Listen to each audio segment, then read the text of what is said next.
And we are live. Roll up, everybody. Gather, come and join. One man went to mow. We started the session in session your company required. That or your man again, that thing that we do round about this time. We're doing it again, so be present. One man went to mow. The session is in session and your company is required. So come join me. Let's spend at least the next few, possibly hours together, depending on how it goes. Uh, the session, the platform is an open microphone session, platform, as I often say by way of introduction. So the platform is an open microphone platform, and the open microphone is the hyperlink that you see rather on your screen that says StreamYard. So click on that hyperlink that says StreamYard if you want to appear on the screen to interact with the talking points. So how it works is I present you the talking points. I read out essentially a series of articles, and then I invite your opinion on what has been read. So that is essentially what it is, an interactive session where you can come and participate directly. So that is how the platform rather runs. All you need to do is just click on the hyperlink, as I said, and you will appear on the screen. So if you are new to this platform, then welcome. Introduce yourself. Let's get to know each other. Tell me who you are and where you're from in the comment section. One man went to mow, the eagle has landed. Water, only water, where they see ma. Water,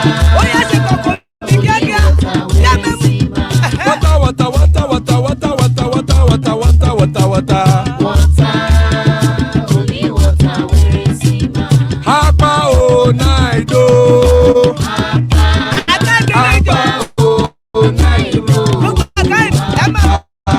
Hapa you don't come o.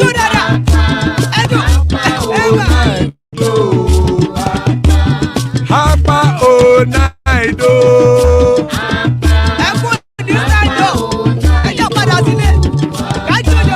Oro kẹ̀kẹ́ ẹlẹ́mù yé o. Ilé ṣọ́dí kẹ̀kẹ́ ẹlẹ́mù rẹ o. Bọ́bí màsà kẹ̀kẹ́ ẹlẹ́mù rẹ o. Ikú fáìlà tí kẹ̀kẹ́ ẹlẹ́mù rẹ o. Eruku lẹ̀lẹ̀ ẹlẹ́mù dé.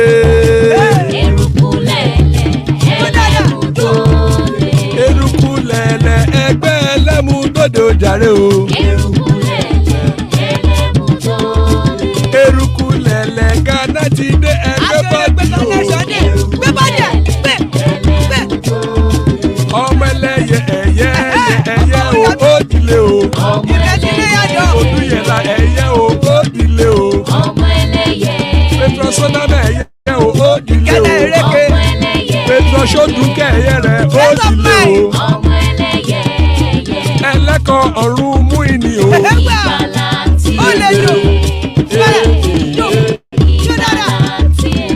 Àkùkọ ọ̀run mẹ́kọ̀.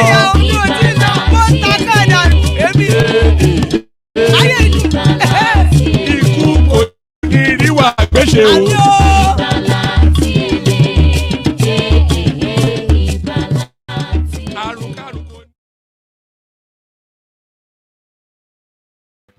And there we are. Iku kò ní rí wa gbéṣe ìgbàlà àti ele. Hey, hey, hey.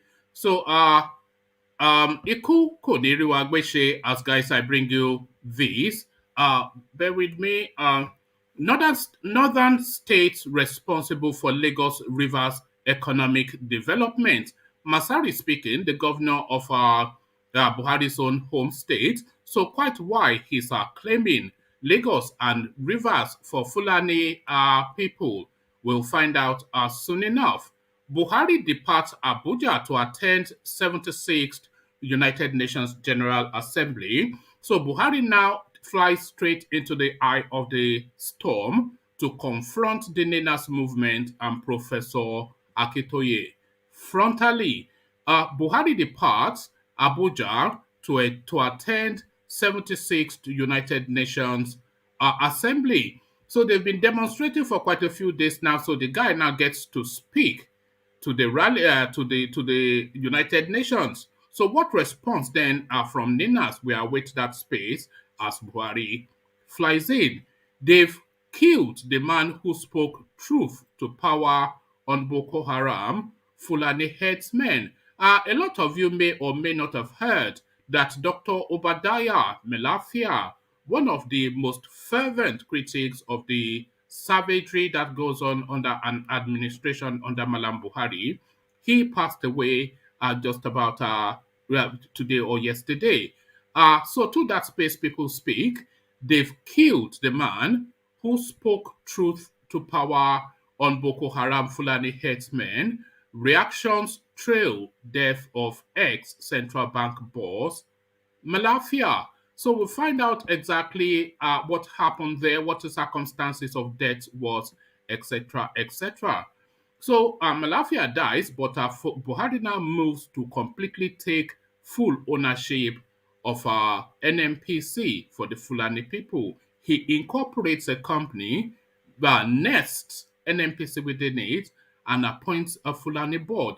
Breaking, Buhari orders incorporation of NMPC, appoints board. So Buhari now, this guy, no retreat, no surrender. He's going to take ownership of that country, whether you like it or not. Say a different headline speaking to same space. Buhari orders incorporation of an NPC limited. So either or, we take either one of those headlines. So this headline now, I've had to change actually the headline and the thumbnail for this particular session just because of this story. Tinubu is our capo in the south. We are ready to follow him. Akeredolu is the person speaking, the Ondo State governor. So he, of course, has been pushing aggressively for a southern president, and a lot of people have been speculating towards that push. Even some hinting that he's tilting himself forward, but now he speaks to his agenda. Tinubu is our capo in the south. We are ready to follow him.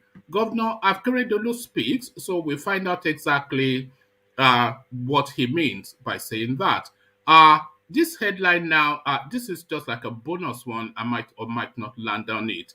Is speaking really to somebody that is looking to test exactly what is going on in Nigeria. Lawyer drags Buhari to court, demands license to bear AK-47 rifle to defend self against bandit attack. So I've been suggesting and saying for a while now that the real way forward for Nigeria is essentially to have that right to bear arms as they have in the United States, because you cannot have a heavily weaponized country with the weaponry being in the hands of criminals and bandits, and you are telling the citizens that they cannot arm themselves to defend themselves. So, like for like, essentially, is what gives you a fighting chance, and like for like is people carrying AK-47s. So they will misuse it when they first get the gun, but they will soon settle down when they fully understand just the potency of a weapon. But then woe betide then that Fulani headsman that is that's skulking in the forest. Lawyers drag Buhari to court, demands license to bear AK-47 rifle to defend self against bandits. So right to bear arms. So that essentially we might or might not land on that as well. So this is a third headline on same narratives. I might well read this one instead of the previous two. Petroleum Industry Act. Buhari approves incorporation of NMPC. Pardon me. Petroleum Industry Act. Buhari approves incorporation of NNPC, appoints Mele Kyari as Chief Executive Officer.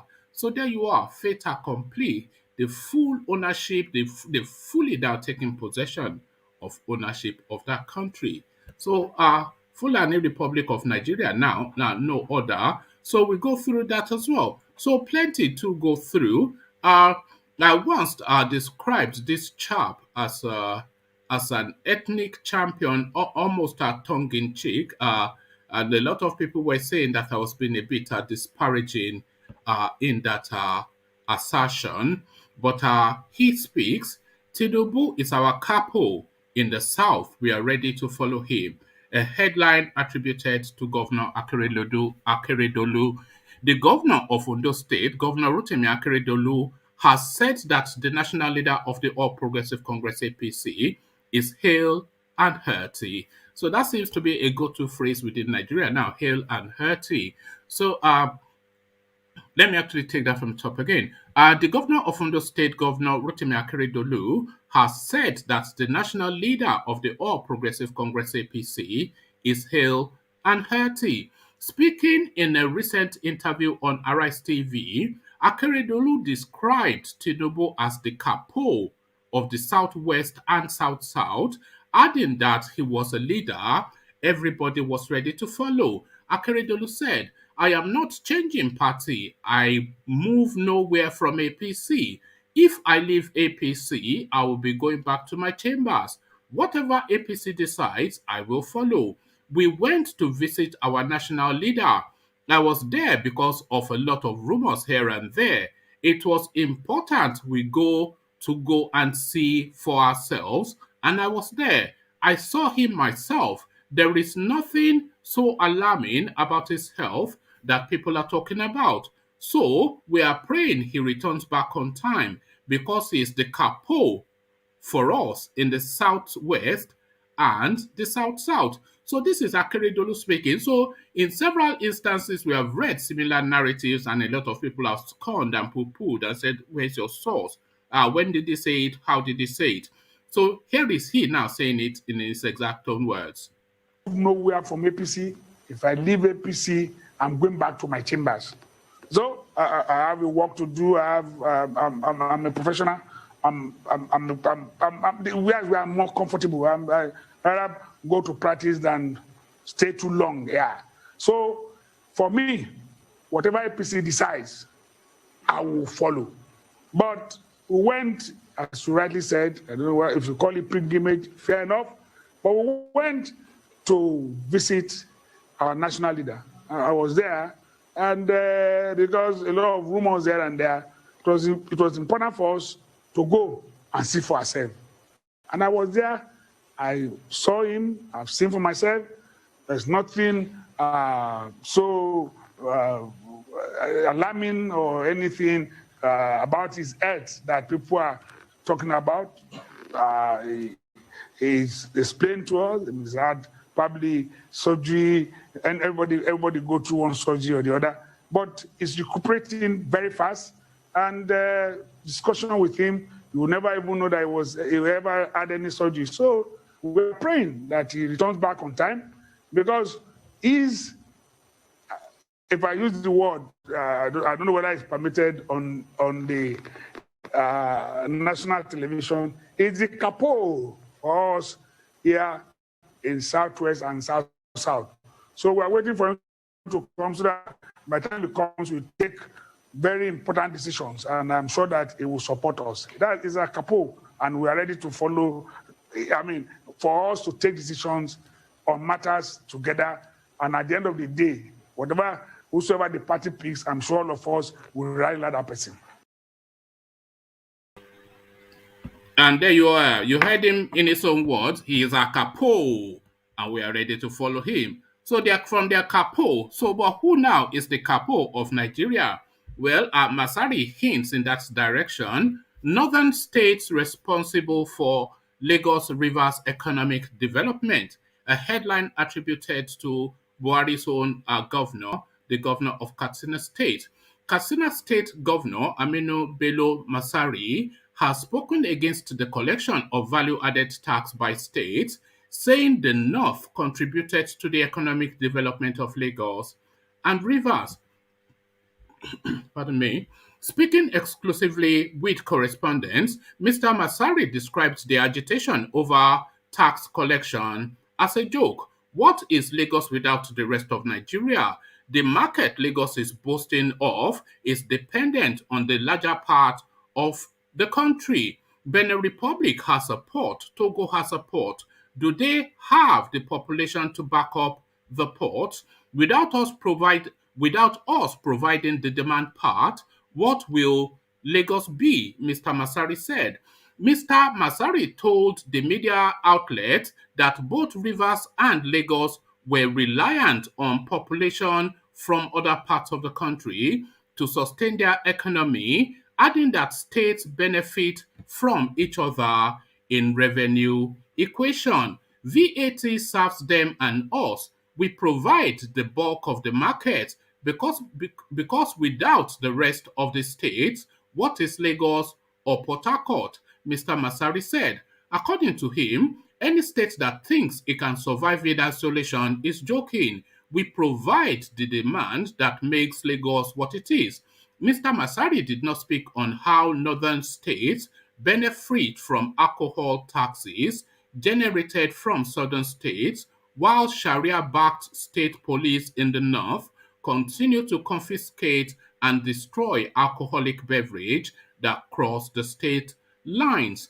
On Thursday, Southern governors acknowledged the power of bear with me. On Thursday, Southern governors acknowledged the power of states to collect the consumer-based tax following the landmark judgment of Rivers Division of the Federal High Court. The court held that the Federal Inland Revenue had no constitutional backing to collect taxes in states and granted the power to collect the consumption tax to the Rivers State government. The revenue collection body had asked companies to ignore the court ruling and appealed the judgment, but Rivers and Lagos have ordered the enforcement of their VAT law 2021. So there you are. We own you, essentially, is what the guy from Katsina is telling the southerners, essentially. And this, of course, is a mentality that is not alien or foreign to us. We know this is the mentality that they carry to the point that they have it as a logo, born to rule, and you can add on to that, born to dominate. Buhari departs Abuja to attend 76th United Nations General Assembly. So to the eye of the storm, the Aboki goes to take on Professor AKINTOYE and the scallywags from Ninas frontally. Our President Muhammadu Buhari departed Abuja on Sunday for New York to participate in the 76th session of the United Nations General Assembly, which opened on September the 14th. The theme of this year's UNGA is building resilience through hope to recover from the C-19 pandemic, rebuild sustainability, respond to needs of the planet, respect the rights of people, and revitalize the United Nations. In a statement on Saturday, Mr. Buhari's spokesman Femi Adesina said the president would address the assembly on Friday, September the 24th, when he will speak on the theme and other global issues. So let me just pause there for a moment. Which language is he going to speak in? Because I'm not sure that they have a translator for Fulfudi at the United Nations. And Buhari, of course, he speaks no other language than Fulfudi. And he understands, remember when he was on a platform with with whoever, that he will have an intermediary translating the words being said to him, and still he will mark it up. So quite how he's able to address the United Nations, it is a government. I don't think Joe Biden understands what government means, but we'll soon find out in due course. In a statement on Saturday, Mr. Buhari's spokesman Femi Adesina said the president would address the assembly on Friday, September the 24th, when he speaks on the theme and other global issues. He listed the meetings to include the high-level meeting to commemorate the 20th anniversary of the adoption of the Durban Declaration and Program of Action on the theme Repatriation, Racial Justice, and Equality for People of African Descent. Other meetings the Nigerian delegation would participate in include Food Systems Summit, high-level dialogue on energy, and high-level plenary meeting to commemorate and promote the International Day for the total elimination of nuclear weapons. So, there's nothing in the Nigerian space that is not ridiculous. So just listen to the meetings that this Dunderhead is going to attend. So the first half of it, you say, okay, fair enough. He won't understand what is being said, but at least the theme of the meetings are relevant to the Nigerian space. But what is Nigeria's business in this last meeting? A high-level plenary meeting to commemorate and promote the International Day for the total elimination of nuclear weapons. What is Nigeria's business with nuclear weapon, and what does Buhari even understand? Who will give somebody like Buhari nuclear weapon, and what? It's just foolishness, isn't it? And what contribution would he make to a conversation that is taking place in that space? Just some empty head nonsense.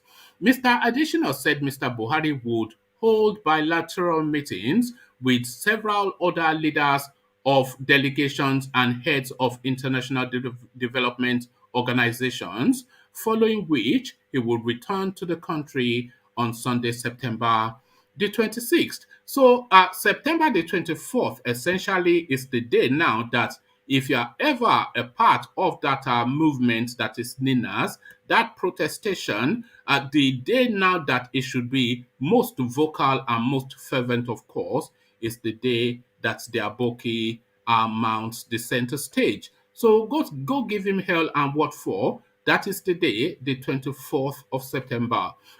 They've killed the man who spoke truth to power on Boko Haram, Fulani headsmen. Reactions trail death of ex-central bank boss Obadiah Malafia. Some Nigerians have expressed shock over the death of former Deputy Governor of Central Bank CBN, Dr. Obadiah Malafia. And this is the shocking bit. He's a relatively young man. The 64-year-old development economist died at the National Hospital Abuja on Sunday morning.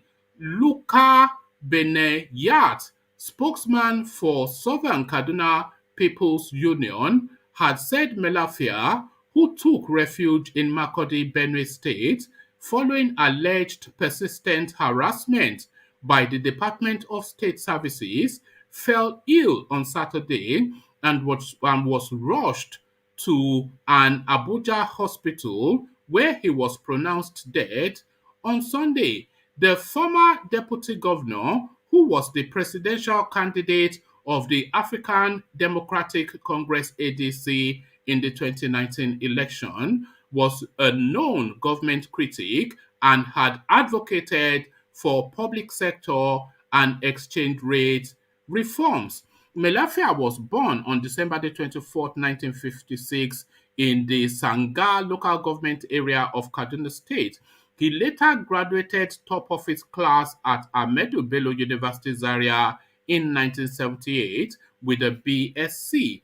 Malafia was appointed Deputy Governor of Central Bank of Nigeria in 2005 from the African Development Bank, where he served as the chief economist responsible for strategic planning and corporate reporting. A known critic of the Muhammadu Buhari-led government, the deceased was detained for several hours by the DSS over some allegations he made on the security situation in the country. In 2020, Malafia had, during a radio program, alleged that repentant Boko Haram members had revealed to him that a serving northern governor was a commander of the terrorist group. Early in the month of September, he described the alleged Fulanization of Nigeria as real, just as he disclosed that there was an ongoing plot by Buhari's administration to foist an alleged Fulani and Islamic agenda on Nigerians. Speaking in Akure during a special session organized by Forum for Good Governance towards Revival of All Nations with the theme, The Role of the Church in Nation Building, Malafia alleged that the present administration in Nigeria was pushing for Islamization and Fulanization of the country. Malafia had said, the kind of Islam that is coming from Sahara is dangerous. They want to take over your land and enslave you. Christians must rise to protect it. They want to take over your land and enslave you. In the Northeast alone, more than 3,000 churches have been destroyed. More than 400 priests and pastors have been killed. Last year, the Christian Association of Nigeria chairman of Adamawa was beheaded even after a ransom was paid. We have been told that the so-called bandits, who should not be called bandits because bandits do not bring down military aircrafts. No bandit has the capacity to bring down a military aircraft. No bandit has the power to attack the Nigerian Defense Academy, which is the premier institution for the training of armed forces. No bandit has the capacity to do that. Only terrorists have the capacity to do that. We are being told that these terrorists are part of the insurgency because they did these kidnappings to raise money in order to fund the insurgency. Reacting, some Nigerians on Twitter alleged that he was killed for being vocal against the current administration. So this is essentially let me just give you a flavor of what people are saying. I won't go because there just are too many comments, all of the same ilk. But let me just give you just a flavor of what people are saying. It says, this is an aim the machine. Aim the machine is the name of the handle that speaks first. They have final. I beg your pardon. Let me just have a drink of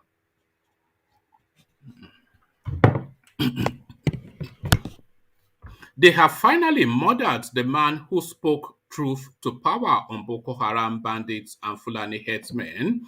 And as it is now, it is actually not a joke anymore. So this is just the first of several high-profile killings that we are going to be hearing about.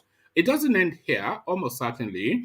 They will take everybody down one by one. The only people that are safe are people like Sowore and Nnamdi Kanu because they're just too high-profile and they're too enmeshed in the security hands.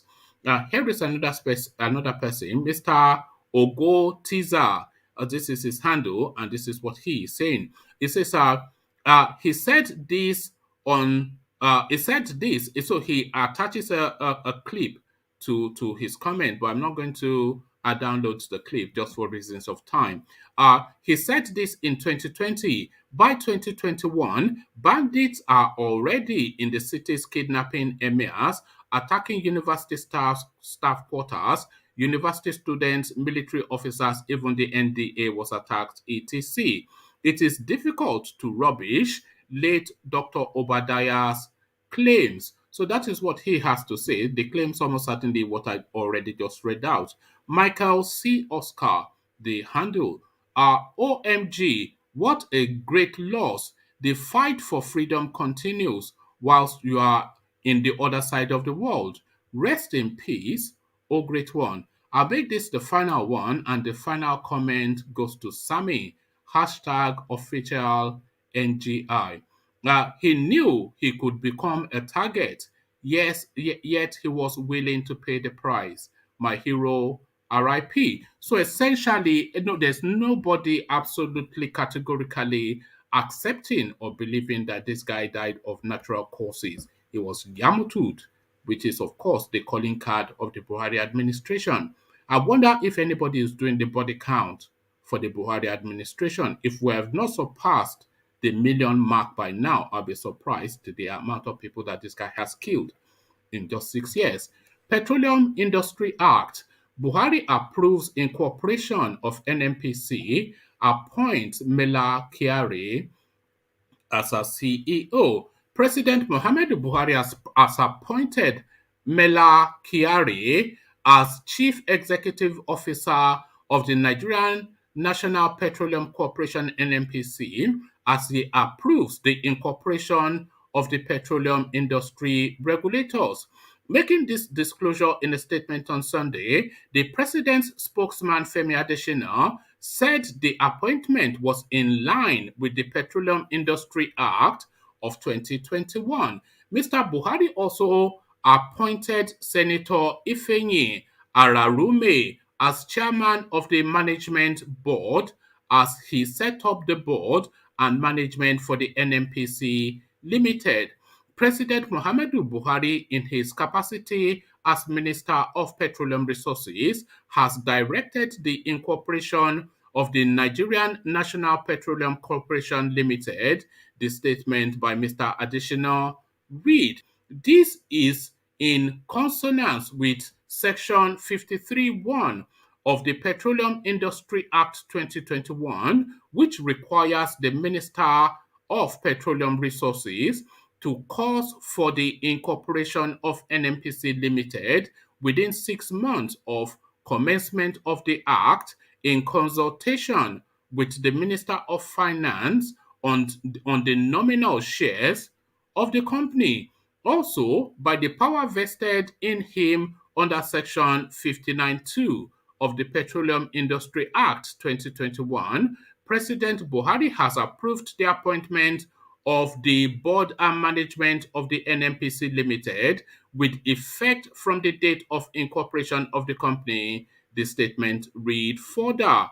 Other board members are Mr. Tajuddin Umar, Northeast; Mrs. Lami Ahmed, North Central; Malam Mohammed Lawal, Northwest; Senator Margaret Okadigbo, Southeast; Barrister Harry Marshall, South-South; Chief Pius Akingelure, Southwest. So there you have it. That is the composition of NNPC, the oil wells in the Niger Delta region, the board of trustee, which is about what?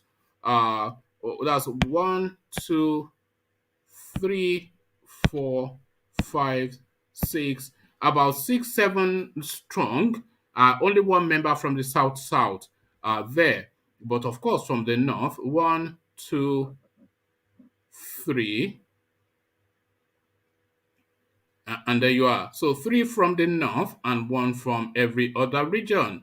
And on top of that, the chief executive officer of the corporation, a Fulani man too. So there you are. That this is Nigeria and everybody na criminal. So there you just have the composition of it right there. The tragic comedy continues. The president directed the newly appointed chief executive officer to ensure that relevant actions are taken to ensure that the incorporation is in accordance with the Petroleum Industry Act of 2021. Mr. Buhari August passed the PIB into law. Prior to the passage, the Petroleum Industry Bill generated a lot of furore. Lawmakers, governors, and oil-bearing host communities kicked against the paltry allocation to host communities. The Southern Governors Forum in July kicked against the proposed 3% sharing formula contained in the past PIB, asking the National Assembly to stick to the 5% recommended by the House of Representatives. The governors also rejected the proposed 30% share of profit for the exploration of oil and gas in the basins and the ownership structure of the proposed Nigeria National Petroleum Corporation (NNPC). However, Mr. Buhari, in abrupt disregard to Southern governors' concerns, assented 3% for the host community in the Petroleum Industry Bill. Correspondents later exclusively reported how a bribe of $10 million was shared amongst lawmakers to ensure the smooth passage of the controversial bill. Senate President Ahmed Lawan and House of Representatives Femi Gbadabiamila were said to have pocketed $2 million apiece from the largesse provided by barons in the oil sector. So there you have it. It's just fait accompli. By the time Buhari leaves government, Nigeria will be bought and sold fully. So bought and sold fully. Ajanle Koko, I see you. How are you?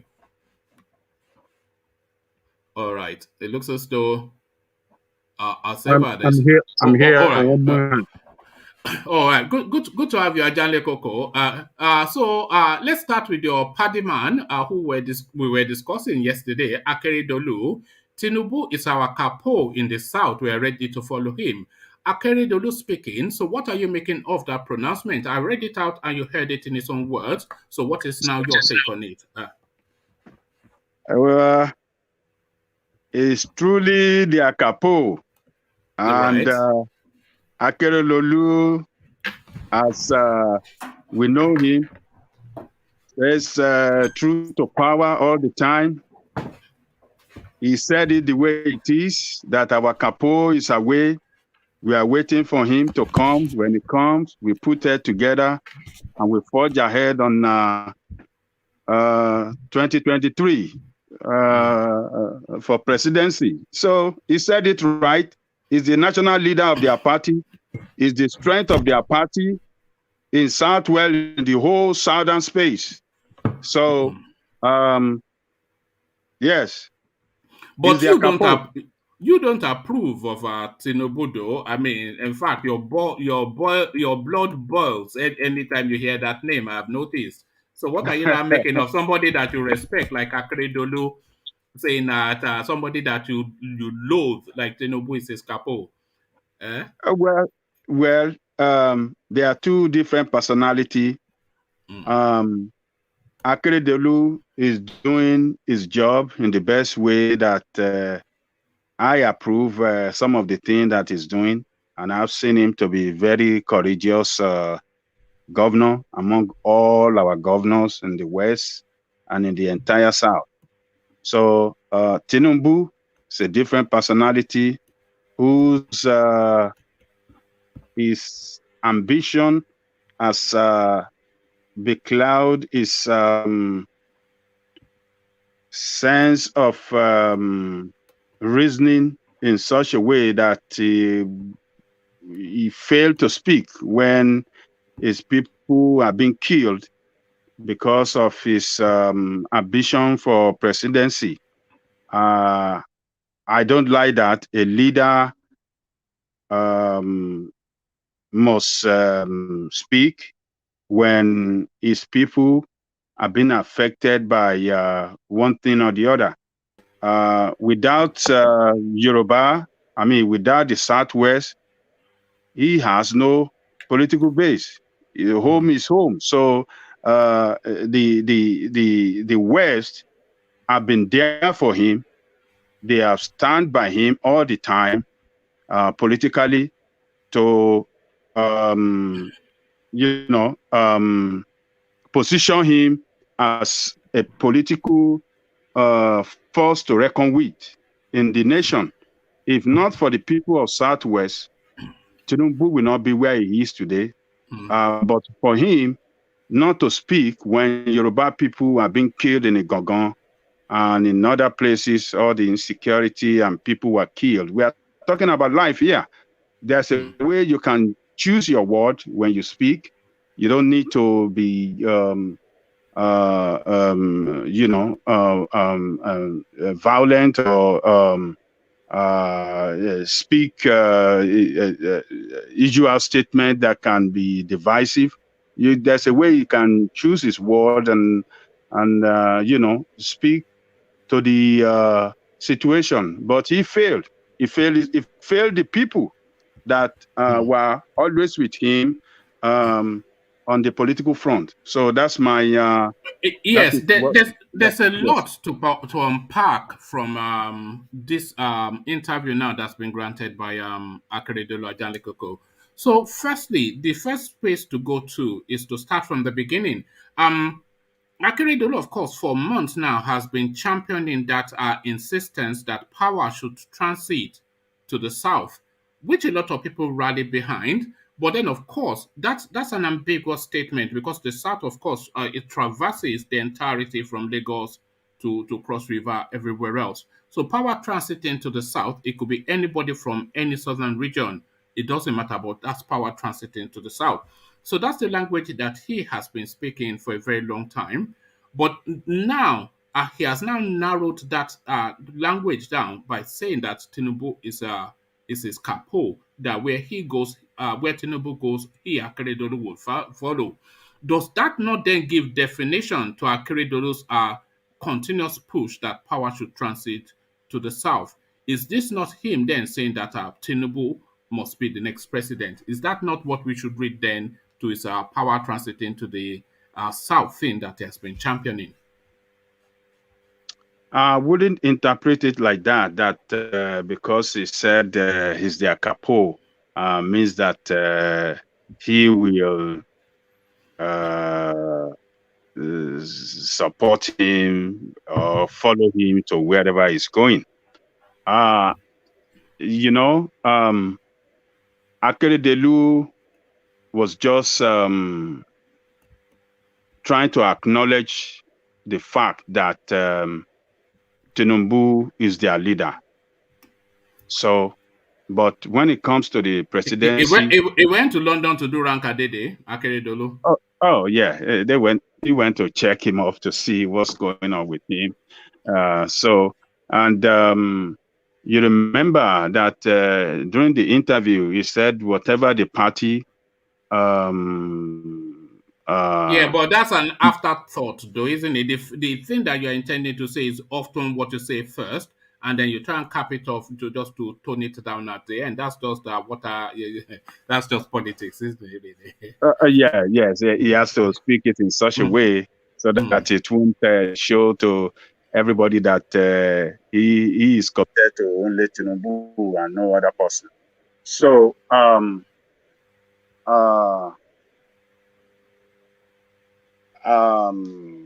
Akeredolu is we must speak like politician. So politician can say one thing today and change their position tomorrow. For the fact that he honors you does not mean that if Tinubu tomorrow, it doesn't mean that he will follow him if he's going the wrong way. But I want to sincerely believe that Akeredolu really mean business about the presidency shifting to the south in 2023. I'm really convinced that him saying that Tinubu is their capo, does that not open an attack space for people to come after him, that really this southern thing you are doing is only really Tinubu agenda, you are only really campaigning for Tinubu?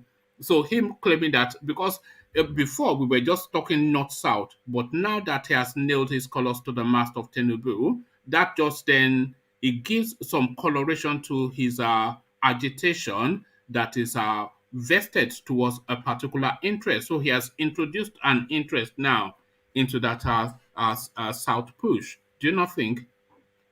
Oh yeah, you are right. Some people will view it like that, but it depends on the further statement he issue after today. If he continue to emphasize on Tinubu, he could start getting some backlash from other governors, from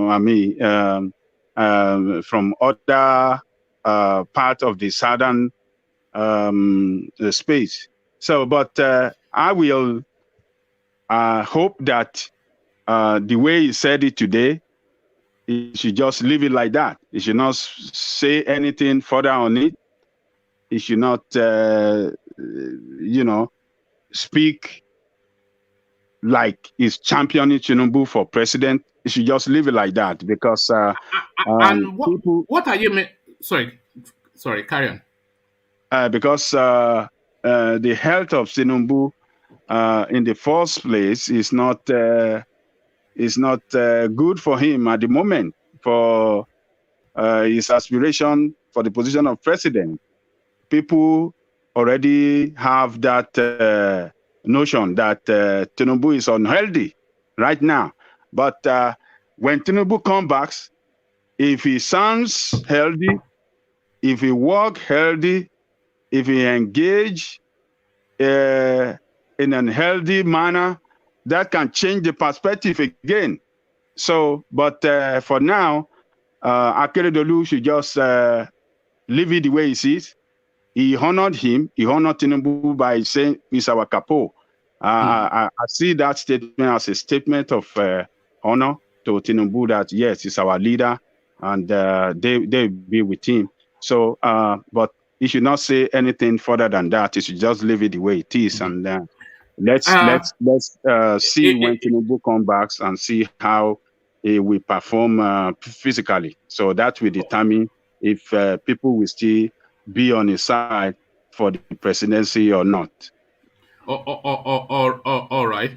Let's dream for a moment, Ajanle Koko, and speculate to a possibility of a Tinubu presidency and Akeredolu as the Minister of Justice. How do you think that will pan out? Akeredolu as the Minister of Justice.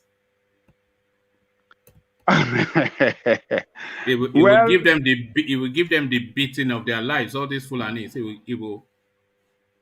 You see, Akeredolu, I think is a constitutional man. He's a man that believes in the Constitution, and he wants to govern with Constitution, and that is what he has been doing in Ondo State. You see, yesterday we were talking about his, his ethnic bias, his ethnic, Yorubaness. That is what you define it as ethnic bias, but I define it as a way of giving a sense of originality to our children. You know, the sense of origin of where of their fatherland to them. So that's the way I describe it. So asking children, or let me put it this way, is introducing Yoruba anthem to school children in Ondo State is constitutional. It's not unconstitutional. It was passed by the state assembly. Is it in the spirit of nation building? Look, wait. Ajali Koko. It was passed. Ajali Koko will never let it. Ajali, can I say something? Yeah, come in. Okay. Yeah, Ajali Koko.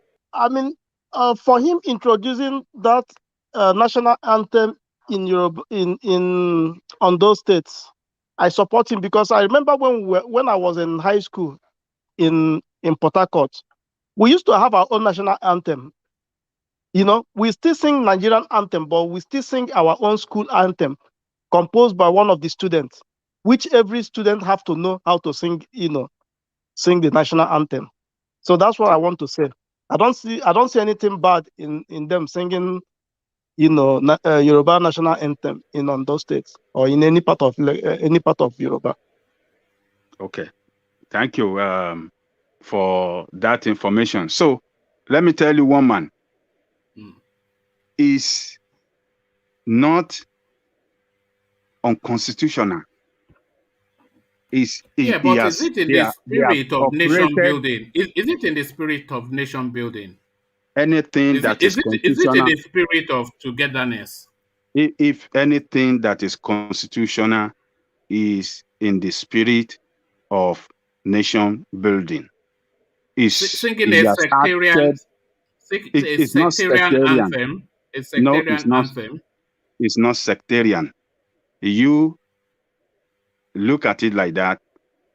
Some other people who does not want to believe in giving the children the sense of origin of their state could view it like that. But I'm telling you, it is constitutional. He has not violated the law by doing it.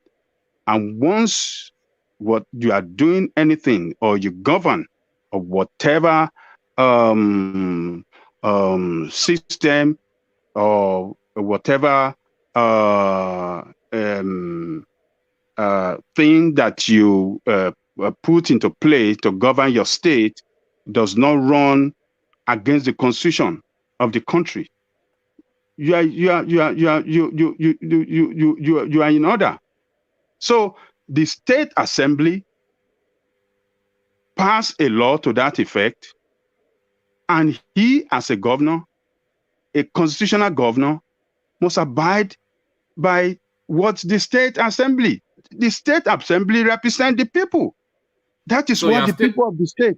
That is what the people of the state want, and he strongly carried it out in the interest of the people of that state. And since they have been singing that anthem in the school, the federal government have not challenged it. The Attorney General of the country have not challenged them. So they are operating within the confine of the law of the country. But the problem we have in that country is that most of us, or particularly under this democracy, a lot of our people in charge of governance does not understand the nitty-gritty of democracy. They don't know that under democracy, you have to take what belongs to you. What belongs to you, you have to fight for it. So you're still insisting that Akeredolu is just not a local champion. If that's what you're saying. Well, he's a governor of the state, and he have that space, that territorial state of Ondo State to govern, and that the people that live within that place are Yoruba people, and he has to operate by the culture of Yoruba and the tradition of Yoruba in the best interest of the Yoruba people that voted in power. So it's just a governor of the state. It's not the president of Nigeria. So, all right. Okay. That was even from yesterday, but you couldn't just let it go, could you, Ajale Koko? Ajale Koko, let's acknowledge Alexander's presence, who has joined us. Alexander married off one of his daughters yesterday, so he finally got to kick out of the house. So congratulations to Alexander. Like everybody else, Alexander does not have chairs. I don't know if you saw him walking just now. He doesn't have chairs like every other person, and he has a throne. Did you see him just sit on a throne? Why do you have a throne in your house, Alexander? What's going on here? Then you can't have chairs like everyday people. You have to sit on a throne. Good to see Alexander, and congratulations. Congratulations, brother Alexander. I know. Congratulations, brother Alexander. The bank account has taken a beating. So well done. Oh, we can't hear you. Let me. Oh, sorry. Yeah. There you are. Yeah. Thank you very much. It was a very emotional occasion. It lasted much longer than I thought, because we had the Houston traditional part of it on Thursday, and we had the white wedding yesterday, and it was overwhelming. I mean, it was overwhelming. She's my stepdaughter, but I raised her from the age of 6, 7.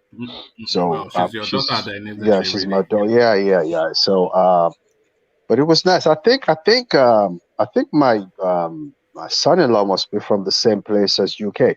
UK, are you from Item? No, I'm from Malafia. Oh, Malafia. Okay. It's almost I know the place. I know that location very well. So good boy, good people. So it was nice. Actually, nice. Let me be specific where I come from. If you know about Eninjoko, yes. Eninjoko. I mean, he has a hostel in University of Lagos. That's exactly me. I'm Professor Eninjoko. We're from the same hometown. Oh, then okay. Another person, Dr. Khalidika Carlo, is from. I mean, my area of where I come from. I mean, most of them, they are top official in government, as them. Okay. Thank you. Ajani Koko, I saw your your footages on this thing in New York. Thank you very much. You're a patriot. Thank you, I sir. appreciate. Really appreciate. I like people that say and do. Igbo people call them ekwemes. You know, I say and I do. So thank you very much. I just wanted to. You are the equipment of Yes, ekweme of one man show. But this is the example I wanted us to follow, because you all have smartphones, so there's nothing wrong with, and you all have my Instagram. So if you just say it, just pop it to me, and then if it's something that we can use on the platform, we just play it and have a conversation around it. I wanted to actually drop in yesterday, but I was so preoccupied that I couldn't drop in. So I just wanted to drop in. But just one day off, you must never miss another day again. No, but yesterday, no. I could have dropped in for 5-10 minutes and dropped out again. You know. So I just wanted to drop in and say hello to everybody, because I want to drop out. And thank you for your support, one man. I got your message yesterday and it was very touching. Thank you so much. I appreciate it. I remembered. So of course, yeah. Right. Well done. So how many more have you got to kick out of the house before you can freely, you know? Because, they've all been kicked out of the house. Actually, they've all been kicked out of the house. Because if you are like me, I like to walk around my house without having anything on. But you can't do that with your around. So kick them all out, I do too. You can do like that in your own house and have no concerns. Well done. Congratulations. Thank you. It's always a big occasion. Thank you. So let me let you all go on. I'll be watching Let me actually put, because you are probably suited to this space. Let me just sound your opinion on this. Obadiah Malafia, he's passed on age 64, which is no age at all these days when people live forever. And it's just curious that there's because Sahara Reporter actually did a montage of people that died under one circumstance or the other in the last 6 months, who are all critical of the Buhari administration. So Obadiah Malafia, in running to escape the DSS, passed away age 64. What are you making of that? Well, I think this guy's Buhari's administration. I think they got some assassins and special agents working for them. Really, you know, that's what I think. This is the worst government we've ever known. I mean, under a democratic dispensation. I don't understand who's. Congrats to Mr. Alexander. What's that all about? No, it says congratulations, and then it goes and then to goes Mr. on Alexander. to some Muslim prayer. I mean, match day. Okay. So well, it's suspicious. I don't know what's going on. But I think I think the next person, if he's not very careful, will be Femi Kayode, because the way they're roping him into all kinds of conspiracy theories right now. I don't know how he thinks that his life would be secure. But you know, before he joined the APC, he was flat broke. He didn't have money. So I think they've released his assets right now. But what the iPod people are saying right now is that it was him that gave Kanu away to the Nigerian government, because he was pretty close to Kanu. So he needs to be very careful. I mean, his life is on the line. So that's all I can say about that. You know. All right. Go on. No, I was going to ask you more about that, because you are from that similar space as Fani Kayode. Are you not? Go ahead. Ask me. No, just what are you making of it? Because for me, you are just off that bracket from similar type of setup. You must know him, or at least be in that circle. I know of him. I've never met him. So just from the inside, looking at it, what are you making of that level of treachery, that level of lack of integrity? I watched some podcasts earlier today, and I heard that his father did the same thing to Awolowo. So it runs in the family, doesn't it? Yes. I think I once heard Abacha just say that you give Fani Kayode money, he starts singing like a canary. So I think he was enticed by money to join the party. I did watch his interview on channels, and the way he was being so he was on the defensive throughout the interview, you know, and you know he's short fused. So every time you ask him a question, that irritates him. It's a very because his wife reported that as well, domestic violence and everything, you know. I'm unhappy. But you know what? The day he told, I wasn't surprised though, because guess what? Abba Kyari, right? That was the former chief of staff, right? He was college. He was in the same class with Femi at Oxford University. They practiced together in the same law firm.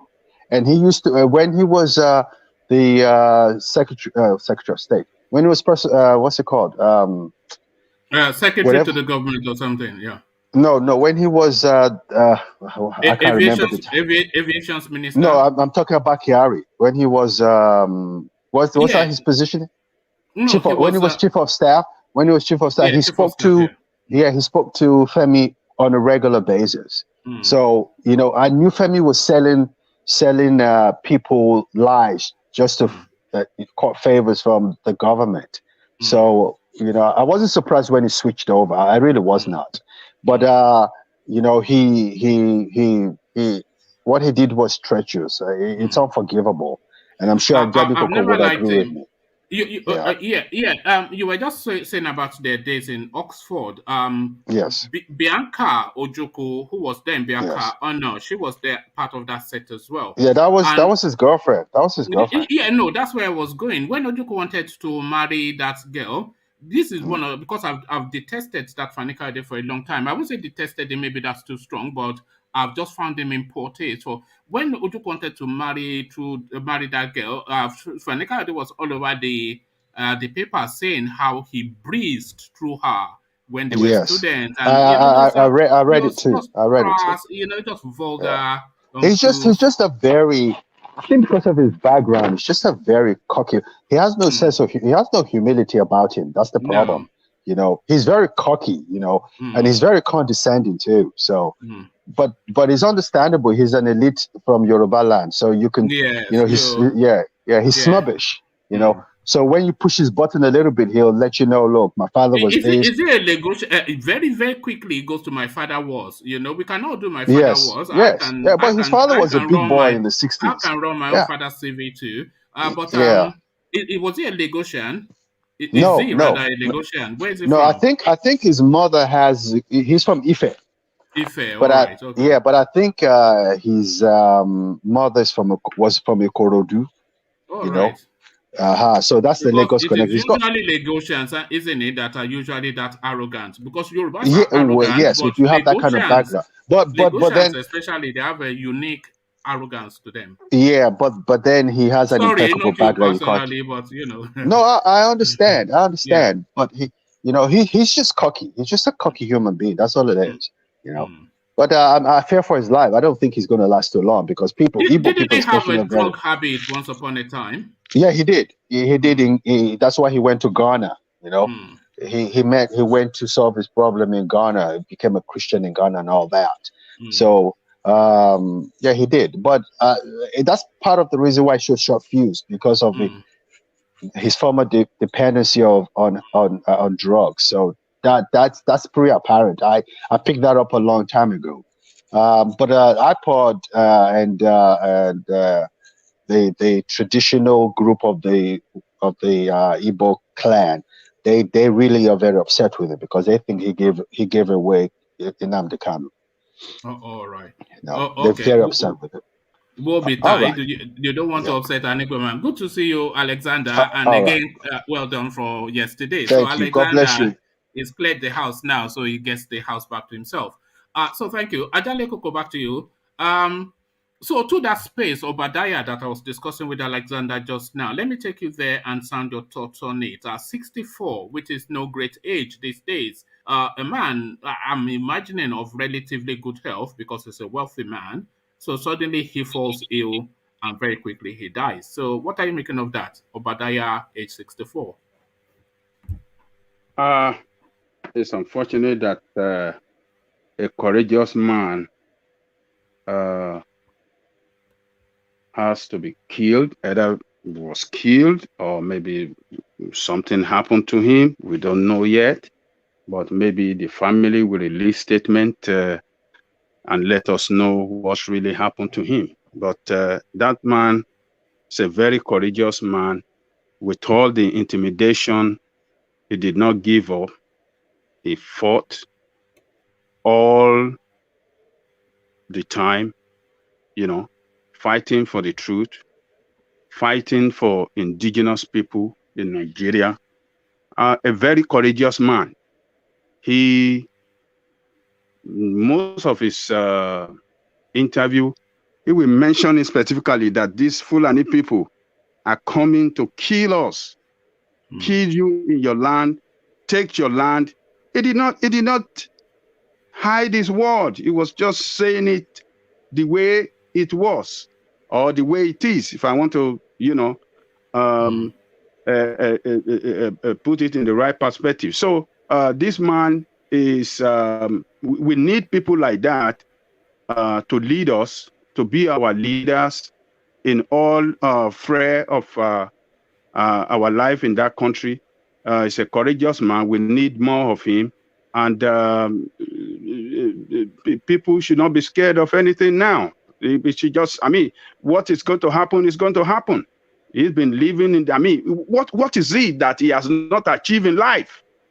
He rose to the top, to the toppest position in the banking sector, the deputy governor of Central Bank. But still, he was committed to the truth.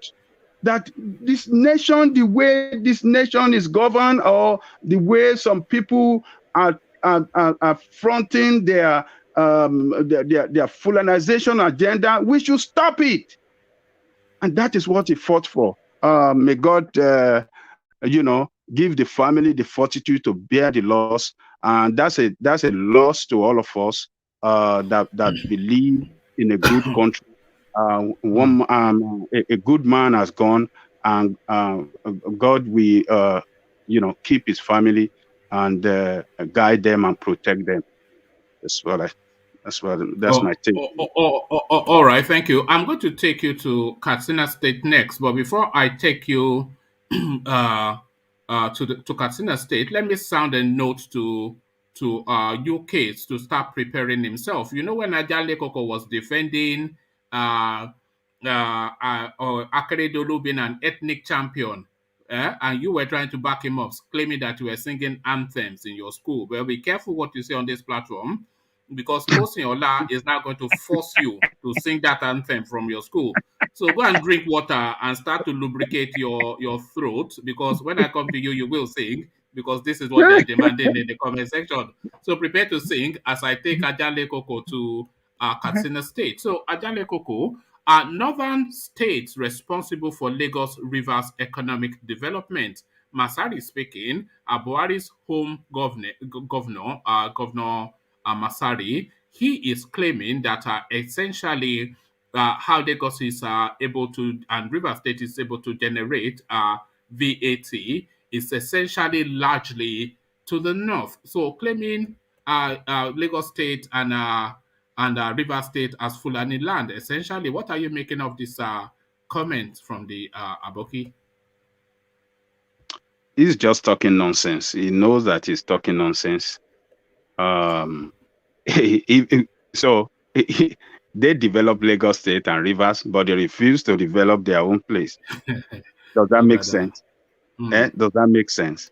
How can people be, and these are the people that they have in the position of power, the leaders in that country? It's very shameful. What has he done to develop Katsina State that cannot economically sustain himself, because he cannot economically sustain a state? He didn't put any system in place that will generate revenue for them to be like Lagos. But he can claim they develop Lagos, they develop Rivers. These people, it's just senseless, hearing this kind of, hearing these people talking like this, and they could say that to their people that are not educated, not us. It's just a bunch of nonsense. That's it's essentially saying you built a house for somebody so you can go and be a tenant there. and you are homeless. You Yes. are homeless, but you build house for somebody else somewhere else. Come on, man. I mean, just let us. It doesn't worth talking about at all, because But there is no who sense, is no the iota of truth in what you're saying. okay, but who is the audience for that sort of comment? It's a nonsensity to you and I, but who do you think he is speaking it to a sense? Who do you think his audience is when he speaks? It's people back in the north that doesn't know, that are not educated, that ignorant of what is going on around them, particularly what is going on in the country, Nigeria. So they can lie to their people that they didn't give education. So that can resonate with them. They just tell them, whatever they tell them, they believe it. And that is the way they want to continue to run their space. And that is why they never develop their people. That is why they never give them education, so that they can continue to enslave them, and then tell them whatever they feel like telling them, because since they are not educated, they are not enlightened, they believe they will believe whatever they tell them, not people like us that are educated. Even the educated northerners, we just hear that statement and say, this guy is stupid. So, but uneducated ones, we believe him, and it's just senseless. It's just senseless statement. Does that not chime with that born to rule narrative that they've been trying to promote? You know, they've always tried to give this tone, this narrative that they have supervision over the South. They are the one facilitating for the South, and what goes on in the South is down to their dictates. And again, it is to that language that is now speaking that essentially they develop. Although we had a conversation around this, remember when we were having that conversation about how Lagos got developed? That is still within that realm, but not quite to the tonality of this guy. Oh yes, yeah. You know, that mentality that they are born to rule is a problem that is ravaging that country, and they believe strongly in it, that they have to rule that nation back to back, and power should not shift to anywhere. They have it in their head, and they will pursue it to any length.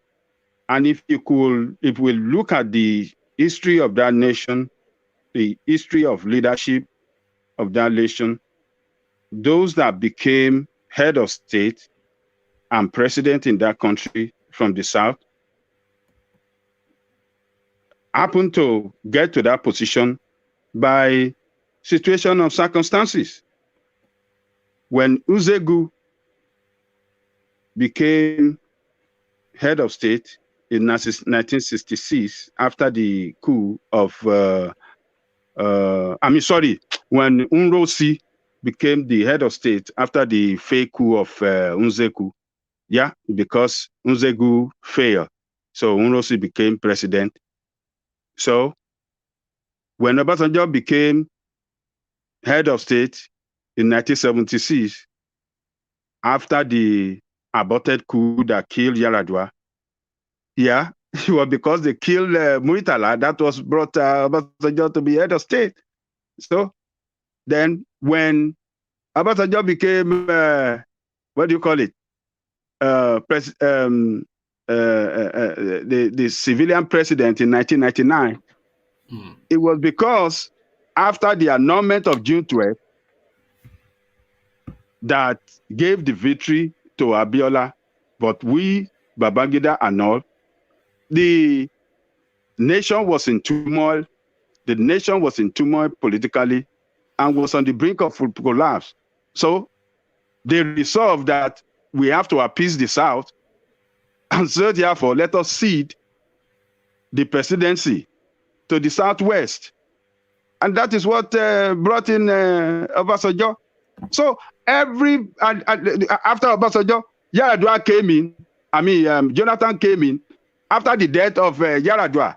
So every president from the south, either by military or by civilian head of state, got to that position by situation of circumstances, and not through effort and unity by all Nigerians voted for that person to get there. The only one that everybody voted for, which was the most free and fairest election in the history of Nigeria, was that of Abiola.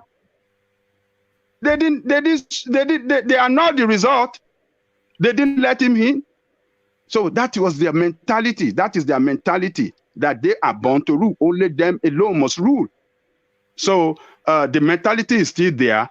And that is why you see this governor speaking in this direction, that we build Lagos State. It's our money that build Lagos State. It's our money that build River State. So they are still, that mentality is still there, and they believe strongly in it, that yes, they should be on top all the time. It's left for us as people to tell them that the nation belongs to all of us, and we should stand together to make sure that we have to stop that senseless mentality by these people. All right. Thank you. Let me take you next, Ajanle Koko. Buhari, he flies into the eye of the storm. He arrives to the United States to attend the United Nations, I think, 76th General Assembly, and he addresses the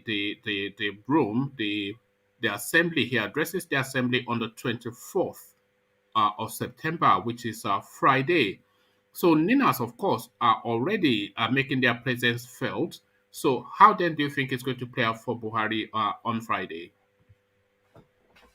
Yeah, the Ninas are going to be there waiting for him. They are going to stage another round of rally on Friday. The one I went and participated, yeah, that was a successful one. We did our best. We prepared the ground for the next one. So the one on Friday, I believe we attract a larger crowd, and people will do what they, Ninas will be there. They are going to demonstrate hard and show to the United Nations that this is a criminal administration led by Buhari. Is committing genocide in Nigeria, is killing people, is supporting terrorists.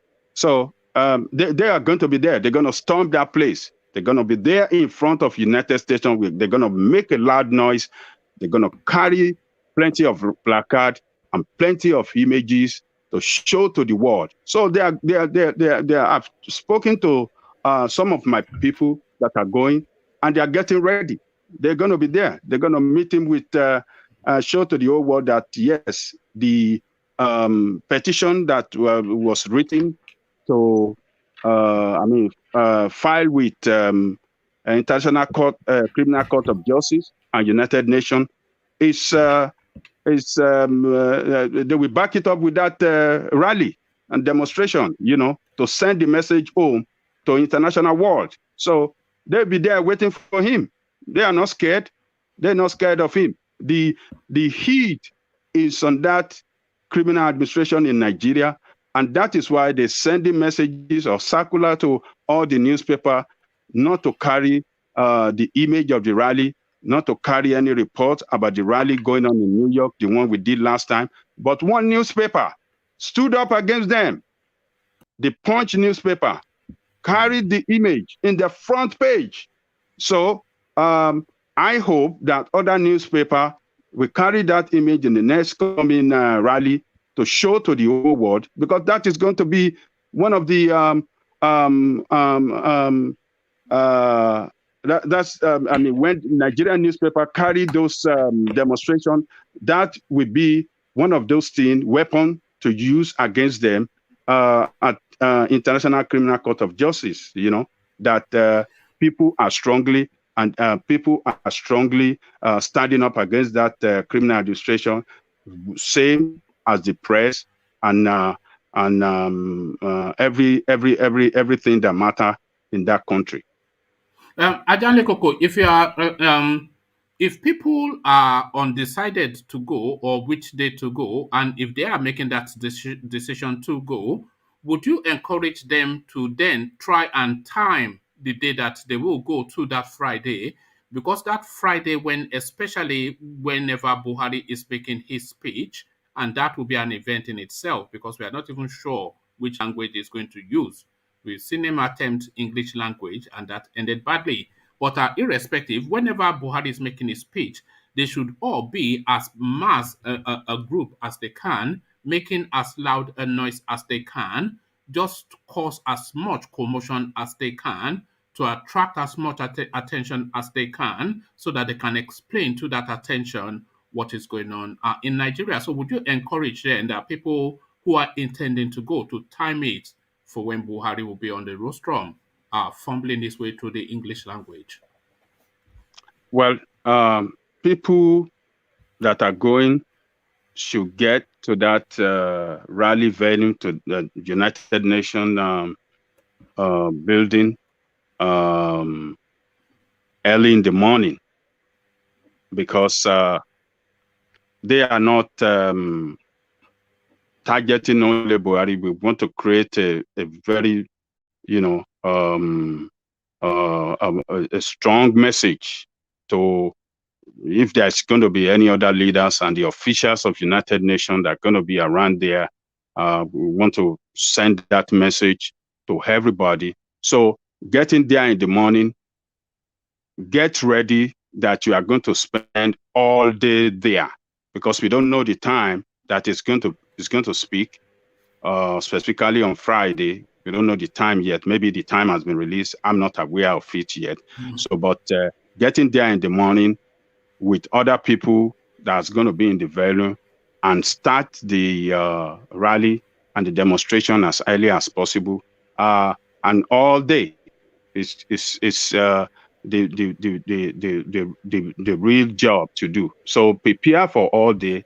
Get early in the morning. How do you prepare, Ajale Koko? I'm talking clothing, what sort of budget you take, food, refreshment, just because, of course, you are really going to dedicate a whole day there. So how did you prepare for that day? And yeah, what sort of budgets, are you? You see, our women are very wonderful women, Those women that came, they brought food, they brought drink, they were serving, and I mean, I give kudos to them. They are wonderful women. They were there all day. They were singing. They were chanting.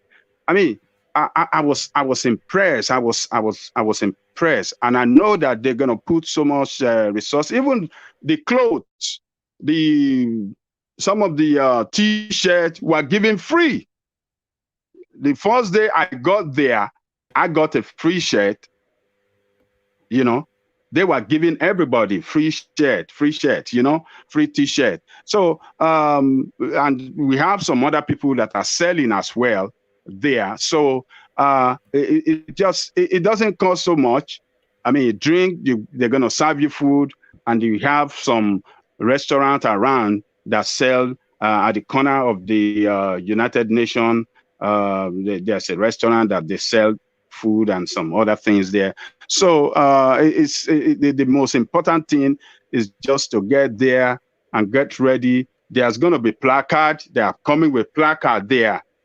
So don't worry. If you want to do the one I carried on that day, I made it from home. I took it over there because I really want to specify that Tennessee is present there, and I did that. So I did my own placard. So, but if you cannot carry placard from wherever you are coming from, get there. They will surely have a placard for you to carry, and you won't feel it. You're not going to feel it at all, because the happiness that you see your people, you are in the midst of your people, dancing, chanting, and you will really love it. I was there. I didn't even feel nothing all day. So it's going to be fun. So just get there in the morning and join with the others, to participate. And I want to guarantee you that for every bit that you put into this struggle, you are making history. We are all making history, and your name will be written in gold in history book. So I encourage everybody to go. All right, thank you, Ajan Lekoko. So you heard it from Ajan Lekoko. Come one, come all, and let's converge in New York in front of the United Nations building and give the Aboki hell. So give the Aboki hell. Ajan Lekoko, let me take you to the final talking point. They are essentially effectively privatizing the NNPC. This is what is happening. Buhari approves incorporation of NNPC, so it becomes a limited liability company, and then appoints Mele Kyari as chief executive officer. So they are privatizing it, but then they seem to be gifting it to the Fulanis, to the Northerners. NNPC, of course, the oil in the Middle Belt, in the South, as we know, but essentially gifting it to the Fulanis. So PIA, Buhari approves incorporation of NNPC, appoints Mele Kyari as chief executive officer. Mele Kyari, of course, a Northerner. So he's the chief executive officer, but here is the composition of the board, Ajale Koko. Other board members are Dr. Tajuddin Umar, Northeast, Mrs. Lami Ahmed, North Central, Malam Mohammed Lawal, Northwest, Senator Margaret Chuba Okadigo, Southeast, Barrister Constance Harry Marshall, South, Chief Pius Akinye Lure, Southwest. So one Yoruba man, one South man, one lady from the Eastern quarters, and the rest, of course, 1, 2, 3, 4, 5, however many of them, Northerners. So what are you just making? One of essentially vesting NNPC inside a limited liability company, and then handing that company essentially to the North. What are you making of this thing being done by Buhari? Oh, well, all of us know what Buhari represents. Buhari is a man that will look out for the Northerner force before any other person, any other region. So he has demonstrated it several times. Many positions, he will take the Southerner out and replace with the North. And there's no position that he ever took at Northerner and replaced with the Southerner. That never happened. So constituting that board to have majority Northerner in it is not a surprise. That is Buhari style. Northerners must dominate. So they have to dominate us. And they don't feel ashamed of it. NNPC now, under him, has been dominated by the Northerner. How can NNPC, that is responsible for the exportation of our oil and of our, crude oil, that they get from the South, and the Northerner will be the head. So it's just unfortunate that we have the country being run in this direction. But NNPC is a dead organization. There's nothing they can do. to rescue it. It's just an organization that is just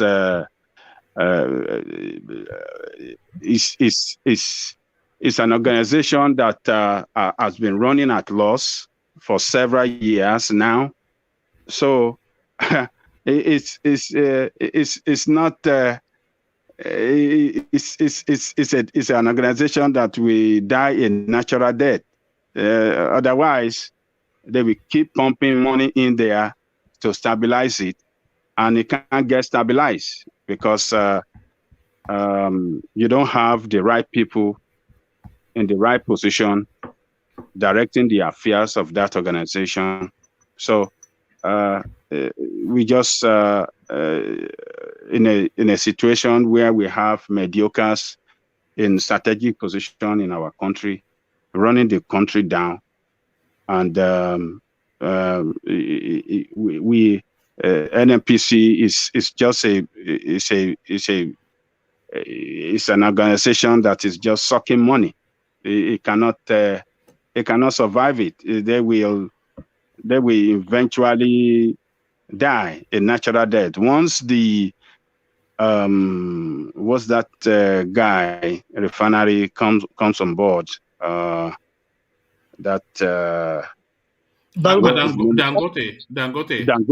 Once the Dangote's refinery comes on board, NNPC won't be able to compete with it. They won't be able to compete with it. So it's just, they are just there. The board constituted there are just there to make their own money as much as possible. In the next 2 years or 1 year, when Dangote start running, they will die because they won't be able to compete with Dangote, and they know that, and that's why they have invested some stake in Dangote's refinery. So they know it's going to die, but they still have people managing it to keep sucking money there before it dies. So that's the way I see it. All right. Thank you, Ajande Koko. Stay with us just for as long as you can. Let's go on to UK I next. don't know, one man, I don't know if you have this guy behind the scenes. You can see the name Francisco. He was on board. Yes, I wanted to bring him on just after you, but he left. Okay. Hopefully, is that your pally from the? Yeah, that's the Yoruba Kuba that we met at the rally. So I wanted to bring him and one I think Abe on, because just to acknowledge new voices. But then, of course, by the time I'm finished with you, they've left. So if Abe and Francesco are able to come back on, then we can have a conversation with you both. So if you come back on, then I'll come to you straight away, both of you. But thank you, Janle Koko. To UK, you're up next. You know the talking points. So Tinubu is our capo in the south. We are ready to follow him. Akeredolu speaking. Akeredolu that you got. In fact, what am I even doing? UK. Yeah. So according to Tose, you have to sing now that you are both staying. So that old school song, what is it? Oh yeah, Kia. No. I don't hear singing. Let me try to remember that. Look at that. I think that school anthem used to go like this. Akpo grammar school Ozoba, my beloved school. Something like that. But it's been a long time. But at least I'll give you like a hint of what it is. Don't give up the day job. You are Davido, you are not. So just stick to your. Don't ever take up singing. I don't ever sing again. You probably traumatized me now. But thank you for that. Let me take you quickly to politics then. Tinubu is our capo in the south. We are ready to follow him. Akeredolu speaking. I wasn't really expecting this from Akeredolu. I actually thought he hated Tinubu because clearly he doesn't. But what are you making of that? Tinubu is our capo in the south. We are ready to follow him. Akeredolu speaking. Oh man, yeah, like as we said yesterday, we remember we talked about Tinubu yesterday. That Tinubu, you see how people are rushing to go and see him in London. I mean, for people to go and leave Nigeria to all the way to London to go and see you now, there must be something that person is. If somebody is not something now, people cannot leave their business and start going to look for you. You know, when you are something, people will start looking for you all over the world. I mean, that's the way I see Tinubu. You know. Do you think he's still the man to beat for 2023, Tinubu? Because we hear a lot of names being put forward, but his name has never gone away. And heavyweights now are going on this pilgrimage to see him in London. And now a big weight is saying that he's leader, that in fact he owns the Southwest and the South-South. So do you think Tinubu is now the man to beat? It's only his health now that can stop him, is it not? Apart from his health, you know, the man is a very strong man, because I remember my wife knows Tinubu very well. As in, my wife always talk about Tinubu. He said that man, you cannot take out of that. You cannot take that man out of Lagos. You know, they are the Lagos. No matter what you do, people will still respect him. You know, give him that loyalty. So, and in terms of money, at least he has the money. You know, for the fact he has that money, at least he can, whoever person he want to pick out for the race, he can support that person, and probably that person, you know, might win. So for Tinubu has met a lot of people. I mean, he has helped people. People have, you know, through him, there are some people have millionaire, you know, through him. A lot of people, you know, they always worship him, which everybody knows. So do you think if his health holds and he shows demonstrably enough in public appearances that is relatively fit and sound of mind, that he will become the next president? If he's healthy enough, do you think that guy will be the next president, Tinubu? For me, I mean, yes, because, you know, Nigeria, anything can happen. But for somebody like him now, you know, yeah, I mean, he can make it if he's wholeheartedly, I mean, if he's, you know, healthy. Yeah, I mean, he can become one, because I don't think there's any person in the southern region knows the political game like him. He knows it, you know, he knows it, because if he doesn't know it, they wouldn't have taken the power from Jonathan now. You know, I think he knows what he's doing. That's why this man was able to win. You know, so again, he has the money. I mean, he has the money. I mean, he has a whole lot of things. So, you know, for Tinubu, yeah, he can win. If he's healthy, you know, he can win.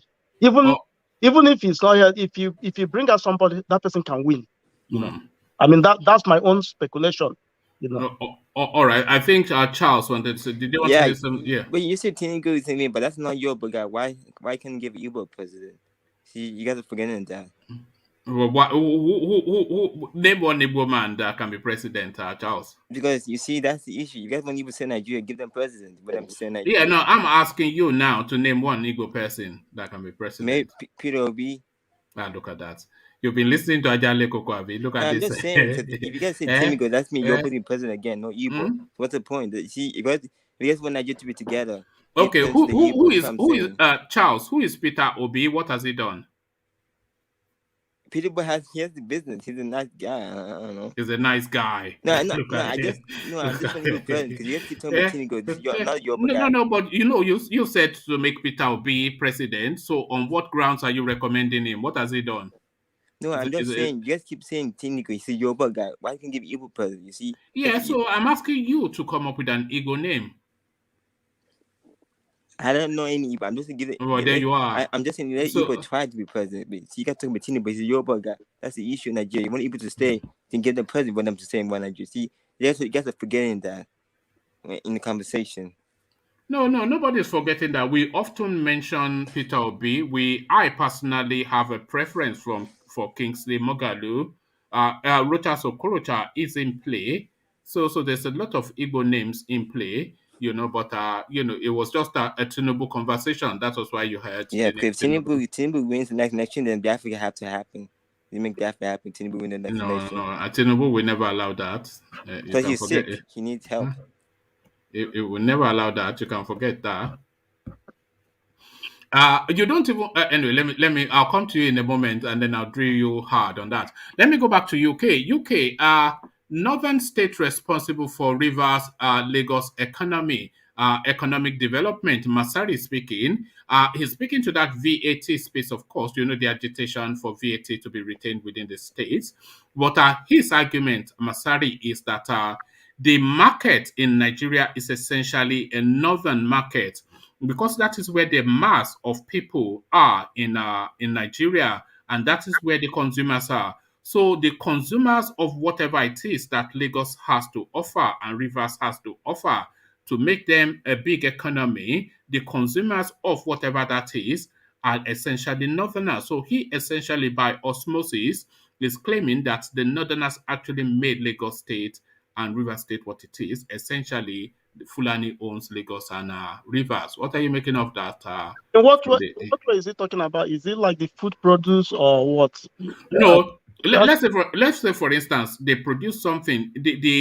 Because he cites the example of Togo and Benin that they have ports, but their economy is not as big as Lagos economy, and he is saying that the businesses in Lagos is dependent on a large country for it to be as big as it is, and the bulk of the country is in the north. That is his narrative. Yeah, I mean, what is it? Is it because if you, I mean, I don't really know why he's saying that because the money now is coming from the south. I mean, Nigeria depends on oil now, which everybody knows, because we don't even have a big industry like that process food now that we export that will make foreign exchange. So what is he talking about? Is it the tomato they bring from the north or the yam or what from the north coming down to? Yeah, because if you look at it, still Nigeria still imports food now, rice and all come even down to toothpick. So what is he talking about? Well, it's just essentially saying that the north is the bigger part of the country, and that is what holds that country to the size that it is. And it's saying that the size of the country is what is making Lagos and Rivers. Essentially, it's just claiming it for Fulani land. This is just what it's doing. For me, I don't really believe that because, quite sure they bring down their food down to and their cattle to the south, but still, that is not the thing that give Nigerian government money now. What give us money is the oil, which everybody knows now. So once oil start falling, people will start shouting. Once it's going on, people they will be happy because that's where they make their foreign exchange. We don't have any other thing that we Nigerian produce that makes apart from the tax, the VAT tax they collect from the individual or companies. Without the north now, I mean the south can survive now. That one is sure. No, that is what he's saying essentially, that without the north, the south cannot survive. The south can survive. Without them, south can survive. But just that, due to the way when it was a regional government, everybody were producing on their own. It wasn't like that. But since everything scattered now, so the north they were able due to they have arable land, on the northern side, so they hold on that agriculture. And again, they have because they have a lot of grants from the government. That's why they were, because all those grants, it wasn't even given to like eastern part. Some eastern parts is good too, but they don't get those grants, So I don't know why they are talking like that. All right, thank you. As I'm talking to you, I'm trying to read and understand what this David. Can I excuse you? I will come back. All right. Thank you, UK. I'll go next to David Ejiro, but before I go to David, I'm just struggling to understand what this chap is saying. David, he says, at one man, I suspect the Constitution does not foreclose health, parochial interest, non-injurious to the larger whole, as alluded to by two of the contributors earlier. So I don't understand what that means. I'm sure it makes perfect sense, but If only I understood it. But thank you. Those are heavyweight grammar. So from heavyweight grammar, hopefully not so heavyweight the grammar this time around. David, are you with us? All right. We don't appear to have David. Do we have you, Ovie? Do we have Ovie? Can anyone hear me? Yes, one man. Can you hear me? Yeah, I can hear you, but everybody else seems to. Do we have Rational Mind? Yes, I'm here. All right, brilliant. Rational Mind, good to have you. So this space then, Tinubu Akeredolu, the language that is being spoken. Tinubu is our capo in the south. We are ready to. Well, I've gone into Rational Mind, so let me. Why don't you go to Ovie? Go to Ovie because I. Okay. So who am I with? Am I with Ovie? Okay. Rational Mind, go ahead. Yeah, go Rational Mind. Okay. All right, I'm here. Just go on. Let's go. All right. All right. Or let me go to Charles because it looks as though both of you need a moment. So let me go to Charles. Hello? Are you there? Come on. Yeah. Yeah, can we continue? Oh, okay. All right. Okay, we continue then with this is what I have to put up with you guys. Actually, let me not continue with you. Okay. Okay. Let me go to Abe Oluwaseun instead, who is a new voice that I wanted to hear from, but he left before I got to him. So, Abe, are you there? Abe? Hello. Abe, yes. Can you hear me? Yes, I can hear you. Yeah, but you need to speak up. You need to speak up, though. I'm not quite sure. What's going on here? Yeah, can you hear me now? Yeah, can you use like a real man's voice, like my voice? You know. Actually, this is my voice. Yeah, let me be intimidated when I hear your voice. Don't use Bobrisky voice. No. That's better. I'm very happy to find myself joining this program. And actually, I just came back from work, but I just find it so much interesting. I believe maybe you can see the area where I'm speaking from, but I don't know. No, I can't. Where are you speaking from? Yeah, I'm speaking from UAE. Oh, right. Oh, gosh. Wow. Okay. Yeah, so well. Not quite long. I just came back from work, so I didn't really make the full gist of this conversation. But actually, I'm a proud Yoruba man, and I'm from the State. It has been a kind of how should I put it now? Like I'm so much interested about this Yoruba nation of the thing and all of this. But so just in my own little capacity. Sorry. So why are you interested in a Yoruba nation? What is Yoruba nation to you? What when you hear Yoruba nation, what does it mean to you? As a matter of fact, it brings a lot of strength to me. And number two is that it's a call for serving our own people. And when I say a call for serving our own people, in terms of the good people of Yoruba land, we have the educated ones, the good resources, we have brains. I'm talking about intelligent people. And we cannot just stay for long in this nation called Nigeria because it has not added anything. As far as I'm concerned, it never added anything to my own parents. And also, for me, it never added anything to me also. So we can just see, from my own point of view, it takes a lot of struggling to be educated, and it takes a lot of struggling also to even survive.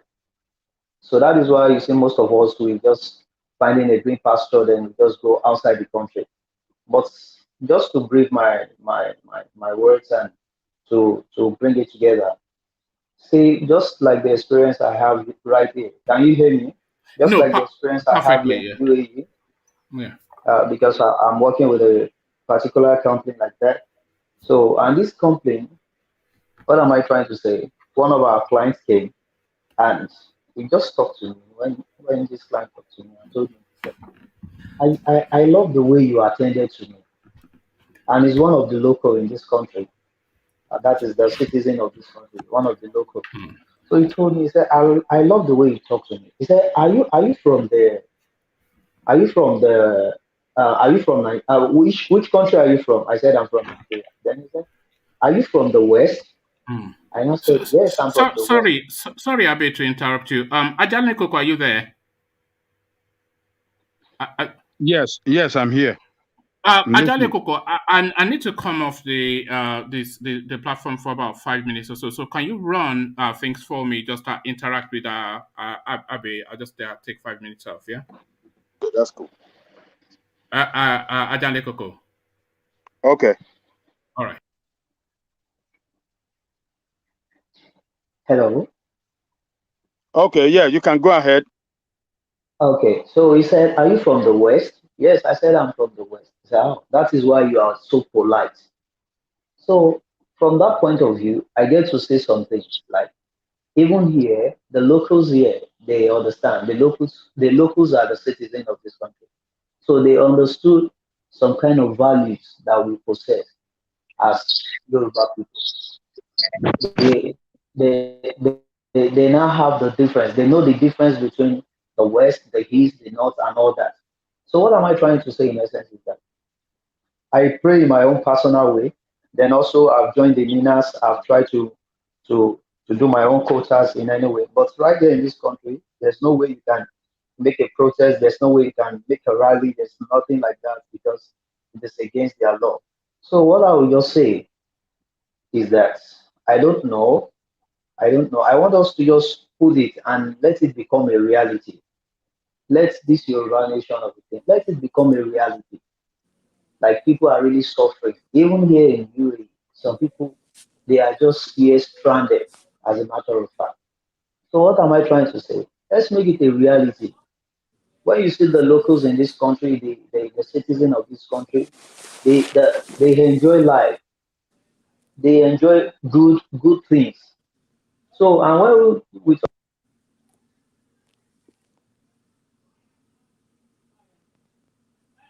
Abe, are you still there? Abe? I think he lost his connection. Oh, he lost connection. Oh, I'm with you. I'm with you. I'm with you. You are here? Okay. Which country did you say you are? Maybe you want to say it again. UAE, yes. Oh, UAE. Okay. Yeah. I'm in UAE. So what am I trying to say? The locals in this place, they get the difference between way the east and the north. I don't know, maybe you got that before, just like what I've said before. So what am I trying to say is that for us to just, I don't know how we can just put our effort together. We should make this thing a reality by the grace of God. This Yoruba nation of the people. Nation is whereby people speak the same language, they have the same culture and all this. This Nigeria so-called is just 419.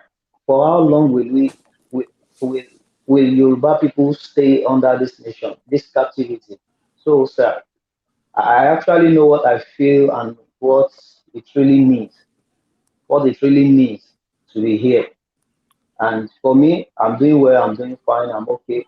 But when I see other fellow Yoruba people, I don't even care about any other, maybe North or whatever. You can't even find them there. The people you can find there, they are Igbos, they are other tribes like Benin, like all that. You can't find the Hausas here hustling and all that. Even if you will find them, maybe you go to the what's it called, the embassy. The last time I went to Nigeria embassy. So, sir, I pray God will just strengthen us. Let's push it more, no matter the difficulties, no matter what. Let's push it more. We should achieve this thing. Our born generation, my own kids cannot come again to struggle in this same Nigeria of the thing. It's just scam. So may God help us. That is just my contribution, and I'm really happy to even speak little out of the things I have in my mind. And I've also joined the Minas of the thing. I've made my registration. But protest is not allowed there, rally is not allowed there.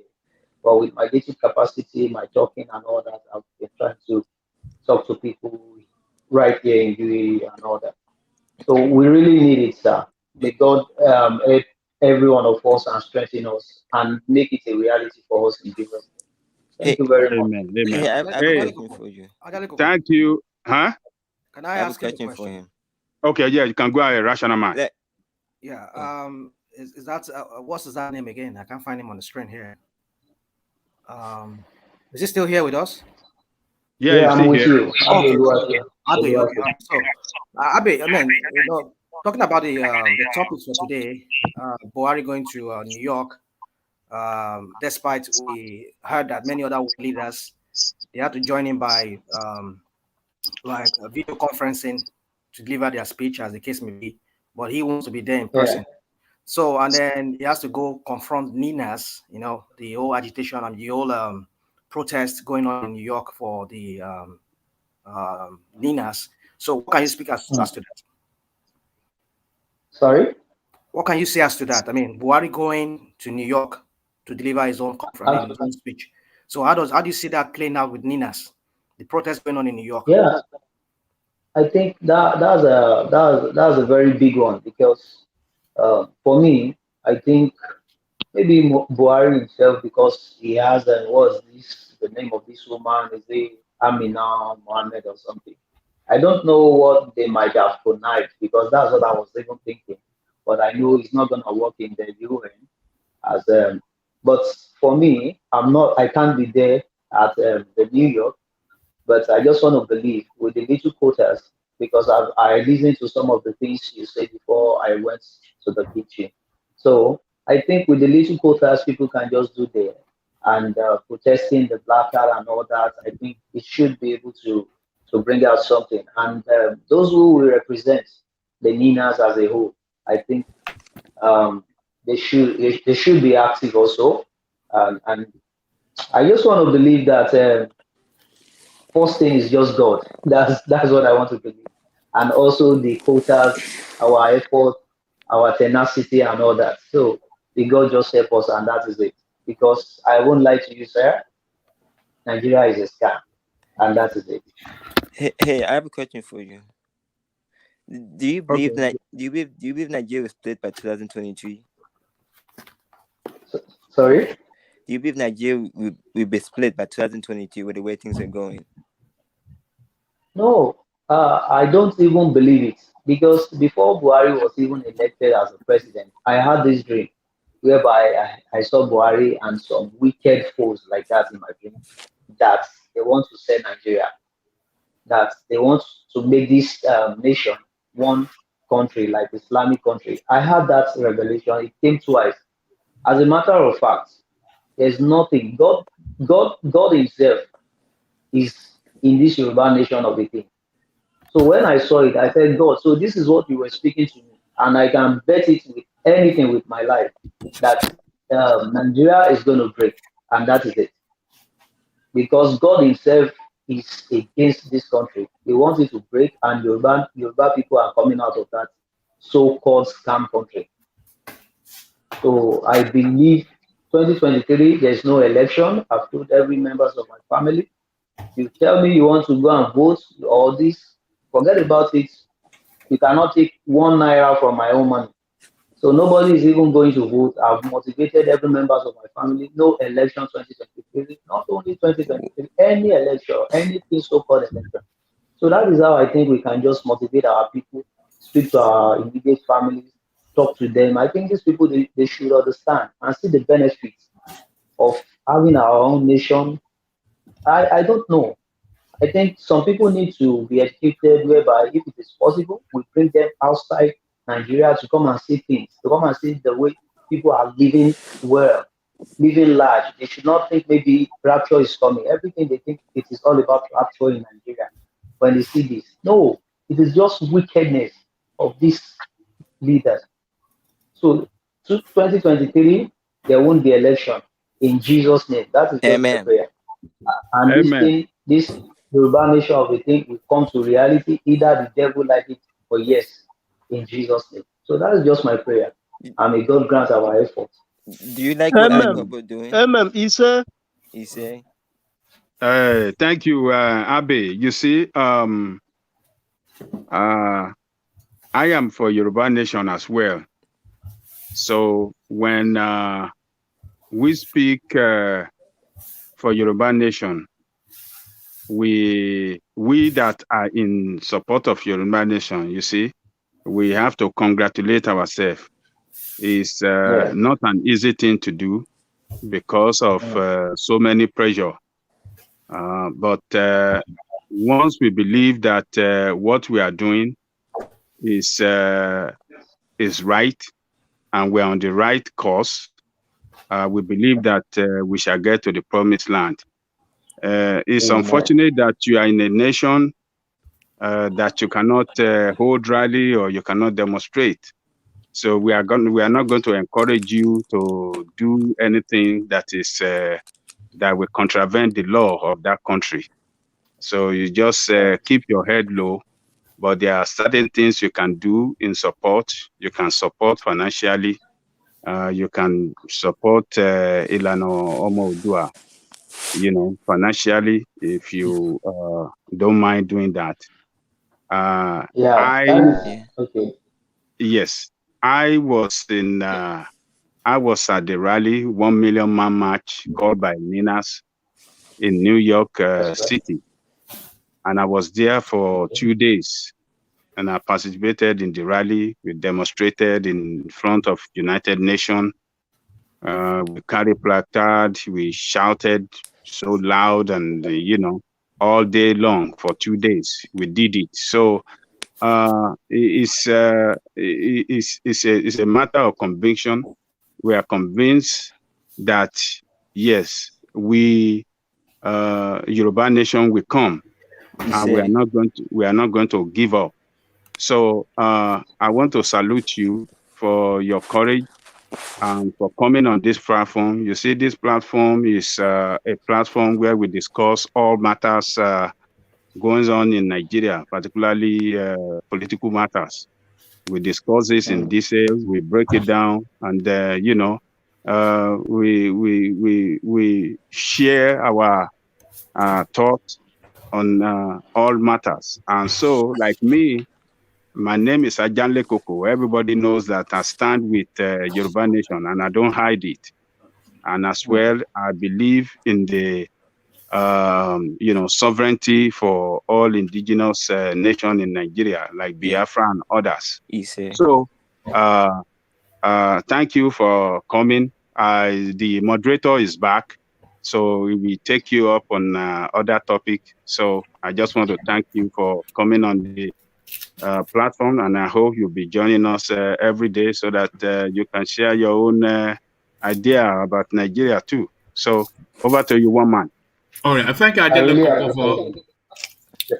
Thank you, Adele Koko. Go on. About the contribution in terms of financial, thing. How can I be able to get the account or whatever so that I can just know how to fix it? Or I don't know. Can you just put me through? I will attach it on the chat right now, so maybe you will see it. So on the private chat, rather, I will send it on the private chat, so you will see it on the private chat. So maybe that will help. So while you are still on the show, so I will post it on the private chat, so you will see it. Oh, has it left? Yeah.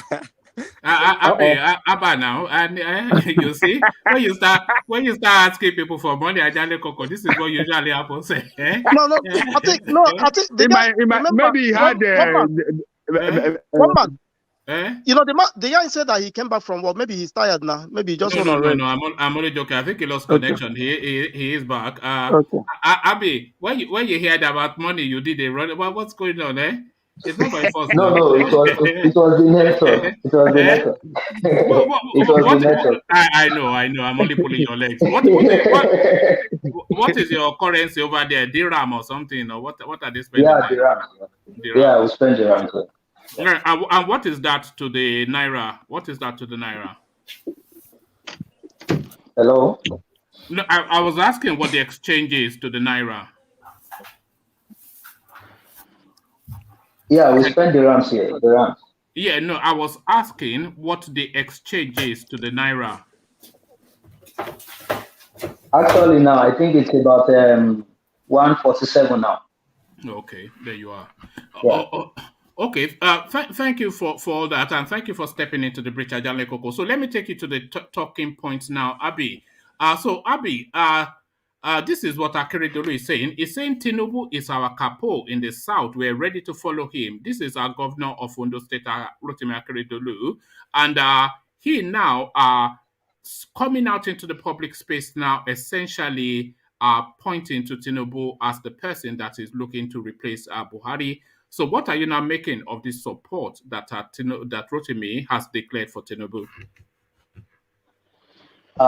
When we look at it very carefully, sir, we can see these people, they are cabals, and we cannot even allow these people to start using our head. We are tired of all this, and that is the truth about it. We are tired of all these cabals and all that. We don't even need anything rather than Yoruba nation. Everything Okay. needs to break. So that is it. So we don't even need anybody to point. Nobody is innocent among all these people. Do you think you'll get Yoruba Nation before 2023? By the grace of God, because I just believe everything can be possible with God. Yeah, we all know that, but we're just to the reality of what we know. We are 18 months. In 18 months, you get Yoruba Nation. Yeah, for me, I just look at things because when we look at the people in what's it called in Nigeria, I think majority are not even ready to even support this movement as far as I'm concerned, They are because not they are not ready. taking it serious. Just like the people in the diaspora, they are pushing it. People are contributing their quotas in terms of finance, in terms of what's it called, logistic, in terms of talk about it. The diaspora, they are doing great. But look at the people back home, the way they are reacting to things is as if they are not ready. So I think with their own support, it can be more active and effective. But But the people in the diaspora, they are doing their best. hold on, Abe. If you are saying the people at home are not ready, then that essentially means that Yoruba Nation is unlikely by 2023, which is just a year and a bit away. Yeah, for me, I think I just want to see that it's a make concern for us, for the people pushing Yoruba Nation in the diaspora, that we need to take this message. I think maybe they don't really know what it really means. No. Or Sorry, probably when they have this. Abby. Stay Yeah. within the space that I'm having the call because I'm trying to lead you somewhere to ask you a question. So, are we going to Okay. have Yoruba Nation by 2023? Yeah, by 2023, we're going to have Yoruba Nation. That is it. That is it. That's what you think. Yeah, that's what I think. All right. Okay. All right. So let me take you to the next talking point then. Bear with me. Northern states responsible for Lagos Rivers economic development. So this is the governor of Katsina State speaking. Masari, Aminu Bello Masari, his name is the governor of Katsina State. So I'm not sure if you are or are not aware that there's a skirmish going on within the Nigerian space at the moment over VAT. So the Lagos State and River State, especially wanting to collect VAT within their own space, and they're not pushing against that because that is where a large part of their income comes from. So the governor of Katsina State is now essentially saying that Lagos State and River State are economically dependent on the north, that the north makes Lagos and River State. So, what are you making of that statement by the Katsina State governor? Even a child born in 2000 should be able to defend that kind of statement from the governor. This is a blunt lie. What I don't know, because sometimes when I listen to news in Nigeria, then I felt like, is this coming from a nation? where we have professors, elites, like for real. What does Casina have to manage or to even finance Lagos State and River State in terms of what they have, their values, in terms of the resources they have and all of that. So it is very clear.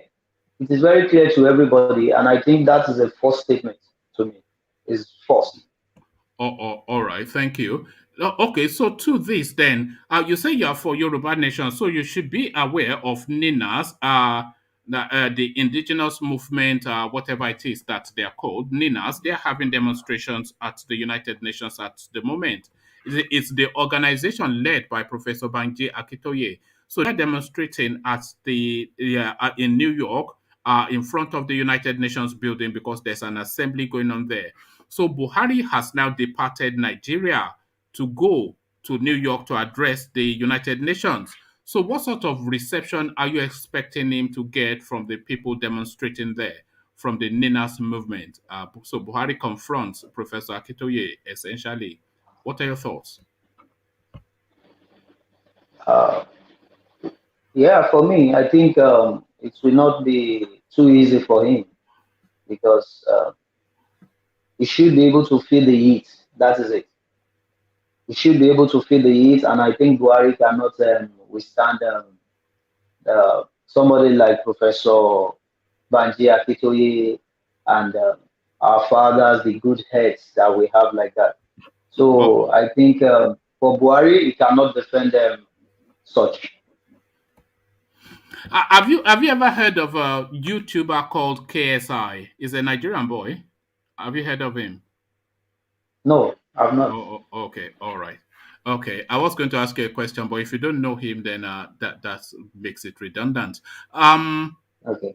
Let me take you to a different space then. Have you heard of a person called Obadiah Malafia?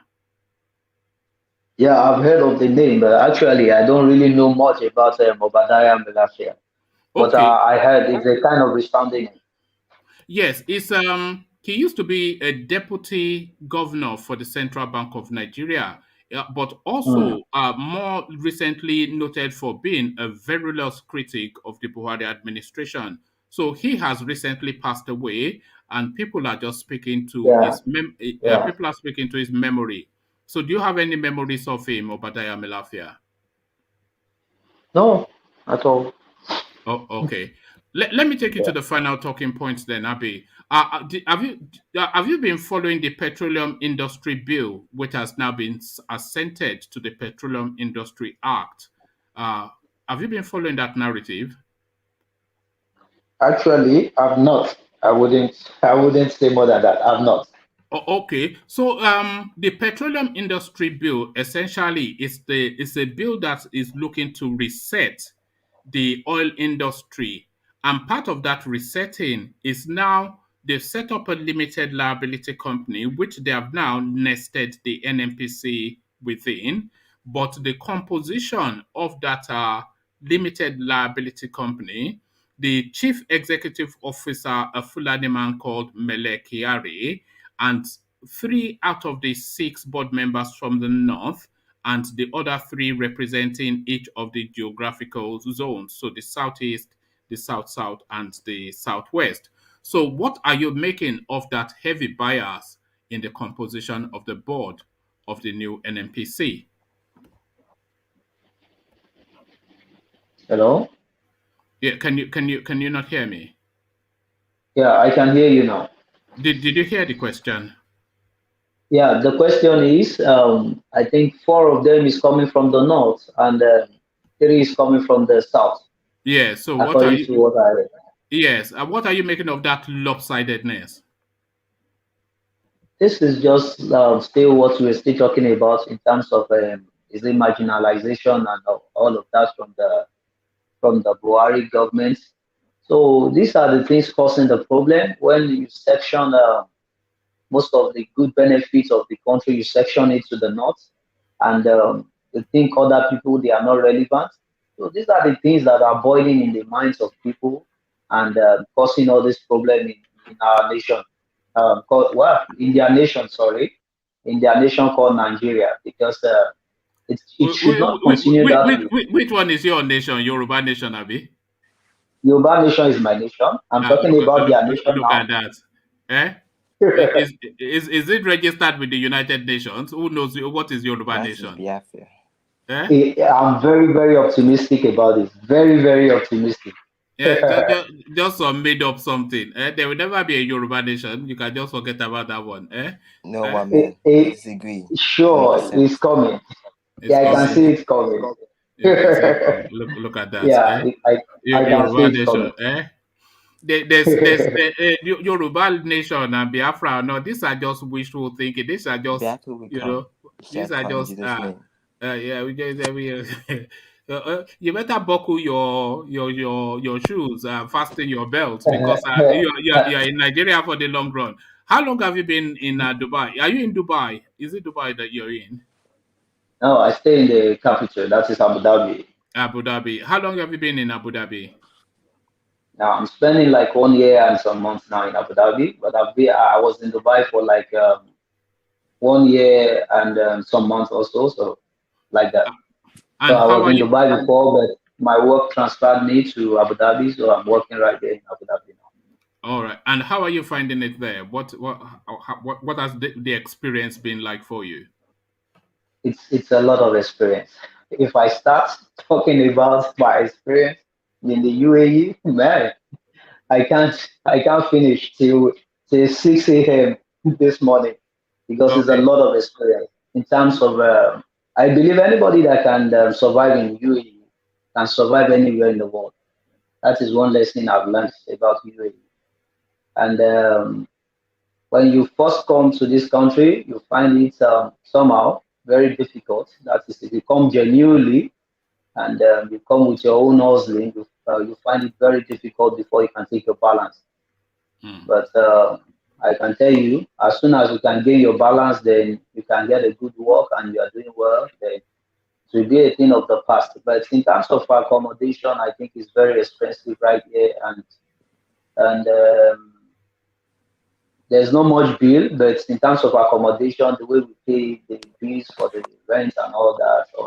So, but for me, I think I'm fine because I'm just I have this grace that God just gave me. I have the grace to be working with a good company and I'm doing fine. But when I look at other people, because some people, they even came to this country, after they spend, they use their visa, then they had to do visa change. Some people went for visa change like 2 times, 3 times. People are really starving here, and that is the truth about it. At times, I felt like crying when I see somebody, I'm going to work, and he just told me, please, I'm looking for a job. The way you see them, you will know these people are really suffering. They have not eaten like 2 days, this and all that. They don't even need to tell you before you know this person is really suffering. So people are really facing a lot of hardship here. And so they're not able to go back. Are they able to go back home, those people? Yeah, they can't even go back home. And why not? Why not? Why not? Number one is because of the shame. I don't know. Some people maybe they borrowed money to come to this country. They can't go back home. They don't even know what to do and say or how to pay back the money. And even some people, they still borrow money again to even make visa change upon visa change. Like they will get job. So they borrow. They have a lot of debts on there. They can't even go back home. Then number two is that the place you will sleep, you are paying it monthly. So how will you cope? So all of those things, and those people that are now like how should I call them? We call them tepo here, tepo, and tepo means those people that their visa is kalas. And when you say your visa is kalas, that means you are a problem to the police. When they catch you, they take you back home. So what am I trying to say? These people, they go to other states like Ajima, like Sharjah, like this thing, living a wayward life, most especially the ladies. They are the one right here doing all this solution and all these things, all that and all that. A lot of people are suffering, sir. I met a man at the bus station. He's around like 47 or 40, around 45 years of age. And this man, when he showed me his hands, sir, when he showed me his hand, all the fingers, they are red. I mean, peeled. There are wounds on these 10 fingers. And he told me, he started telling me the story. What happened to you, sir? This man started weeping, crying. He said he sold his car. When he saw that everything was not going fine with him in Nigeria, he sold his car and he even celebrates with his wife and kids that he's coming to this place to come and hustle for them. And when he got to this place, he spent 3 months after the visa was gone, was not valid again. Then he had to run to one of those states whereby he will not be caught, like all this Sharjah and Ajima. Then when he got there, the work he saw, they asked him to take some paper. This what's it called? The rim of the tire. That is what he will be doing.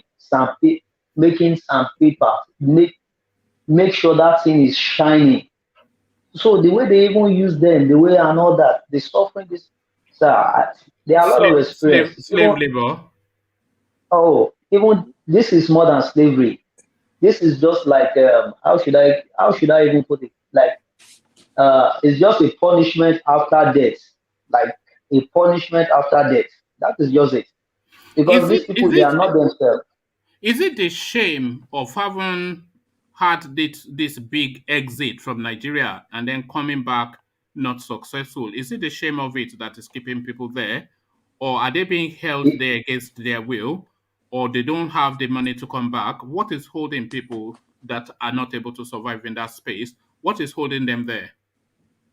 Yeah, for me, I think it's a shame of going back home without having anything to show for it. That is it. That is the main reason, as far as I'm concerned. That is the main reason. Because some people they borrowed, and some people even told people, and you know the way our people are. When they just see you take the plane, they think everything is fine. When they just see you take plane, then they think you have arrived. They don't know what is behind six or how will I put it? So No, carry on. these are the things. Hold on, Charles. Yeah. So these are these are the things that people are going through here. People are really suffering, and at a point now, they don't even want to renew the visa of the workers here, Nigerians in this country, because of some atrocities that was committed by all these cultists of all these Igbo cultists. They call No, it that I'll come. No, hold on. I'll go to that space with you in a moment. But just in terms of describe an average life or an average day for me, for yourself first, you being one of the lucky ones. So describe an average day. How do you go through a day? What is a day for you and a week for you in that space? What do you do? Not your job essentially, but how does your day and week run? actually for me, Hmm. after work, I come back home. I take some rest. If I have opportunity of going to the church, I go to the church. Then if I have opportunity of going to the park, I go to the park, and that is all. Because within the space you will have, I mean, hours you will have for work, and the hours you will have for rest. When you check it, when you check balance, then you can see that you need to rest because of the hours you use for the working. So most of the time when I'm free, I take a lot of rest because of my hours of working, and that's just the way I spend my day, actually. So in terms of recreation, do you have any recreational time? No, there's no space for that. Oh, okay. So, how I'm not saying Africans or blacks, but I'm saying especially Nigerians. How are Nigerians are viewed where you are in Abu Dhabi? Not just in general terms. How are Nigerians viewed? The way Nigerians are viewed are just like, how should I? They are I think they are the lowest rated set of people in this country. Lowest rated set of people in this country, as a matter of fact. Even all these, what's this so-called Pakistani, they are most rated than us. as a matter of fact. So when they just see Africans, they just see them as trash. That is just it. Just forget about it. They just see them as trash. They just see them as trash. So we are not even. There's no space for us. That's it. There's no space. There's no And how, space how, for how, how are you treated in interactions? So let's say you go to a shop or a restaurant. What sort of us. interaction would you have with that space? How are you in just interactions outside of your ethnicity? So if you are interacting with let's say with the Abu Dhabi person being the highest in their own country, to the, let's say, the Bangladeshi being the lowest, just above the African. What is your interaction with just that, the different mix of that space? So you go into a shop, what sort of interaction would you have?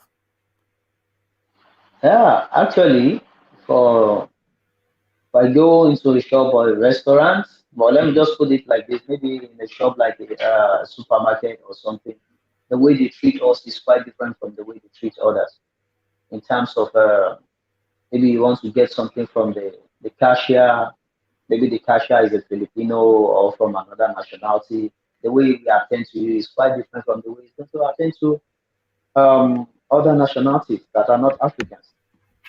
He gives them attention more than you. Then the way he approaches you, the way he talks to you, yeah, you can even find it that there is sentiment or what is it called in the approach and all that. So he's not fine at all, and that is just the truth about it. Anything black, Would, they would don't you even like at all. would you view that as racism against us, or just how do you view it? Is it racism against the We have black, we, or that against is exactly what I would call Nigeria it. in particular? Is it against the Uh, entire black people over there, or against just only Nigerians? Actually, against all the blacks, but if you are now Nigerian, that is another problem. That is another case entirely. Oh, It's okay. another case entirely. So let's go to that black space. In the blacks, in the hierarchy of blacks, do they distinguish? And let's not even say blacks. Let's say Africans, because of course they would treat the black American, black British differently. So let's say Africans in the hierarchy of, are they able to distinguish Africans by nationality, to say these ones are from the Sudan, these ones are from Ghana? Are they able to distinguish? Actually, they are not able to distinguish in terms of how should I put it now? Because anything bad they know is Nigerian. That is just it. That is just the only distinguishing part of it. Anything bad, they just say you are a Nigerian. Even if it is a Cameroonian that commit any atrocity or problem or whatever, whatever is a Nigerian. So that is just it. So any black they see, they believe is a Nigerian because they are the one causing problems in this country. So that And is just it. And in terms of the Africans there, how do they view themselves in terms of hierarchy? Do they view Nigerians as better than them, worse than them, cleverer than them? How do other Africans view Nigerians, and how do they view each other? I would like to say this bluntly, and that is the truth about it. Even the Africans there, they don't want to associate with Nigerians. They don't want to associate with Nigerians. Like when you want to, let me say, you want to rent a space where you will stay your accommodation, and when you get there, and probably the owner of the building or the one who has the space is a Cameroonian, and he just asks you, which part of Africa are you from? You even tell this person you are from Nigeria. You say, no, there's no space. So because you people, you fight, you commit problems, you do a lot of things. So what am I trying to say? Even among the Africans, the other Africans, they don't want to relate with us like Nigeria. The name Nigeria is just like a blemish to them, and that So is it. even amongst Africans, are you saying Nigerians are still at the bottom? Yeah, among the Africans, because I remember when I was looking for jobs some times ago, and I got to this particular company where I wanted to submit my CV. Then I came into that place. Then I saw the secretary. So when I saw the secretary, then the manager, I was so fortunate. One of the manager or supervisor was around. Then I presented my CV and I gave it to the secretary. But the secretary said there's no space again, that their workers are completed and all that. But the manager said, no, I would like to have this person because the way he talks, the way he approach you, I really like it. So he told the secretary, he ordered the secretary to get the CV for him. But when I was about going, then he asked me, you are from which country? Sorry, Nigeria. Then he ordered the secretary to return my CV back to me. Just because I'm in Nigeria. And sorry, where was that person from? This person actually probably is an Indian. I can't, I don't know the nationality of this manager, but I think he's not, he's from the Asia part. Yeah. Okay. As far as So I'm concerned. you were It's going to either- go to that, you were going to go to that cult space. So what's the cultism? You talk about what you wanted when I stopped you just then. What's the cult situation? What are you talking about with the cults? Yeah, we still find it so difficult with I don't know, some no future, the NFA, no future ambition Nigeria's youths that are here that still come to this country, still organize themselves, make cults of a thing. Because sometimes ago, like few months back, the heat was too much for us. The police, they come to the building, bust any building. Even you have your Emirates ID, your Emirates ID tells them that you are a resident. They don't care. They tell you, we give you this Emirates ID, we break it in front of you, we don't care. They took a lot of people back home just like 2 months ago, 3 months. Some people, they are still taking them. There are a lot of people they took back home. They come to the building, they bust. Because of what? Because of Nigeria. They call themselves cultists. They went to a building and they did what? They marched I saw that clip. human I saw beings. that. I saw that clip. I saw that clip. Where Yeah, are they? they marched. Where are They they from? marched. They are from Nigeria. They are Nigerians. Okay. And when they check all their list, they said they are all Igbo people. They marched human beings, and there was a lot of blood. And also another one happened right here in Abu Dhabi. I think that one happened in Sharjah, I think. And there's no building here where you will not see camera. So it was the camera that really exposed them. So nothing is hidden in this country. If you think you just do it, they will catch you. So another happened here in Abu Dhabi, whereby one of the locals, that is the wife of a local, they robbed this woman. They even beat her. Even she was pregnant, they beat her up and all that. They robbed and they were caught also. So all those things are the bad influence that these bad people are bringing on we that are saints. So those are the things. So a lot of atrocities here and there by all these cultists and all that. And they do it. They do all these cultists of the state. They practice it here like.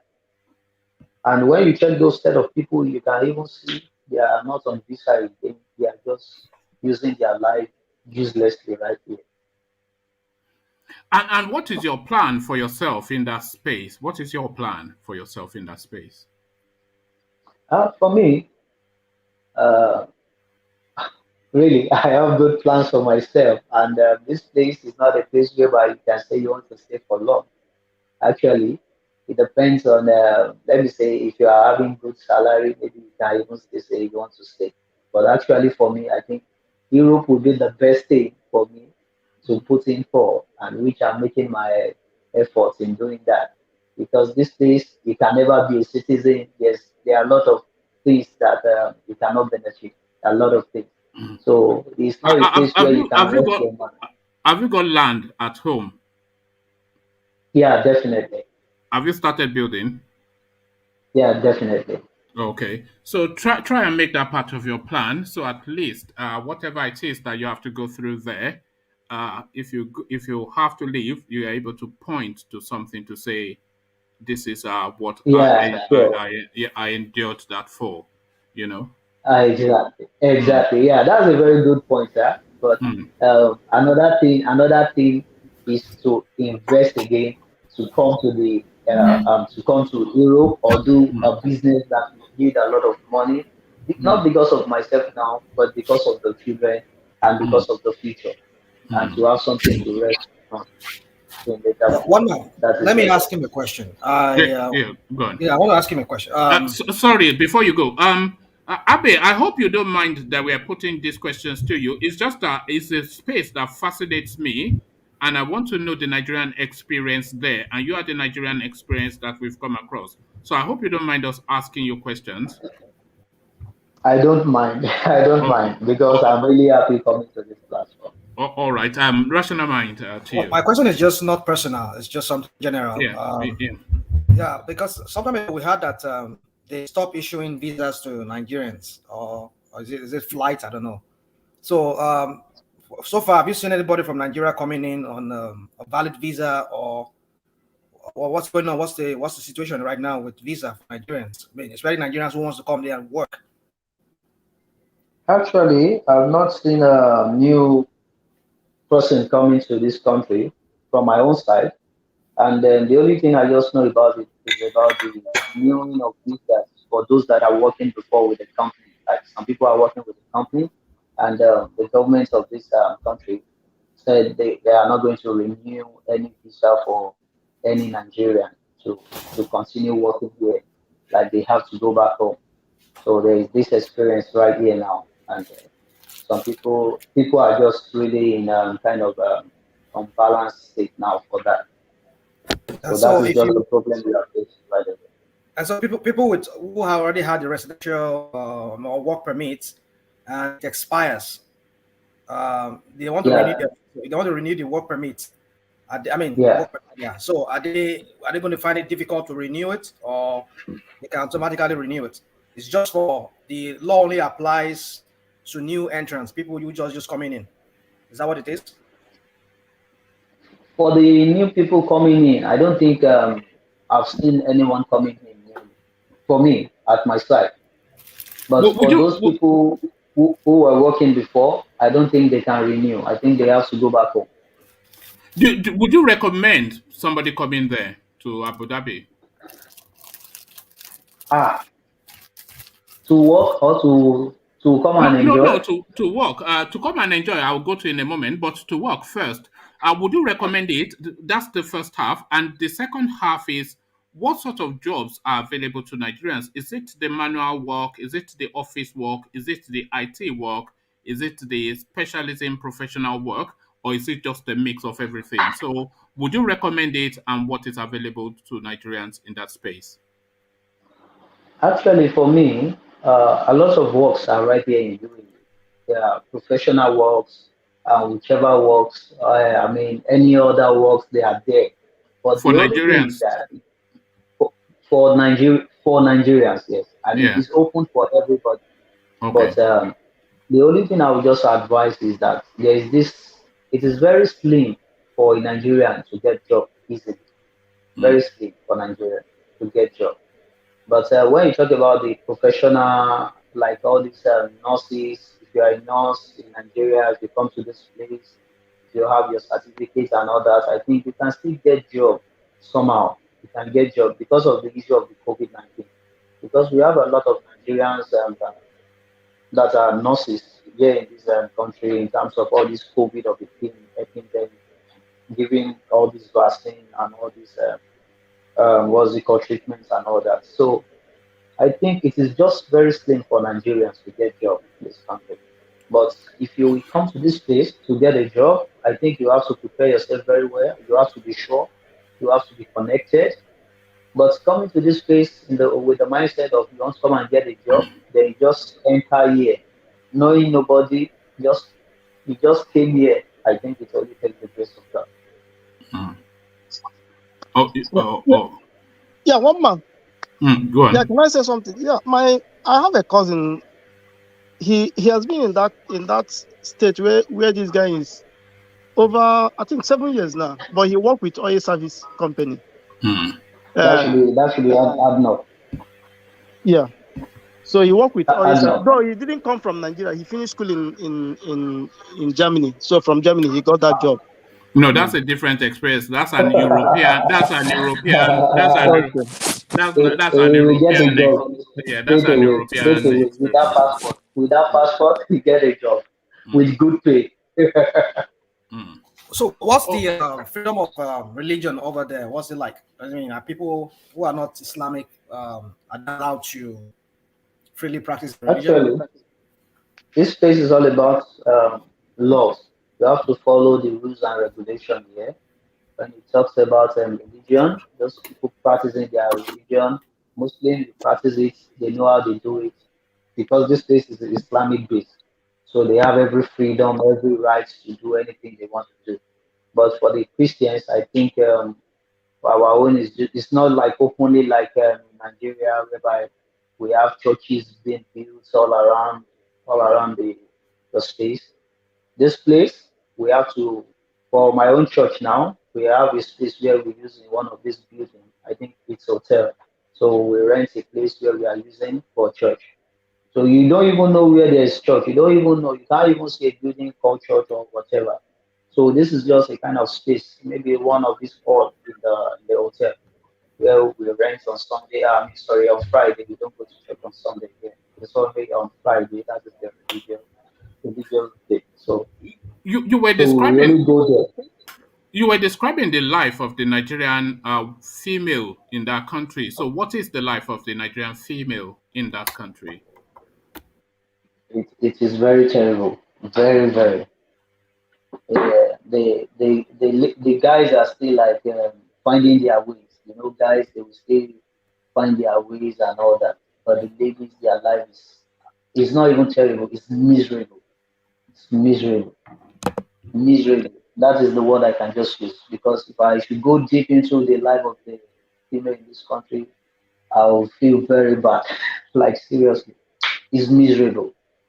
You see what the ladies are doing to get money to survive and all that. Somebody will cry and wait for them. I don't even want to talk about it. Miserable. What percentage of the female would you say are living that sort of life? I think we have a broad idea what you're talking about, but what percentage of females would you say are living, Nigerian females that is, would you say are living that sort of life in that place? 85%. 85. You go 85%. you go as high as that. Yeah, 85%. 85.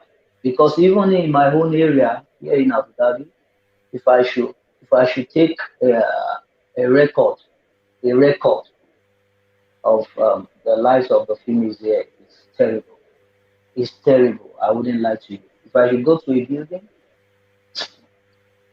go to one particular building, seeing a female walking genuinely, I think maybe it's not maybe more than 4 out of maybe like 30 or 45 ladies in that building, as far as I'm concerned. You mean like a So residential building? yeah, like residential building. Okay. Yeah. So if they explain to you, like the ladies, they explain to you what they are going through, then they will need to try and wait for them. And even the mothers back home, they think their children, their daughters are doing well, They're and doing they are nanny not or doing well something. at all. Yeah. They are not doing well. These girls, how many of them, what percentage of them actually come there to do that kind of job or find themselves there with a genuine hope of a genuine job, but then circumstances has led them to doing that sort of thing? So how many of them come there to do essentially that Olosho sort of thing, or they just find themselves stuck and they had no choice? So what are the percentages on that? The percentage of those people coming to do prostitute like Olusho for real, which they are bringing them in, like it's like about 60%, 60 to 65%. And do they have madams? Do they have some? Definitely, they do. They do. They have madams, because these madams are just with their passport, so they can't go anywhere. Immediately they bring them in, they get to the airport, they take their passport from them, and they put them in a particular room or whatever. They they monitor their life. That's it. Until they pay, and they have to pay because one of them told me that she has to pay 3 million, 2.5 million. I mean, so you mean you are going to pay this money? How would your life be before you will see this money? How would you They, even they be? would have wrecked her physically. They'd have, Oh my God! Oh my and God! psychologically as well, because you'll be surprised that physically they can endure it, but psychologically the damage is almost They are irreparable. tormented. Yes, yes, they are damaged psychologically. That is why I even fear what the future will hold for this so-called Nigeria. In, Because in even terms of the in terms of the average age, what would you say the average age of the Nigerian female is in that country, and then the average age of the Nigerian? You know what an average age is. So, what would you say the average yeah, age of the female is, the average age of the male is, and then the average age of the Nigerian in general? So, first, the average age of the females in the Nigerian females in that country. mm, I think it's around 18 years I was expecting you to say to 23 or something, 18, as young ah, as we that. have As young as yeah, we have 18. a lot. Yeah, we have as young as 18 right here. We have from 18 to like let me just put it like around 35 like that. 18 to 35 like that. But Yeah. most of them are around what age? Most of them are just around like 20s in their 20s like that. 20s Eh, like that. Early 20s, late 20s. Yeah, early 20s, late 20s. And the men, what's the average age for the men? Like 25 upward like that. 25 upward, 25, 40, Okay. And where 25, in 40, yeah. where in Nigeria do just broadly where in Nigeria do these females come from? Which part of Nigeria are they from? These girls? Benin, Hmm? Benin. Benin. Most of them. What percentage are from Benin? Ah, they are like let's say 50% of them. 50, yeah. Okay. Oh, all right. Mm. All right. 50% of them. Mm. It- Abi, I have posted that the phone number to Ilanamo Odua and the information that you need, Okay. on the private chat, so you can call that number and Okay. all right, Okay. all right, Abby. I mean, good of you to share your experiences in that space. Is a space that intrigues me.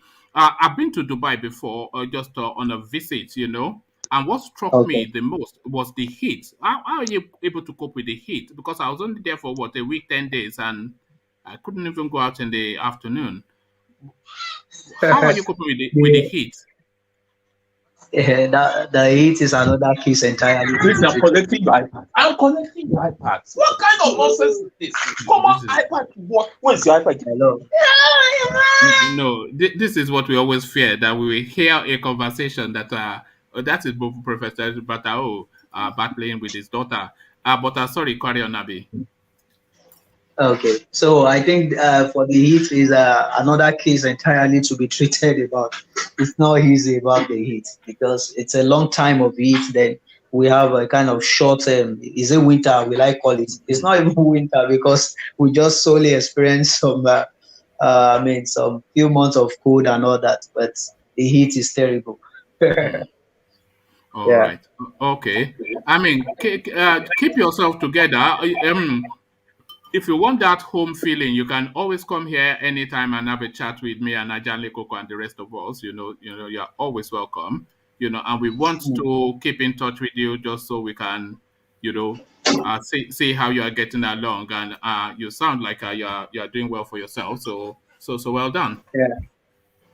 Yeah. Thank you very much. Thank you very much. I really appreciate it. All right. So that's Abe, ladies and gentlemen, our correspondent from Abu Dhabi.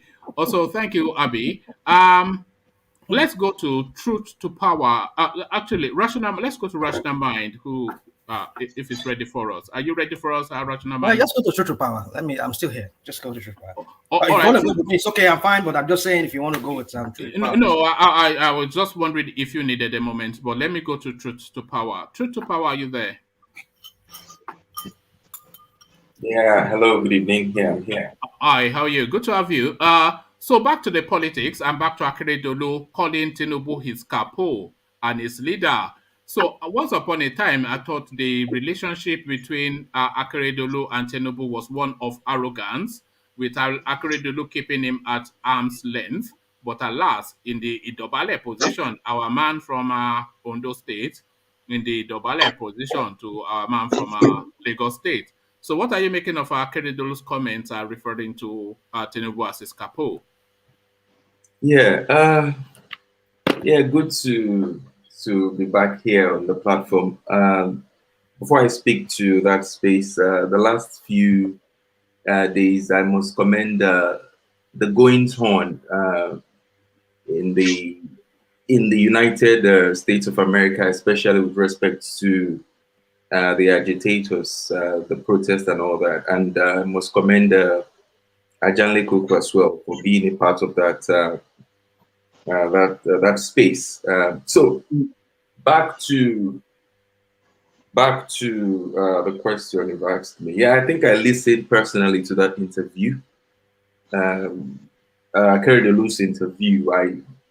It's not like I heard it from the horse's mouth. I listened to the length and breadth of that interview, and I must say that,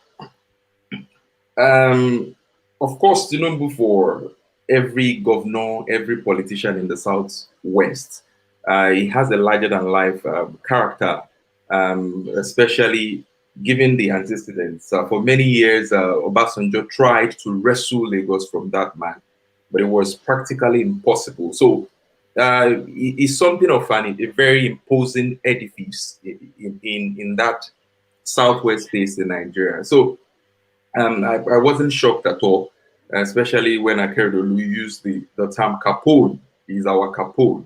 Tinubu has that status within the Southwest space. Even in the entire length and breadth of Nigeria, they don't call him Jagaban for nothing. So personally, I think I think he's not trying to curry favor from Tinubu. That's just the reality on ground for politicians in the Southwest. And I think one other thing the Southwest governors and Southwest politicians are playing to is that they are trying to put the best man in front for themselves, the one who can actually fight their cause, the one who can actually wrest power from the North. And Tinubu stands whether in person, if he chooses to stand, or whether he supports anybody's ambition, he stands the man to beat in the Southwest. And I think that's exactly what Akeredolu was actually pandering to. So for me, he's the voice for them. He's the man for them. Whatever political ambition anyone has in the Southwest, especially as it relates to politics within the Nigerian space, he's the man that if you get his backing, you surely or certainly would get the power. So, and that's what Akeredolu was actually playing. You said they don't call him the Jagaban for nothing. Do you know what that Jagaban actually means? I've not looked to the interpretation of that word. It is actually the Jagaban of Bogu, which is an emirate in Niger Republic. So that has actually nothing to do with the Yoruba elephant. No, I didn't say. I was just adding that. Thing I was saying it was. No, I wasn't contradicting you. I was just adding that as an appendage to what you said.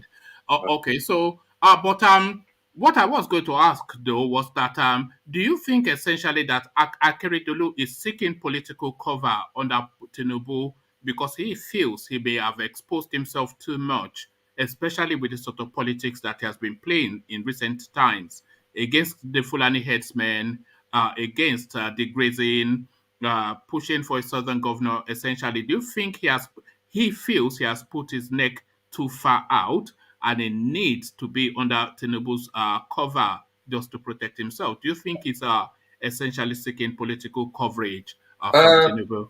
I don't think personally, I don't think it has anything to do with a personal political coverage for himself, rather than Akeredolu, just because I think politics in Nigeria, in the Nigerian space, is all about personality as it stands. It's really not. It is really not about character. It should be about character, the best man for the job, the one who can actually who has been tried, tested over time, especially with respect to the one who can actually lead in a visionary capacity. But sadly, it's a game of personality more in Nigeria. The man who wields the power more, who speaks the loudest, whom people see as larger than life. And I think that's what Akeredolu was just playing to. It has really nothing to do with his personal ambitions. I don't think personal cover, I wouldn't see it that way, but rather somebody that can actually, because the clamorings that we have in the Southwest space as it stands, especially with respect to the agitation, I know deep down in Akeredolu's heart, of course, not many of them has put their hearts to the ring as we speak. Not many of them are supporting in crystal clear terms the agitation now, but deep down, they know that the yearnings are real, the yearnings are true. These are what people are feeling. People are feeling this pants.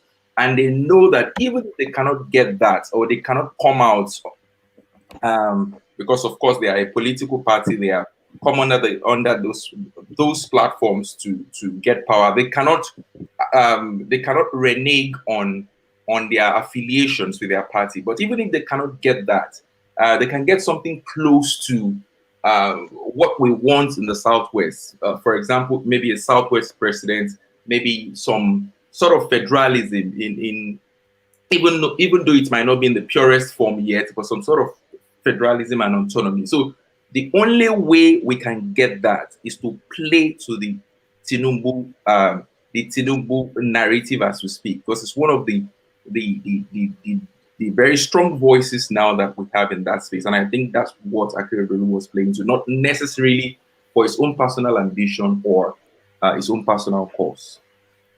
Okay, so I put the same question to Ajanle Koko. I was saying that Akeredolu had been championing that power rotation to the south now for quite a few months, and he has been doing that as the chairman of the Southern Governors Forum. Yeah. So, and they all in unison speak to that. But now him coming out to say that Tinubu is his capo, does that not then make that agitation seem like essentially a Tinubu for president campaign, a clamoring for power to transit to the south, and at the same time saying Tinubu is his capo? Is that not a Tinubu campaign essentially? Yeah, I think on first impression, that will want to seem like the obvious. But I think the last few months I've been looking at the workings, the man Akeredolu, what he stands for, and all that. Of course, it's not by any stretch of the imagination any one of the. He's not a perfect politician. Of course, he has his weaknesses. He has goofed and gaffed on many occasions. But I think I'm intrigued about his personality, and I'm not saying that he thinks Tinubu is the best man for the job. In terms of character, like I said, personally, I don't hold Tinubu in such high esteem in terms of characterization. But in terms of who can lead the front, who can play the game, who can actually engage in politicking in the Nigerian space for the Yoruba people as it stands, something close to however remotely close to the Yoruba nation, even if that is not obtainable now, somebody that can actually say, North, we are tired of you, we are wielding power, Tinubu stands the best chance to front that for us in that space. And I think that is what people like Akeredolu might be pandering to. But whether he's throwing his heart into the ring completely for the Jagaban, only he will be able to decide that. I'm not a mind reader, but I would want to believe that if Tinubu comes out, if he's of his sane and sound mind, that his health is not an issue, he comes out to say he's going. Do you see that as essentially, or those as essentially his stumbling blocks, Tinubu? Do you see that his health and frame of mind, state of mind, are essentially the stumbling blocks? I think those are the biggest barriers he might have to try to navigate in the course of this time till next year. So between now and next year that the elections will be holding, those would be the issues that will never go away. Those would be the talking points. Do you think the Fulanis will try and poison him just to get him out of the way? Okay, poison in terms of physically poisoning? Yes, physically poison him. I don't think. And do you think they have attempted? I don't think anyone is immune to that, except that God watches over a city. Those who will be building that city will be building in vain. I believe that every man's life is in the hands of God. But whether he's going to be more of a target for the Fulani man, that is a possibility. Whether that is already a reality, I'm not sure, but that is really a possibility. But there, even if he gets out of the way, whether by consent or by unanimity, or whether he just drops his ambition or whatever, I still think there are too many qualified, strong voices in the Southwest that will still be able to make us wrest power from the North. So if Tinubu goes down, doesn't mean anything. It wouldn't mean anything. You see, because my two concerns for Tinubu are also his health and his state of mind. And what I see of a Tinubu, or what I fear for a Tinubu presidency, is essentially a Yadua Goodluck Jonathan repeat. You know, this is what I fear for. And then you have another Fulani man by osmosis of some form. So that is just filled with trepidation. The possibilities of Tinubu. There's nothing, but he has that power and that aura, you know, that is able to use that presidential space with real potency. He has Buhari level bravity, you know, that can stand and just say do it, you know, without flaming, or you know, he has that. He's even stronger than Obasanjo in that respect. Obasanjo being a military man, but his health and his state of mind are just those two things. But let me take you to a conversation that I was battling Ajale Koko with yesterday. Akeredolu, I'm saying that he's too ethnic, Akeredolu that is, in his disposition to be nationalistic in his presence and influence, that is too Yoruba to be a real national figure. What do you make of that assertion? Okay, I think I listened in yesterday, even though I didn't dial in to join personally. I listened, I went into, and of course, Ajele Koko was one of the voices that, and a few other people in that capacity. And my thoughts are not really far off from what their thinking was yesterday, but I'll go straight with my thoughts. Now, I don't think Akeredolu started out with the ethnic view in mind, but the situation we have come to find ourselves in that space called Nigeria now. Because I am first who I am, my name, what I stand for, the family I come from. Before I now become, okay, a Yoruba, and then before I now become a Nigerian, and then before I now become the citizen of the world. So what happens is when you lose the sense of belonging in a space called Nigeria, then you have no option than to retreat back into your shell where you think you feel it natural, you're acceptable. So personally, I don't think Akeredolu is bigoted. I don't think he's intolerant. I don't think he's less of a national than somebody from the north. But I just think that's about turn in terms of pushing for more the national anthem, the Yoruba anthem will be the norm in the school and all that. I think it has stemmed from the fact that so if Akeredolu becomes the Nigerian president, would we be making them sing Ilane Omoduwa in Sokoto? He'll be making them sing Yoruba anthem in Sokoto. This is what Ajale Koko was advocating yesterday. If that happens, it will be all encompassing. I think because, of course, he then becomes the president, it stands for something more than the Yoruba people. It stands for the entire nation. And the ideal thing to do in that space would be that you have to rally around people. You're not, if he does that as a Nigerian president, then he is no better than a Buhari government. But I think as a person personally, you are first who you are, you're first the family where you come from, you're first the tribe where you come from before you now start playing to the many supernatural, what's it called again?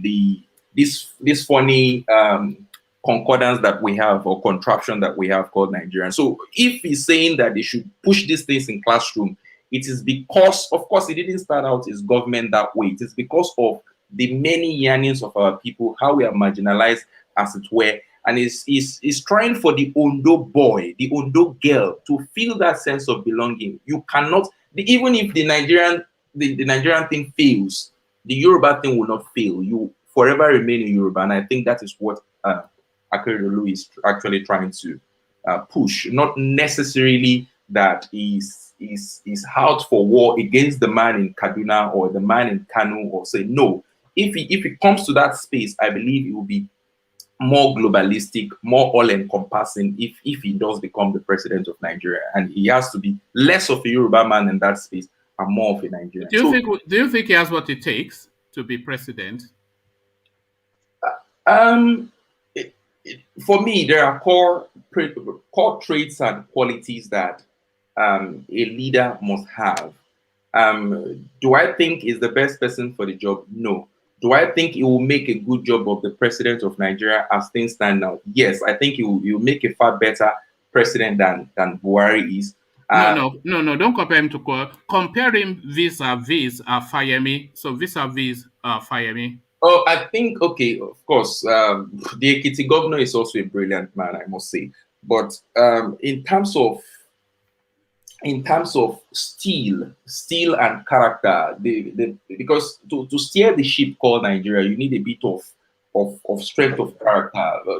You can't pander to everything, every voice, anywhere. There has to be some strength, and I think personally, I will put Akeredolu slightly higher than Fayemi in that respect. In terms of bringing innovative ideas to the space and all that, I might want to pander or move slightly towards Fayemi, but overall, I would place Akeredolu slightly over Fayemi. Would you say Akeredolu is more a leader and Fayemi more an administrator? Fantastic. Those two words capture the essence. Yeah. So for me, Akeredolu is more of that political leader than Fayemi. All right, brilliant. Let me take you to a different space then, too. Northern states responsible for Lagos River's economic development. Masari speaking, Masari being the Katsina state governor. And what is prompting this statement is that VAT battle. So he essentially saying that just the weight of number of the North is what essentially propels the Nigerian economy, which of course then what propels the economic development in Lagos and Rivers. So what are you making of this abracadabra comment by the Fulani guy? Okay, I'll put it in context. The first thing, if his statement is on the back of the VAT brouhaha as it stands. It is, yes. Yes. So if it's on the back of that, and all he's trying to say is that, oh, the VAT thing should not stand because people in Katsina, people in Kano, people in Jigawa, if these people buy these products in places like Lagos and in rivers and the like, then there will be no economic development or boom in such places. If that is exactly what he's saying, I would differ with him on that. Of course, we cannot rule out that the numbers, the numbers in the north has something of a relevance in the Nigerian space, especially with respect to True. Hang on a moment. Let me just bring you what he said. It's quite short, so it's not heavy going. Katsina State Governor Aminu Bello Masari has spoken against the collection of value-added tax VAT by states, saying the North contributes to the economic development of Lagos and Rivers. Speaking exclusively with correspondents, Mr. Masari described the agitation over tax collection as a joke. What is Lagos without the rest of Nigeria? The market. Sorry, can somebody mute themselves there? Because I'm sorry. Bear with me. I'm just getting that heavy feedback. Okay. So that's better. Let me just give it to you, and then I'll take you off mute. Truth too. So it says that what is Lagos without the rest of Nigeria? The market Lagos is boasting of is dependent on the larger part of the country. Benin Republic has a port. Togo has a port. Do they have the population to back up the ports?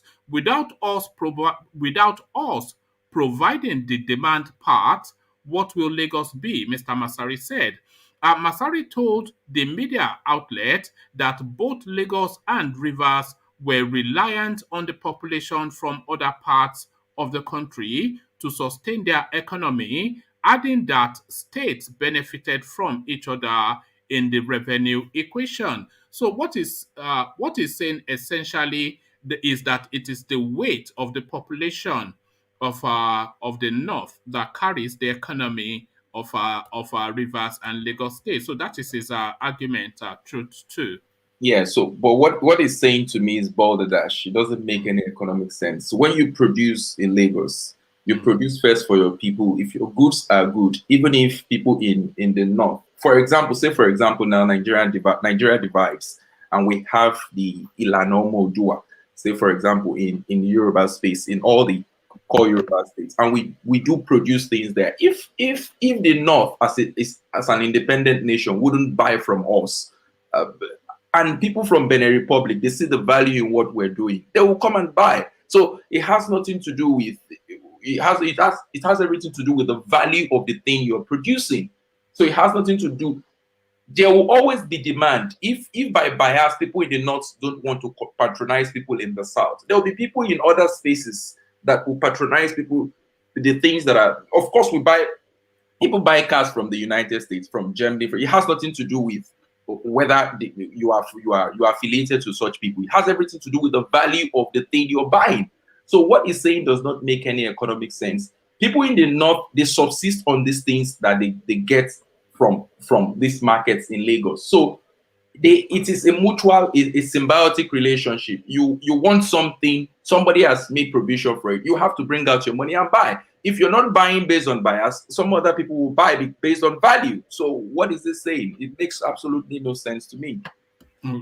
There you are. So I think, like I said, it's voodoo science, isn't it? Really, utter nonsense. Of course, it's essentially clutching at straws. But what are you making truth to of that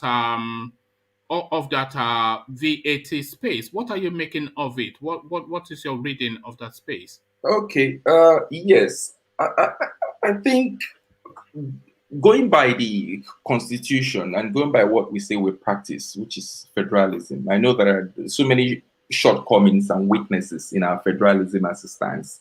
But going by that, I will stand with the Southern Governor Forum.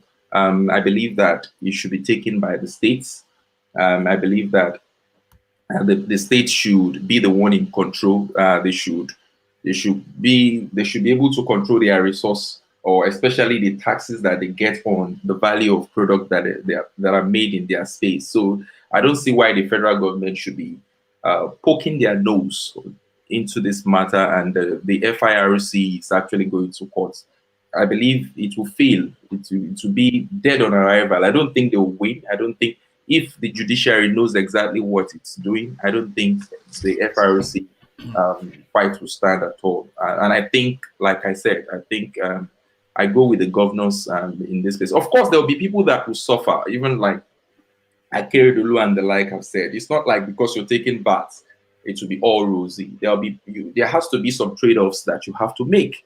But still, it is the right thing to do. It's a reflection of the true federalism that we say we are practicing. And if that is what we say we are practicing as a nation, we are not practicing unitary system of government where somebody stays in Abuja and just decrees and makes some. We're practicing. Otherwise, the government at the center will wield all the power with little or no power in the states. And I don't see how that is different from a unitary system of government. So for now, for me, as it stands now, Nigeria is closer to the unitary system of government than the federalism that we say we are practicing. And I think if they can wrest this power, wrest this income from not going to the center, it will bode well for the federalism that we say we are practicing. And that might be the first of many good things that will stem out from this situation. WIKE, of course, has gone to the Supreme Court straight to say, just let's settle this thing once and for all. But with this VAT battle, Truth 2, with the VAT battle and the southern governors all virtually assenting anti-open grazing into law, and the push for state police, is what we're seeing essentially restructuring via the back door. Is this restructuring via the back door what we're seeing? VAT, anti-open grazing, push for state police, etc. Is this some semi-autonomy that is taking shape slowly? Yes. Yes, even though I want it to be, we all want it to be done from the center. We want it to be done from the central legislation. But albeit they have been really, they don't know why they've been sent to Abuja. They don't know that they had to play. They are there for the people and not really for their party or for their own personal gain. So for me, I think if we cannot get what we want by legislation centrally, then if this is the way that the southern governors can wield some power and ensure that some power leaves Abuja and actually resides with the people, that will really bode well. So for me personally, I support it, whether it is, we want to call it backdoor politicking, we want to call it backdoor anything. I don't care. With very difficult situation will require difficult measures. And I think for me, it's a step in the right direction, especially for Abuja to know, for the federal government to know that you are really nothing aside the constituting units that make you center. Abuja is supposed to be figurehead and the true power resides with the states. But what have we seen in terms of in fact, if we look at the lettering of the Constitution as it stands, although there are too many things that are in the exclusive list that shouldn't be there, but even the things that are within the concurrent and the residual list, Abuja still drags seats with the states, and it beats my imagination that Abuja will be doing this. So for me, if this is one of the ways that the southern governors have resolved that if we can't get this thing through the common sense method, the grown-up adult method from Abuja, we can go through this back way and we still achieve the yearnings of our people. So I support it wholeheartedly. All right, thank you. So, so essentially, somewhat a kick in the teeth to the Fulanis. So, a kick in the teeth to the Fulanis. But do you know who KSI is? Truth too. Do you know who KSI is? Yes, I know. Some Nigerian boy. And yes. do you know who Logan? He lives in the UK, isn't it? Yes. Do you know who Logan? Do you know who Logan Paul is? Logan Paul, I've heard that name. He's a YouTuber too. So they recently had a boxing match. Oh yeah, So we're going to have a KSI Logan Paul Nigerian version, octogenarian version, Buhari takes on Professor Banji Akintoye. So this is the latest boxing match that is about to take place. Buhari departs Abuja to attend 76th United Nations General Assembly. We know, of course, the reception that is already waiting for him there. We've already seen the preparations as over the course of the next few days. So Buhari addresses the assembly on the 24th. But then, of course, will anybody be able to hear what he's saying? One, because he lacks a grasp of any language that is known to the people assembled, but more importantly, the noise coming from the outside. So, what sort of anticipation are you having for the 24th of September when Buhari addresses the United Nations, but the Ninas crowd is outside? So, how do you see that mix shaping out? Okay. Yes, it's going to be a very interesting one. But first, I just want us to be clear on something. Did he have the option of staying put in Abuja and doing it virtually? No, I don't. Maybe not virtually, but he had the option not to go at all because he's not obliged to attend. You know. Okay, but he decided to go on the back of the Nina's agitation and all that. No, I think he had already intended to go because, of course, you know that a lot is done within that space. You know, that one opportunity congregates all national, all global opinion leaders. So all the side meetings, all the deal struck, all the movements. So yeah, it's probably important. Yeah. So I'm going to speak to that. Yeah. So if he had made that decision before the current spate of agitation, especially the ones in the last few days in New York, if he had already made up his plans before that, and then he still is hell-bent on going, and he has actually gone. Now, for me personally, I think he's just trying to show bravado. He's trying to. He doesn't want to make people think he's jittery or he's having the jitters. He wants to show he's the strong leader. He wants to say, why do I have to fear? Especially, he wants to look good before the leadership of the National Assembly, the 76th Assembly happening in New York. So he wants to look good. He wants it to be a narrative of, okay, I have nothing to fear. That's why I'm here. I'm ready to listen to them. I won't be surprised at some point if he stands on the steps of that National Assembly and be maybe for the very first time you will see Buhari wanting to engage. I won't be surprised. No, I would be. Buhari is anything but a brave man. He hides behind all these security personnel. I won't be surprised because I think the guy is a clown. If he goes to New York and on the back of all this is because he could have come up with some excuses like, oh, something has happened, I'm not going again, and then he couldn't have because Ninas had already forewarned the sort of activities that they are going to demonstrate at that space. So if he then backs out of it, it will show weakness, like as though he can't be seen to be doing that, which is that's not what I'm saying. So brave. So the option was there. The option was there, but he wouldn't have taken that road because that, of course, will show weakness. So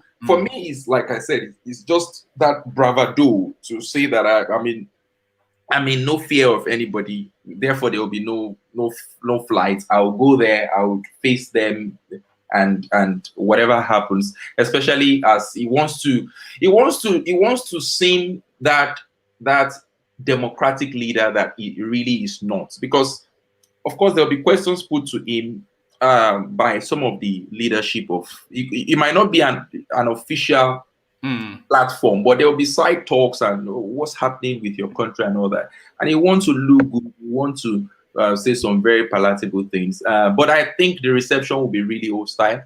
I think the people will speak the loudest. The agitation will become the strongest in the next few days, leading up to 24th, that he will be speaking. And I think on the back of that, I think heavyweight countries like the USA, the UK, I think they will listen more.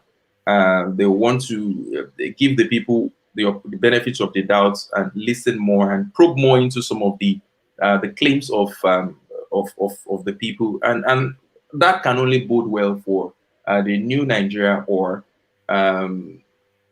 the agitation that we're actually hoping to get. You talk about a new Nigeria. What Nigeria are you personally looking for? Are you a secessionist, a restructurist, or a status quoist? What east are you?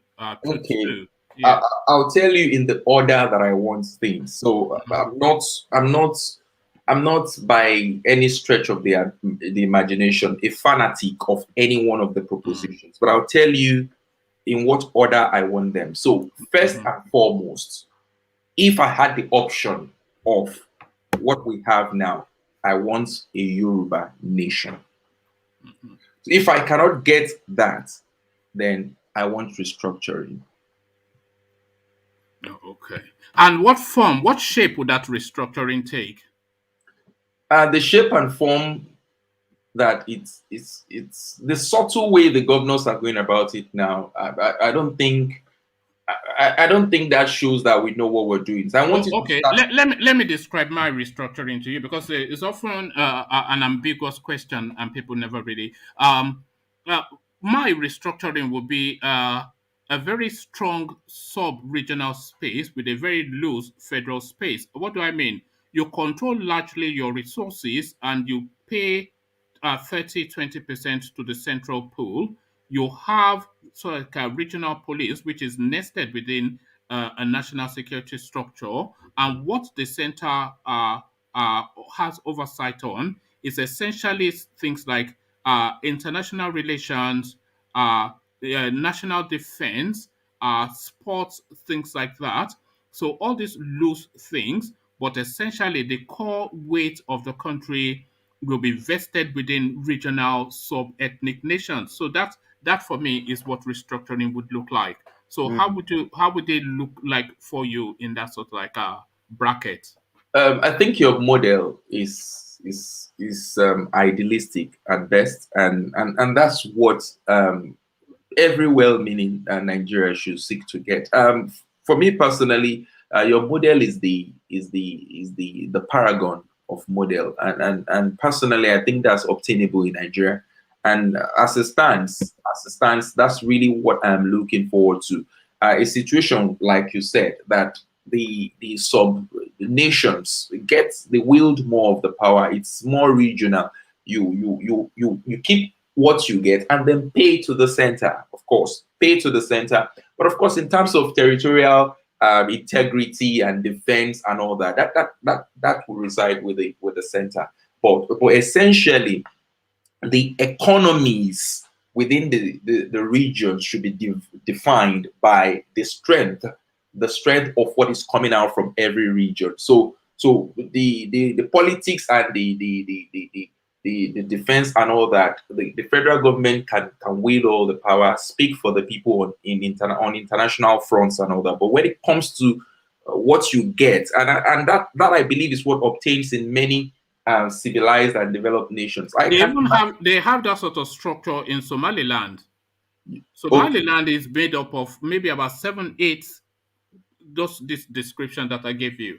You see, so it means, so if we have it as a workable model in places like in other places in Africa, why not Nigeria? So for me, I will, pardon me to use this word, Ijeku Jeti Ba.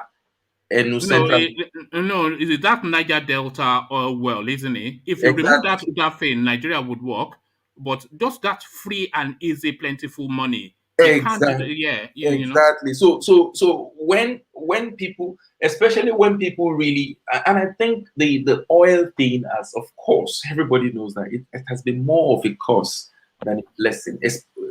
But if only we can reverse the fortune. And how do we do this? Over dependence on crude oil is for me, it's the biggest, most punishing thing that is happening to the Nigerian people.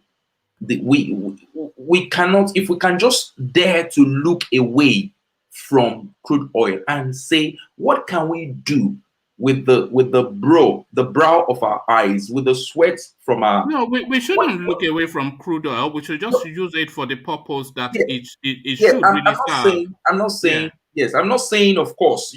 Because the window for crude oil is closing very quickly. And I don't think Nigeria is on that train yet. But certainly, you wherever Exactly. you are living, you are driving a Tesla or something, or some hybrid that is half petrol, half. So they move. Exactly. So yeah. So of course, I don't mean to say that we, of course, whatever gift of nature you get, you make the most of it. That's basically what we're saying. But we're saying that this over reliance on the crude, and then you just okay. Look at the whims and caprices that we continue to see in the last few years, especially with respect to the rise and the fall of the price. How can we survive as a nation if that closes in on us as a people? Is that at the point we'll now start looking for alternatives? So we have human capital, we have other untapped resources in very many places of our land. But what would you say Nigeria's greatest asset is? That human capital or that petrol? What do you think? Because actually, you answered. Let me not answer my own question. Yeah, what would you say? The human capital, as you said, the mass that is the population, or the minerals that is under the ground? What would you say Nigeria's biggest asset is, and what would get us out of the situation we're in? Where should we invest our hope? To be able to say hands down, it's one particular thing, especially given that there's not much metrics to go by, but especially favorable metrics are not there. Especially that we know that the crude oil has been there. It should have turned our fortunes around over the years. It hasn't. So of course, our people, especially in the south of the nation, we are getting more and more educated. We're competing with the best brains in the world. We can oftentimes get our people back, and they help with the development of the nation. But what I want to believe is going to help us is a number of things. So the human capital is a plus. The crude oil will help. But as it stands, if we look away from the crude oil, the human capital thing will be the singular biggest thing that we can harness in us, because I agree. Sorry to keep interjecting, but it's just because you are in sequence with my line of thought. I have always thought that the human capital in Nigeria is the biggest asset that it has, because that human capital, if they recalibrate it, it becomes a human asset. And how do they recalibrate it? Just turn them into productive beings. So each unit of that 200 million that we have in Nigeria, if you turn them into a productive being, just by whatever level of reskilling that their capacity can absorb, yes, then imagine a productive, of course not the whole 200 million, but just as a loose term, imagine a productive 200 million mass. That in itself is more than the oil. But there's no thinking in Nigeria, of course, because we have brainless exactly. or a bookie from wherever is what are we talking about in that country? The leadership, Mala the leadership is the biggest problem we've been faced with in that nation. If only we can get the right person there that can begin to see that it is really not about the crude. If you harness the power of people, and we can really truly become the giants of Africa. Of course, we've heard that phrase many times when we're growing up, but Nigeria truly have not lived up to that potential. So are we still the giant now, or the joke of Africa?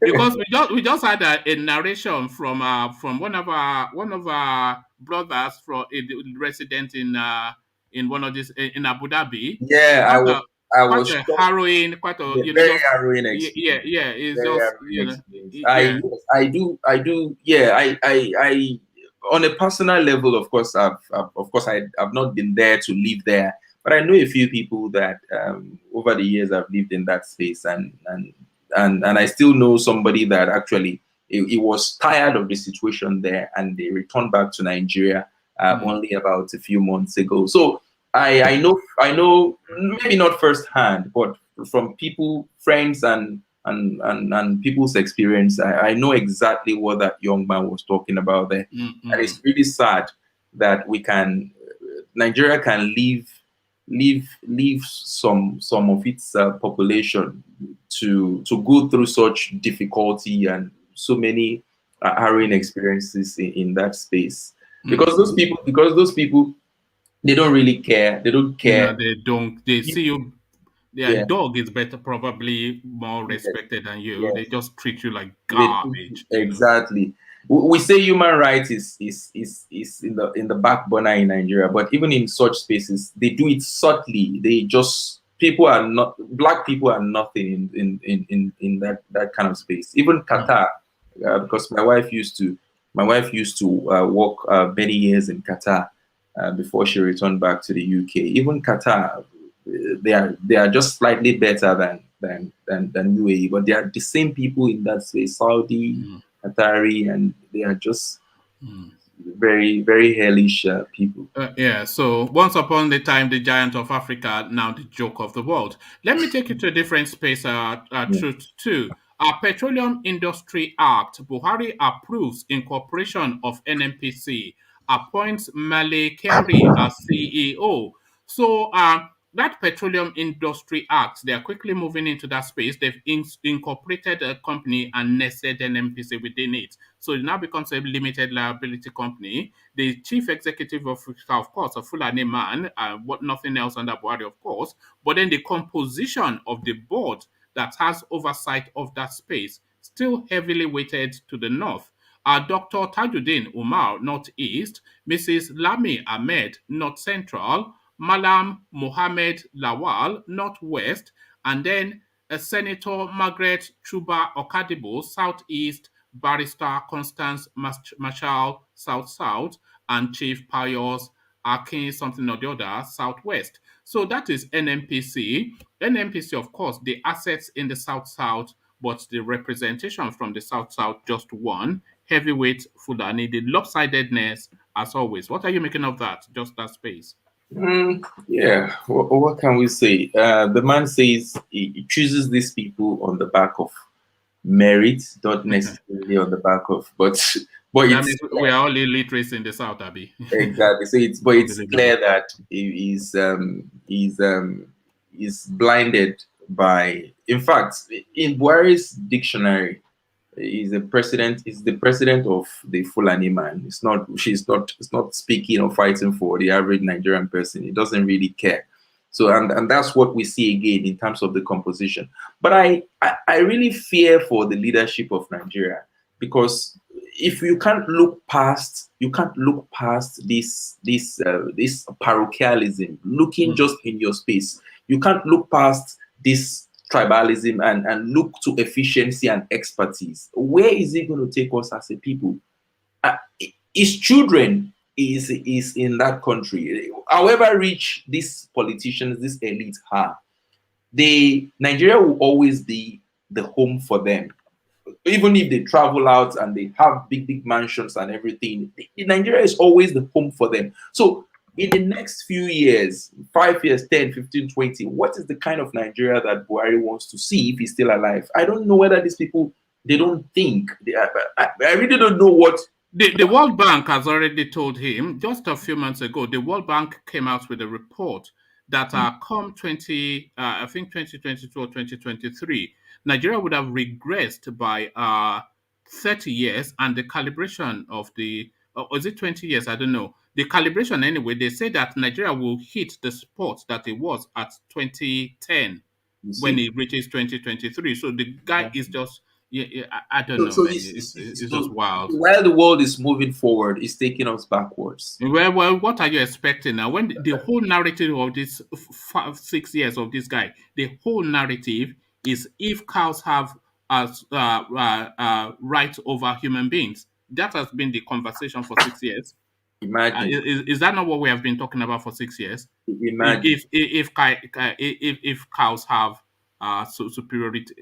Exactly. You see, I was looking at the metrics. Was it 2 days ago? I was asking one of my friends that helped me with some fiscal transactions back home. I was asking because for a while I didn't look at the exchange rate. I saw how look at this, man. Fiscal transactions. You are building a house and you are sending money home and you are look at this. Why do you people always say you are building a house and you are sending money to that Sule or whatever that is helping you? What's with fiscal transactions? It was really bad. I was like, when is when this man took power a few years ago, the naira to the pound wasn't this bad. Now it's all going down the drain. So it's sad. We don't have people that are, even the so-called infrastructure that the Buhari government says is borrowing to build and all that. To what end? To what end? He's not even looking in the right direction. It's just such a waste, Yeah. Yes, setting aside the fact that it's just completely wrong on all levels, building a train station from Kano to Niger Republic, the economics of it, because as somebody of finance yourself, you know what a value cost is. So that's $2 billion, $3 billion that they're using to build this white elephant project just to show Fulani something from Kano to Mardi. If you spent that to fix the Tinkan Island space, which is the busiest port in Africa, you will calibrate the whole of the country's economy by 20%. If you complete the Lagos-Ibadan Expressway, which is the most trafficked road in Africa, you would add an additional 10% to the Nigerian economy. If you completed the second Niger bridge, which the East being the biggest traders within the space, you calibrate the economy, you propel it forward. If you build from the train station, instead of from Kano to Niger Republic, from Kano to Lagos, then you would link together the biggest economic and population space within Nigeria together. So these are just basic things, but the value cost of that money and that 2 billion, if you built the fourth mainland bridge, you open up Lagos, all of that can be captured within a lot of the money that's just being wasted on some vanity Fulani project, which will amount to nothing. But the question you ask yourself, brainless people. Carry on. Yeah. The question you ask yourself is Buhari first? Because as a leader, a father figure that he claims he is, and he's the president of the Federal Republic. No, I like that question you want to ask. Ask it and then answer it first yourself. So go to that question. Yeah. Yeah. So is he really a president for Nigeria or the president of the Fulani race? So because you talk about the economics and you're bringing metrics and indices, and that's beautiful, and that's what should propel every visionary government. Of course, I know he has advisors. He had economists and economic advisors all around him, but because he's too blinded to, of course, they would have put these things on the table before him. I'm not going to think by any stretch of the imagination that he does not have some good people around him, but I want to believe that some of the best brains in the world work in he's just acting the nitwit that he is, the very parochial, very religious, tribal person that he is. And if we don't look away from that, and this is the sad story when it comes to the leadership from the northern part of Nigeria. I'm not saying everyone that has led that country from the south part, they've been brilliant. I'm not saying that. But if we have to compare like for like, they are miles apart, worlds apart. Make that, answer your question first and then make that comparison. Your question was to ask if Buhari was a Fulani man first, then a Nigerian. Exactly. So what would be your answer to that? So I think personally he's a Fulani man first, before a Nigerian. But that's not supposed to be at that level, because you are the leader of the country. And if you believe in the workings from the south to the north of the nation, you have to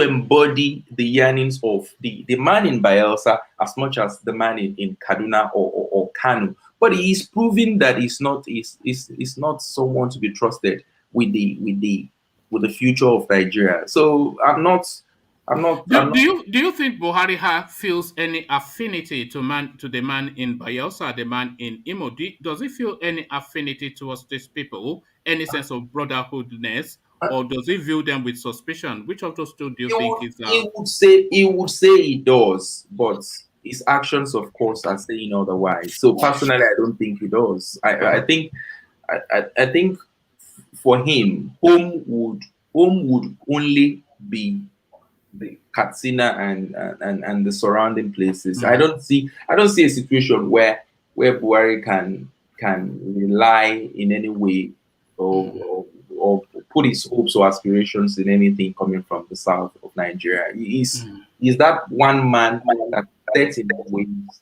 And another thing, the biggest challenge I think Buhari has is the fact that he's past his time. You know, when a food loses its, we call it, is it best before date. So Buhari is no, Sowore put it best, an analog president in a digital age. So that is what Sowore said, So and I don't think there's anything. He's past his time as have many politicians in the Nigerian space. This recycling that they keep doing is a big problem. We want fresh people, young people, innovative people in that space. And then the young man that is growing up in Nigeria, is he left with options, the devil and the deep blue sea, or does he have a third option? Does he have a fourth good option?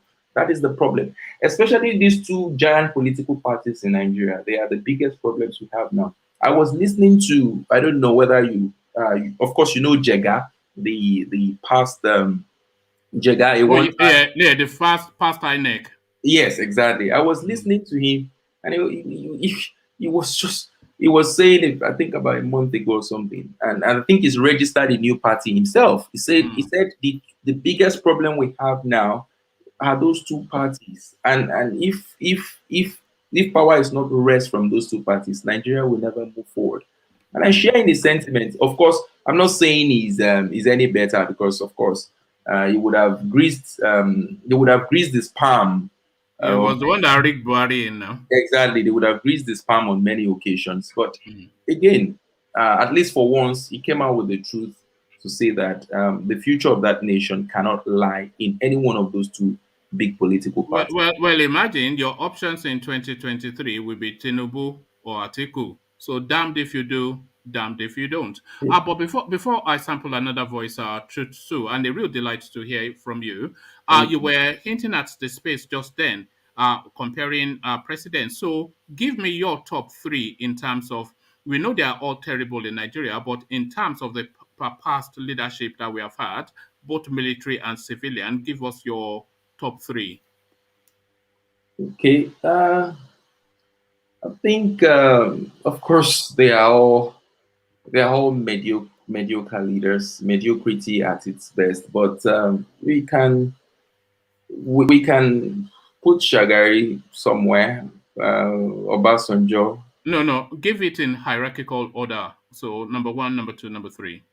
Yeah, I think I would go with Shagari, Obasanjo, and Yaradua.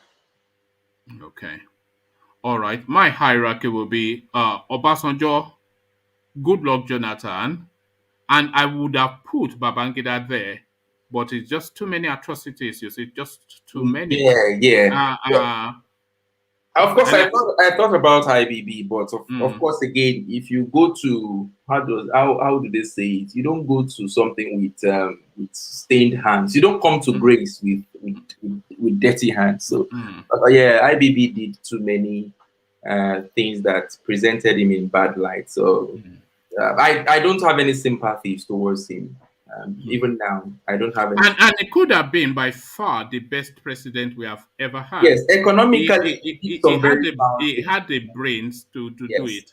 Yes. IBB did some economic programs that really helped, but overall, his thirst for power made him do so many dastard things that we cannot look past. All right. Thank you. One more. I just want to ask a quick question. Who is that best brain that you said is in Apple Rock there? Pardon? No. And I'm not talking about a politician. I'm talking about the functionaries, the DGs, the PAMSECs, the team, etc. You'll be surprised that the vast majority are Oxford, Cambridge, Harvard, Yale that are administering in the back offices. And so why is it not reflecting in this government? Because the guy is too narrow. He's a binary man, Buhari. His thought processes are along two strap lines: ethnicity and religion. And everything that does not follow those strap lines, he doesn't entertain. So they know he doesn't entertain it, so they just feed him what he eats, which is ethnicity and religion. So that is it. It's just like we say, it's a brainless man. That's just the thing. If we have a brainless head, then what would you do? A brainless leader, what do you Exactly. do? Even if you assemble the best brains, but you cannot really see the value or the merit of the brains you have assembled, you're never going to do anything. That's the problem. Yeah. And this is another name, by the way. I absolutely, just because he impresses me with the way he talks, Bismarck Riwani is another one. Very sharp man, So a lot of sharp brains in Nigeria, but then, of course, there's a bulky guy from Mala, Exactly. Imagine a Mala being president over your people. Can you imagine that? The audacity. Thank you, Truth too. Let's go to... But the problem we have is that you saw, like rewinding, there's somebody just chatted now, and some others in his the economic team that is set up. Everything is collapsing on them, and you see them, they don't speak out. You see them, they don't opt out. If they have been giving him a good advice on how to turn the economy around, and this man is not taking it to it, they should, for the sake of their integrity, opt out. But look at the Southerner. Are you from Ghana or something? Integrity and I'm Nigeria. not from Ghana. I'm not from Ghana. Why are you saying integrity in Nigeria? Who has integrity in Nigeria? Yeah? But is that not sad? One man, is that not sad? That people, the best brain, the people we see as the best brain, and you see them supporting, in supporting this administration to continue destroying the country. Exactly. That is sad for that country. We need a new set of people completely. All this old garbage, we don't need any one of them. We just need a new set of people. And it's left for us as people to take that courage to change them, to kick them out of power. We are talking of power. You have to take power. You don't have to manage power with anybody. Go and get it and get them out. But our people don't understand what it means to change power. I mean, to take over power from criminals. All of them are criminals, including those who are talking that they are best brain. They are not best brain. They are all invested in that project called Nigeria, and they cannot leave it alone. So let me just make this. I tend to agree with one man and the two of you, Adele Koko and Truto. But then you see, the thing is, for me, what I see there is, of course, the head is brainless. Is the person at the top there, and it seems like one man said, it seems to like it think on two lines, which is ethnicity and maybe religion. But then the thing is this: those people who are around him. Now, for example, we have a vice president who is a renowned professor of law, and we can see how the government, whom is number two, being a very lawless government that has no respect for rule of law and judicial procedures. And so, but then you wonder why, what is wrong? Are these guys not advising him? So it seems one man said they're advising him, but he's not taking to advice. Or perhaps there are some cabals who at the end of the day, they influence his thoughts. But that's exactly it. It's the cabal. You see, if we agree that Buhari is that binary that we said, tribe and religion, then he surrounds him. So and they know, the people with brain, they know that this guy is tribe and religion, but he's sitting on top the 25th largest economy in the world. So easy pickings, free food, So people like Abba Kyari that died, Maman Daura, people like Issa Fantua, all of these people that gathered around him, all of his tribe and religion, they feed him what he knows how to eat, which is that language of tribe and religion, and they just go into the central bank with their trucks and continue to pack the dollars. It's just, it's a criminal setup. I mean, he has his best brains and around him, like Bismarck Riwani, and he has Professor, Oshibajo around him. I mean, you start to kind of like wonder what's going on. But my only problem with the man is that he's a bigot, rather. What I see in his case is the finance minister is a Fulani woman. What's it called? And then if I don't even see her to be even like up the task. She's not. It's wall-to-wall Fulani, isn't it? And you know the problem with that as well, rational mind. It narrows the field, it narrows the field. So let's say the Fulanis are 20% of the, just loose statistics. Let's say the Fulanis are 20% of the population. And out of that 20%, let's say only 5% have real potential for anything. And you are saying you're only going to pick from your own people. So out of all of the capacity that is Nigeria, that is producing people like Madam Ngozi, the guy at Africa, out of all of that potential, you are narrowing everything to just that 5%. And within that 5%, even a lot of them are dollars. So it's just lowered the IQ of the country just to be parochial and to be tribal. And you are wondering why we're regressing. This guy is a fool. He's a fool. That is all. That's just the Nothing sum of wrong with it. his government, He's yeah. a fool. That is the thing. But thank you. Let's go to Black League, who joins us again. Black League, are you with us? Yes, sir. Are you driving? Are you out and about? Well, I'm in the car, but I could talk. Okay, that's good. I hope you're not driving and talking, though. We want your safety first. Exactly. Yeah, I'm not. I'm not the one driving. Okay, brilliant. So to that space, then we're talking about, as ever, the Aboki in Aso Rock are just running the country to the ground. But to the United Nations, he goes now. So first, the language that is going to speak there, it is just the first speculation, because when he mounts the rostrum and he's saying to Joe Biden and the rest of them, the government. So how would they understand the government? But before he even gets to that rostrum to chant government, how is he going to negotiate himself past the Nina's crew that are waiting for him there? Buhari departs for Abuja to attend 76th United Nations General Assembly. How do you think that is going to play out, Black League? It's going to play out well. I don't think Nina's protest would affect the proceedings. And as we have it today, the West favors Buhari more than any other president you have in Africa. So he has managed to really have a friendship with them. So, I mean, anything he says there to them is fair game. So I don't think it will be more of a hassle on his part, given his speech or anything. I don't think protest there is strong. The West favors Buhari when Trump was saying he's dead from the neck up and asking him why he's killing his own people. How do you mean? Yes, what I mean by the West is America specifically. Yes, that's part of the West. But Trump is out of power now. And even Trump, who called him lifeless and all that, he is one of the few presidents Trump invited to the White House. So even while opposing him, he still accorded him that respect. No, it's and easy.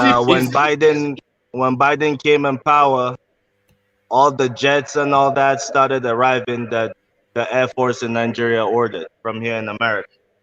Yeah, look at so that. you could see he personally has a friendship with those Western leaders.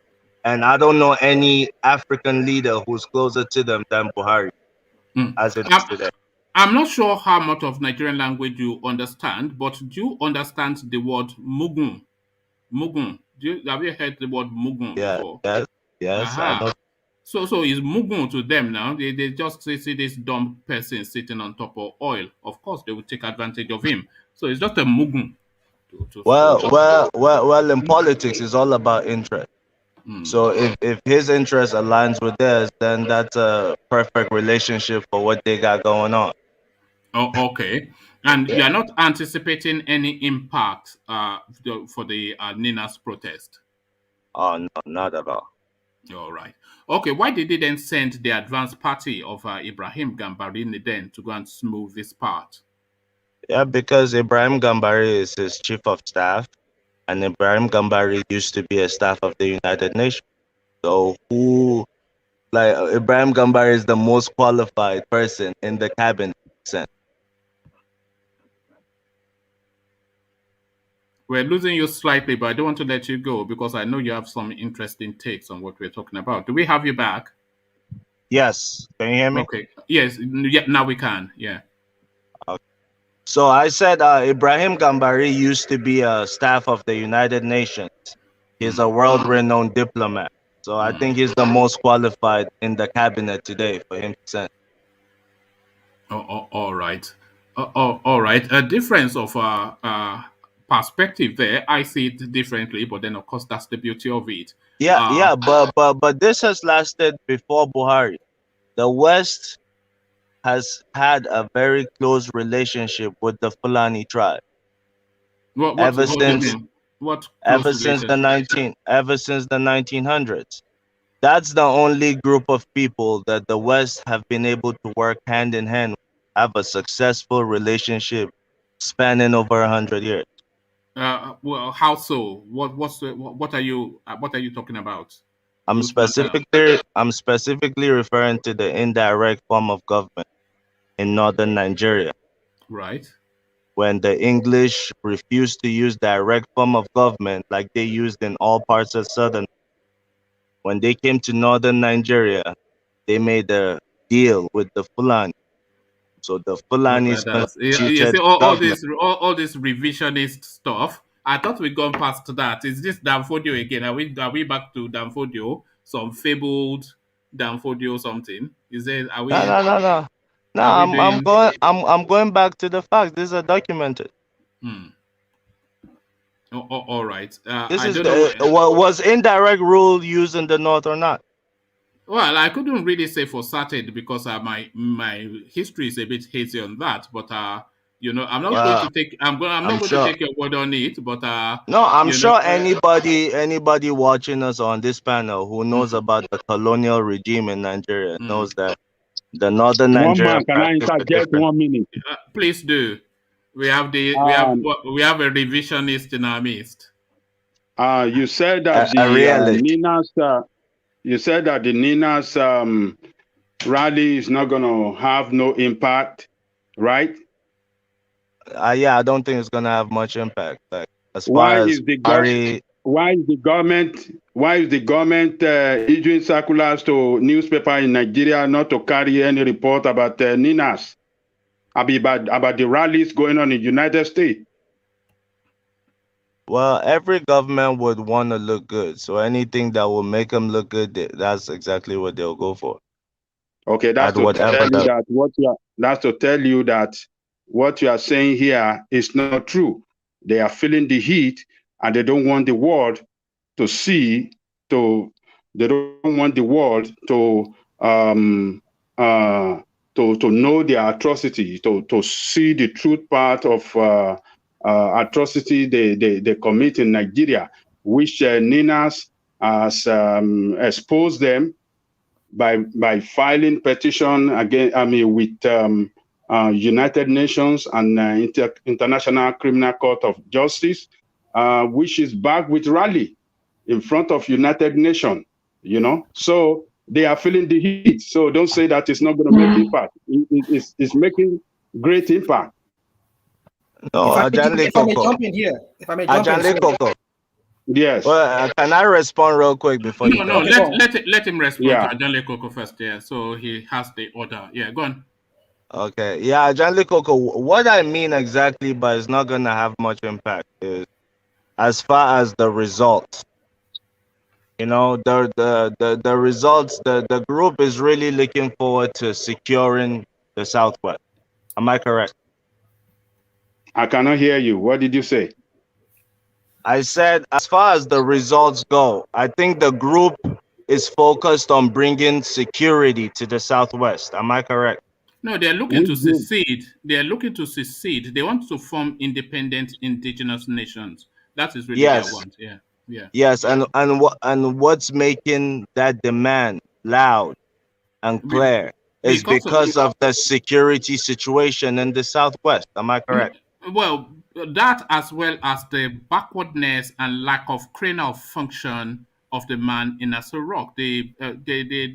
Like I said, the Yorubas would not be sat upon by somebody that does not exhibit any cranial function. So the lack of IQ in Aso Rock is the real problem.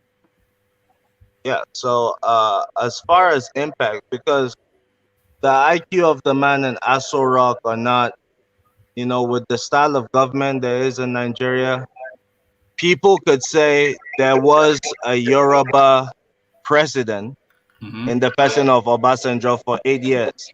During that period, there was still dissatisfaction among the Yorubas. Am I right about that? No, you are not.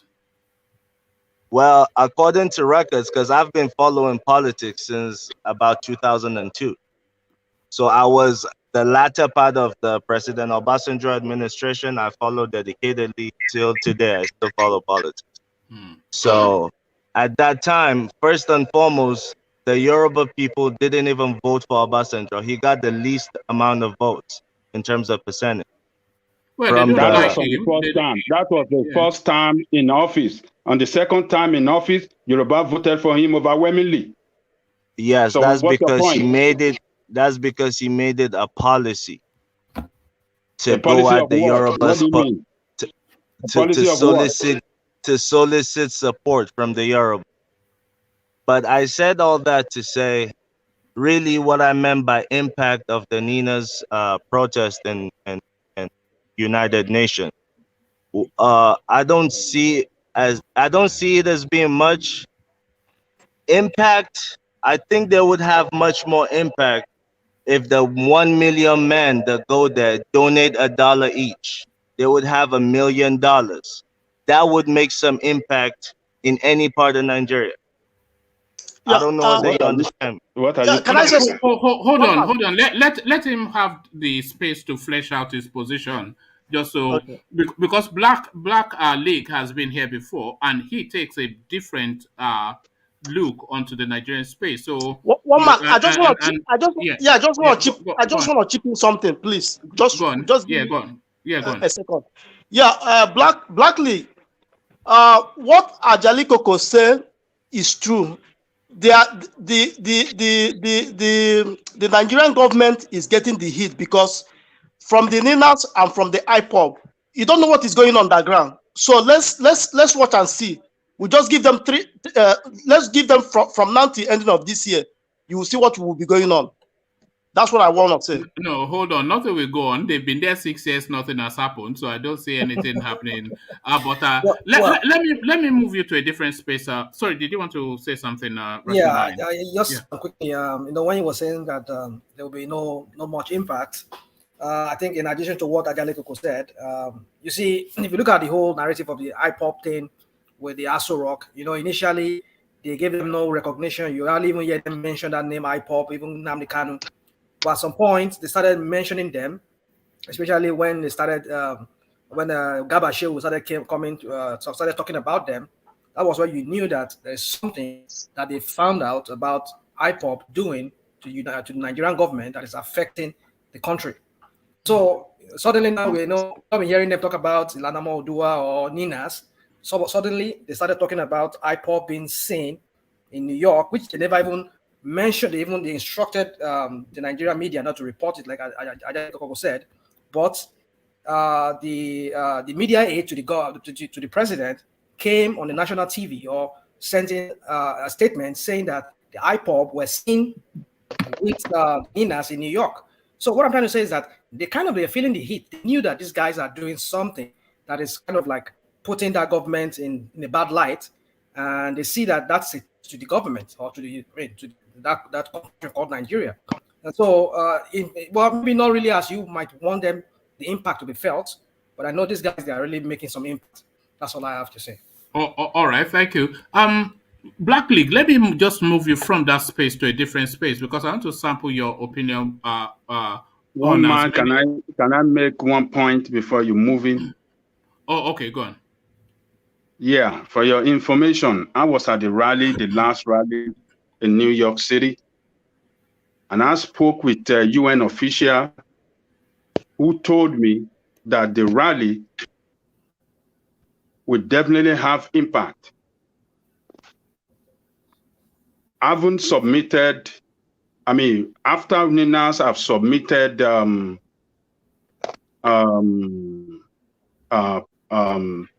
filed a petition with United Nations about the genocide that is going on in Nigeria and International Criminal Court of Justice.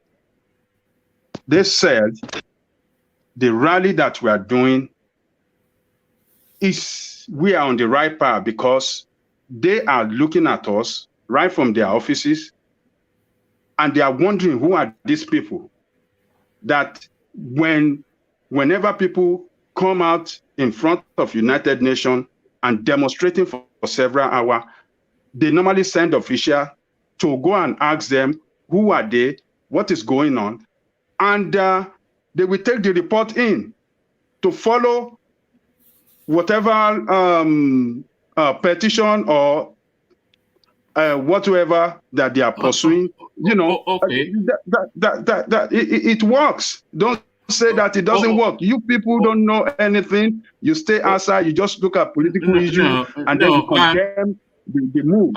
So it works, and the government understand it. Yeah.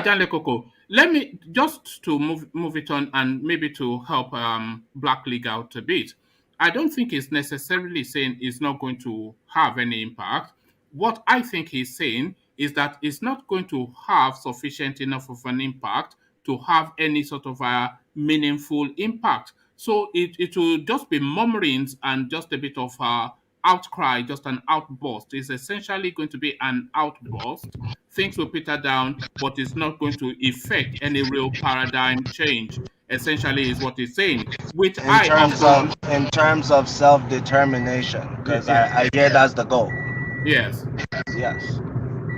Is that roughly what you meant? Is that roughly what you meant, Black League? How I've just summarized it? Yes, sir. Yes, sir. That's exactly what I meant. All right, brilliant. Let me take you to a space. The Petroleum Industry Act, which was a bill, now an act, they've quickly moved to vest NNPC within an incorporated company. No surprises, of course. Heavyweight Fulani. Malekari, the chief executive officer, you say he runs an NPC anyway. The board, Fulani, Igbo, South, and Yoruba. So heavyweight lopsidedness of NNPC, of course, the resources in the South. So this, again, lopsidedness of everything that is Nigerian. What do you say to that? Is this the way to do it? Yeah, one man, do me a favor and run me the list and tell me their geopolitical zones they come from. I knew you would try and play that game. Melikari, of course, some Aboki guy, half Nigerian, half wherever, just from Fulani land, almost certainly. So that he's the chief executive officer. Tajuddin Umar, Northeast. Mrs. Lami Ahmed, North Central.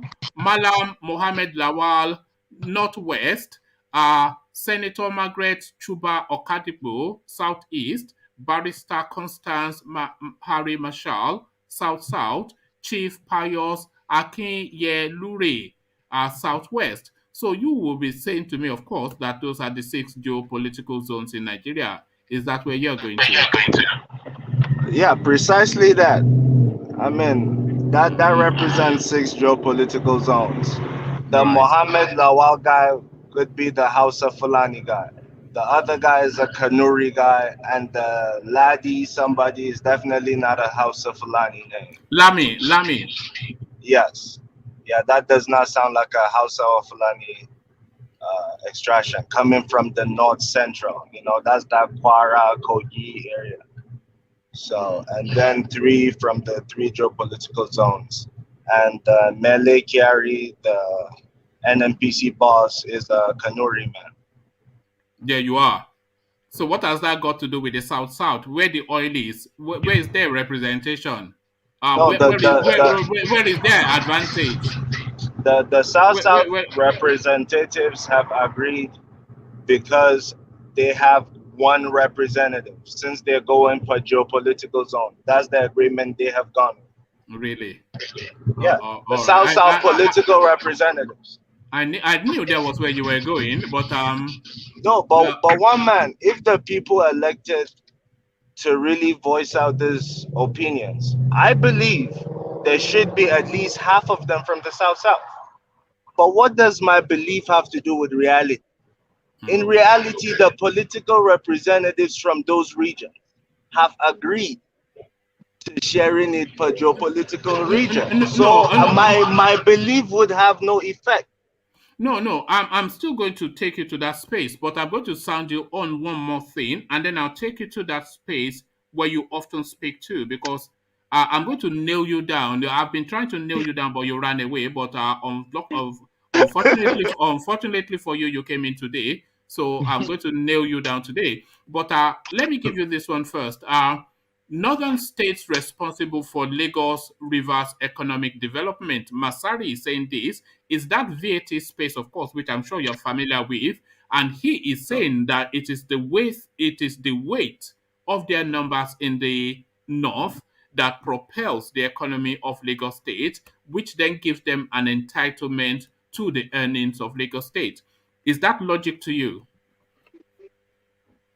If you go by how Nigerians classify what the North is and what the South is, because personally, when I look at the map, Abuja is the center. Anywhere south of Abuja should be the South, but that's not the case.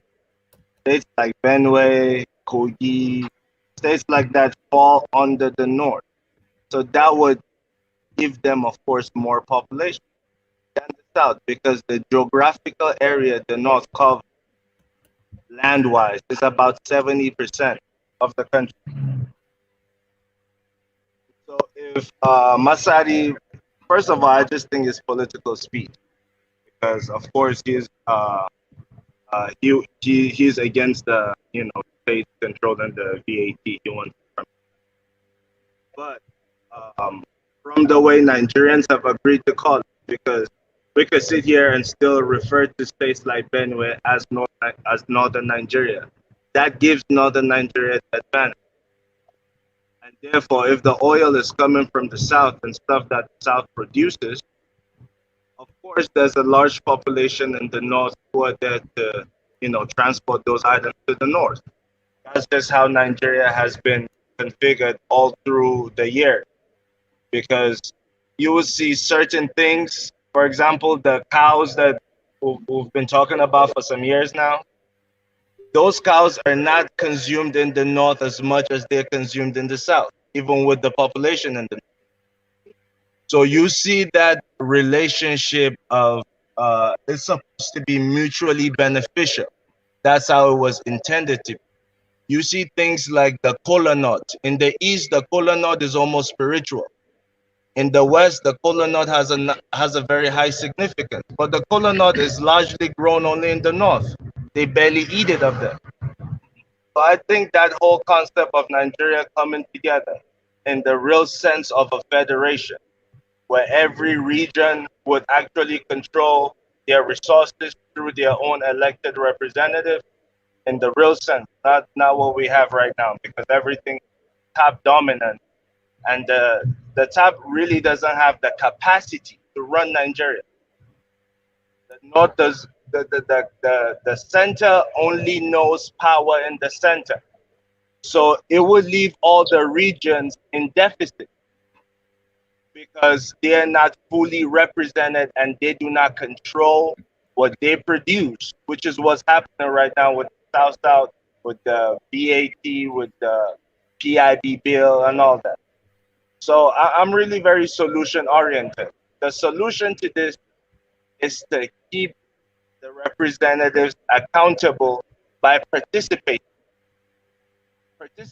not just in voice, but also with finances. So we have to be able to build finances. Is that the solution? Is that the solution, or is the solution a total recalibration of that country? Because the way the country is structured at the moment is not fit for purpose, and we have experimented with this form of governance pretty much give or take in Yes, its yes, yeah I agree. We have for well, 70 years, and it has failed. no, So one man. yeah. One man, let me correct one notion. Yes, we have experienced this form of government, the federalist style of government, exactly as we said it.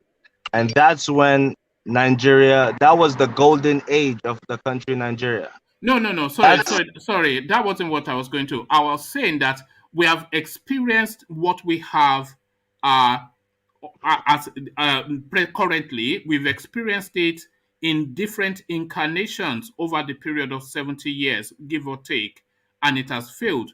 So, is it not a recalibration, or not so much pressuring your representatives to do better, but really a recalibration of that country in a way that actually works for everybody, looking at what we have as a country and then seeing how best we utilize it?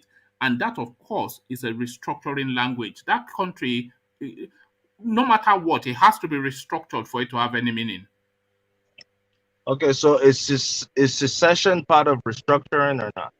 No, secession is the final bus stop, is the give up position. The position of a Nigeria that works is a restructured Nigeria.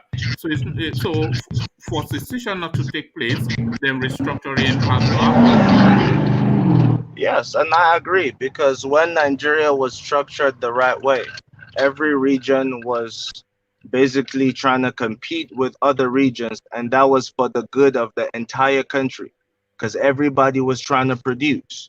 That was the time where the Western region had television before most of Europe.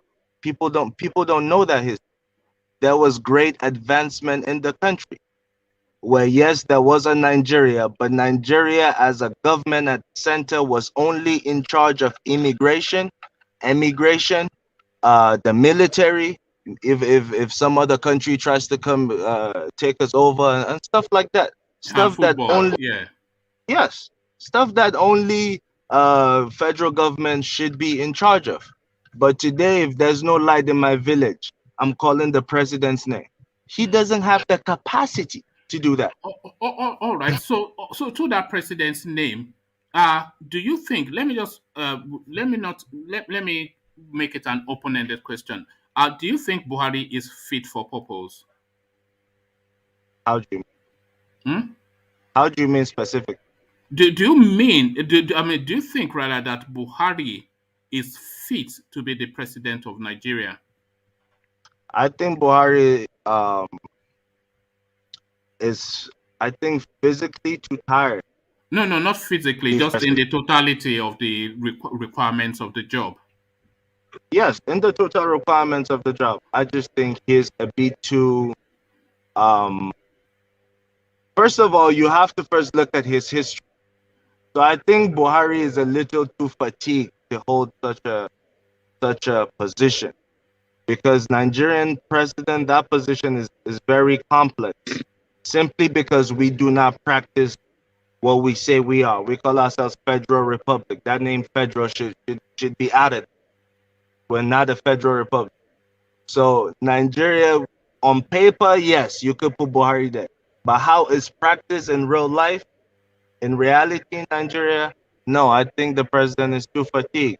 And saying that, I'll also give him credit for being one of the most honest presidents we've ever had in that country. Because this didn't come from me. He said it himself. He said, I wish I got elected when I was much younger, when I was trying to be president. Now I'm too old and tired for this position. Why also I say he is one of the most honest we've seen is when he was on his sickbed in London. All his aides, the whole presidency came out vigorously to say that the president was not sick.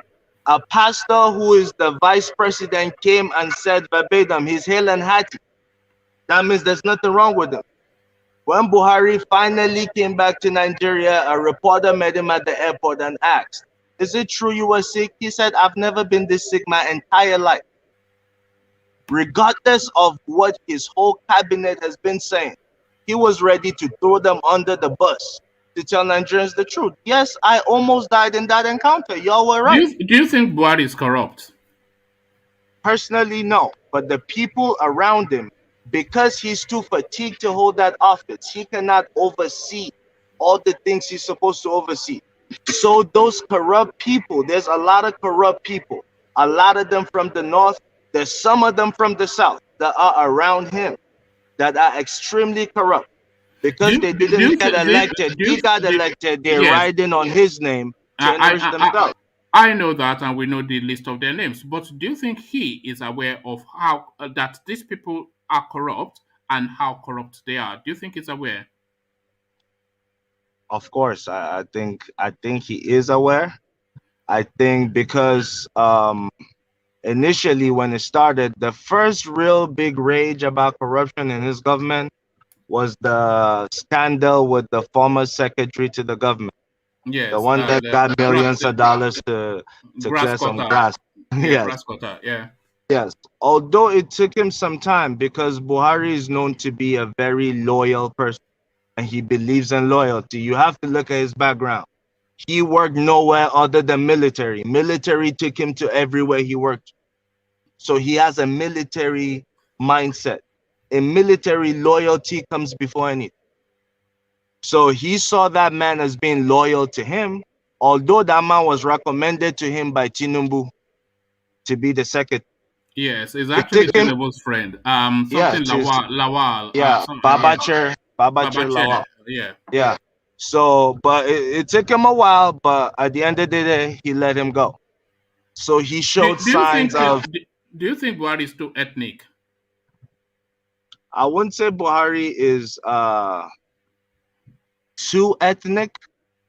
Yes. Because here's why I say that. It's a little complex. Okay. I wouldn't say Buhari is too ethnic, looking at how Nigerians are.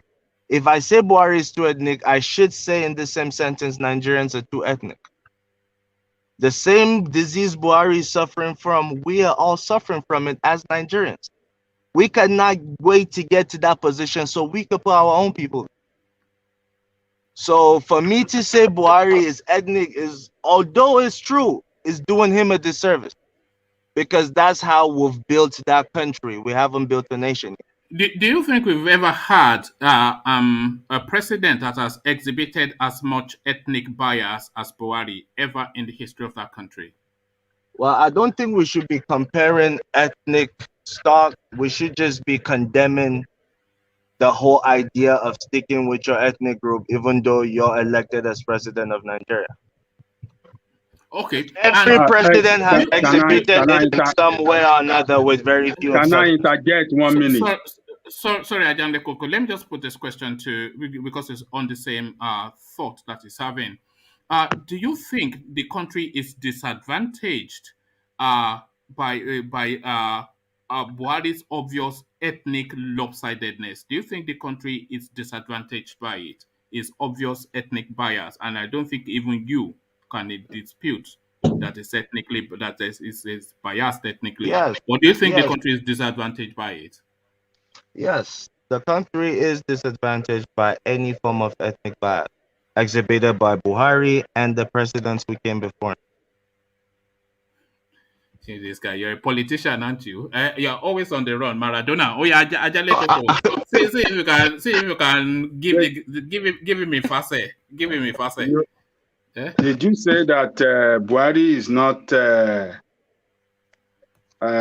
practicing ethnicity in his conduct of leadership? Is that what you say? No, he's trying to do what about, but answer for yourself. No. That's not what I said. I said so Buhari. That, Buhari is as guilty as other presidents we've had. Who are other presidents? Yes, Buhari's style might be more brash, but why I said I give him credit is... Hold on. Who are the other presidents you want to liken to Buhari ethnic leadership style? Who? Mention names. Then I'll mention all of them, with very few exceptions. Oh, come on, man. Yes. I mean, you said like all of them. That is what you said earlier. All of them. And then All of them. said, who are those that you want to mention that is very bad as Buhari? Who are those one? When in the recent time of Nigeria, who are those? When Goodluck Jonathan was in power, the key players in the military came from the East, came from the South in general. The key players. During Obasanjo's regime, most, if not all of his chief of army staff, although some came from the North, almost all were Christians. Oh, because they are Christians, so that are they hold on? Are they from the West? Ethnicity and religion go side by side in Nigeria, doesn't it? Hold on. Because they are Christian, you are holding that against Obasanjo. Are they all from the South? Hold on. Are they all from the Southern space, particularly Yorubas? Are they all Yorubas? Before I made that point, I said that some came from the North, although almost all of them were Christians. All the ones who came from the North were Christians.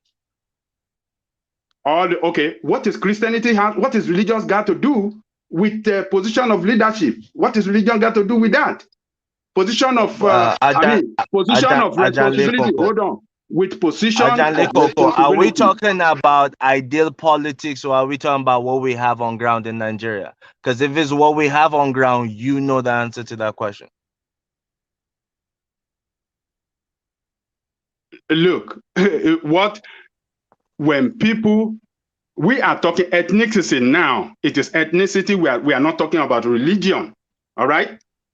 But one man, when Ajahn Koko, sorry, when have you seen them play ethnic card without playing the religious card side by side on the same table? Hello, let me interject there, please. Okay. See, Black League, this is very simple. The question Ajahn Koko is asking is very simple. It has to do with ethnicity. I agree that ethnicity sometimes goes hand in hand with religion. This is a very, very simple question. Nobody will say, this thing is very clear. Buhari has some, he's practicing a lot of, I call it, I call his agenda just fulanization and Islamization. That's what he's doing. So please, don't twist or try to dodge this question. This is a very simple question. Professor Datao, has to do Professor Datao, can I say something to you? Yeah, that is what he's doing. He's just trying to dodge question. Can I say something to you, Datao? Yeah. Okay. Yes. So this is just an example. I apologize for you for using you too, Ajahn Koko. If Ajahn Koko comes to steal 10 million from you, I steal 15 million. Are we both thieves or not? Yes, I agree. Both are thieves. So what was the point?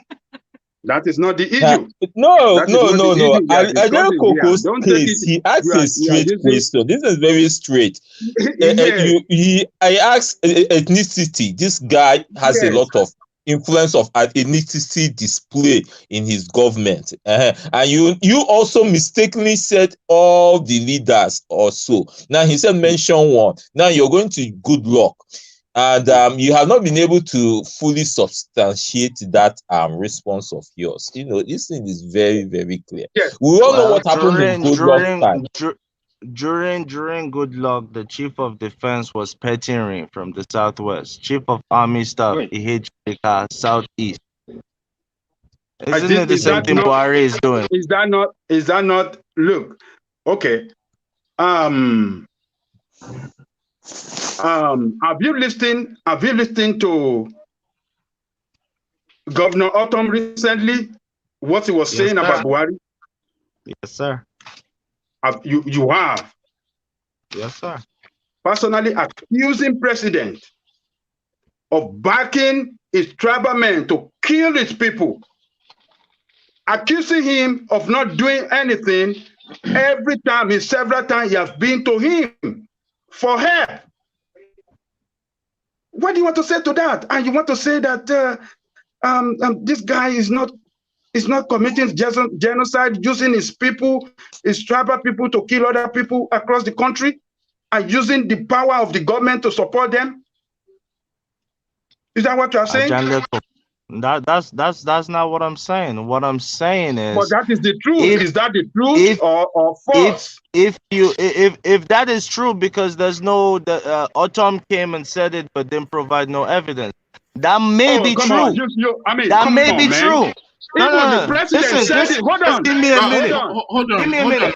Adane Koko, let him land. You put a position to him, so let him land. Black League. Okay. Sorry, yeah. Yes. So that I think if we go at the person of Buhari instead of the real issue, we're gonna miss it, and we're gonna be in a worse condition past 2023 when Buhari actually leaves, and we see that the problem, yes, he was part of it, but he isn't the problem as a person.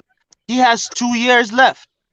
So when this man leaves, you think when it started, it was just him? If we had attacked the problem, Buhari wouldn't come and resurrect any Fulani herdsmen uprising or takeover of the south of Nigeria.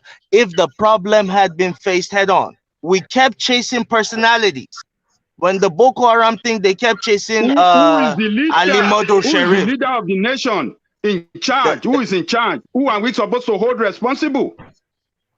There are 3 tiers of government. Buhari is in charge of the executive. He is the commander-in-chief of the armed forces. Okay. Right? Who are we supposed to hold in charge if not him? Okay, so but how are you holding him responsible?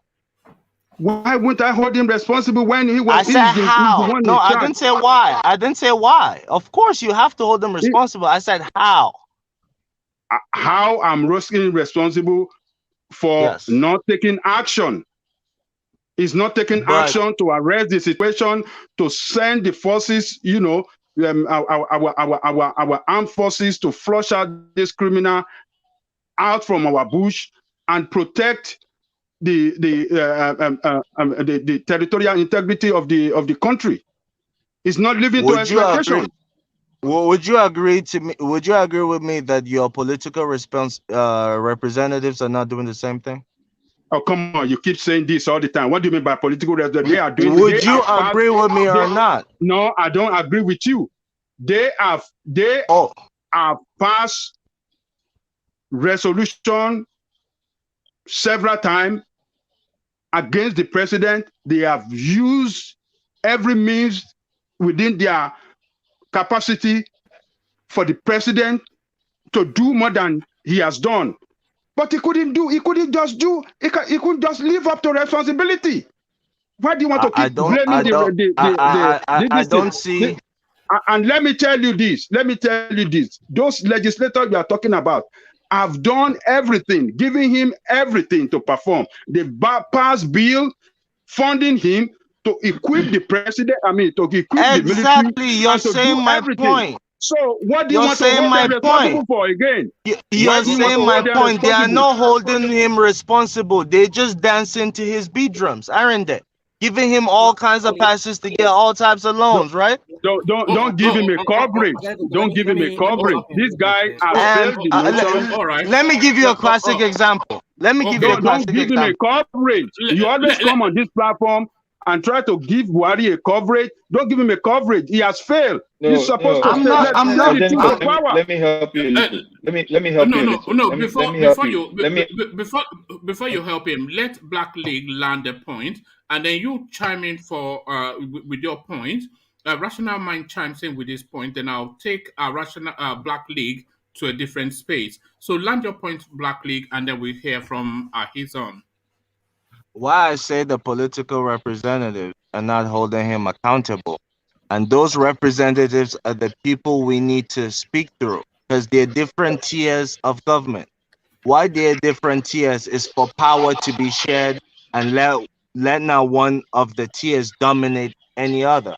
So the legislature is very important.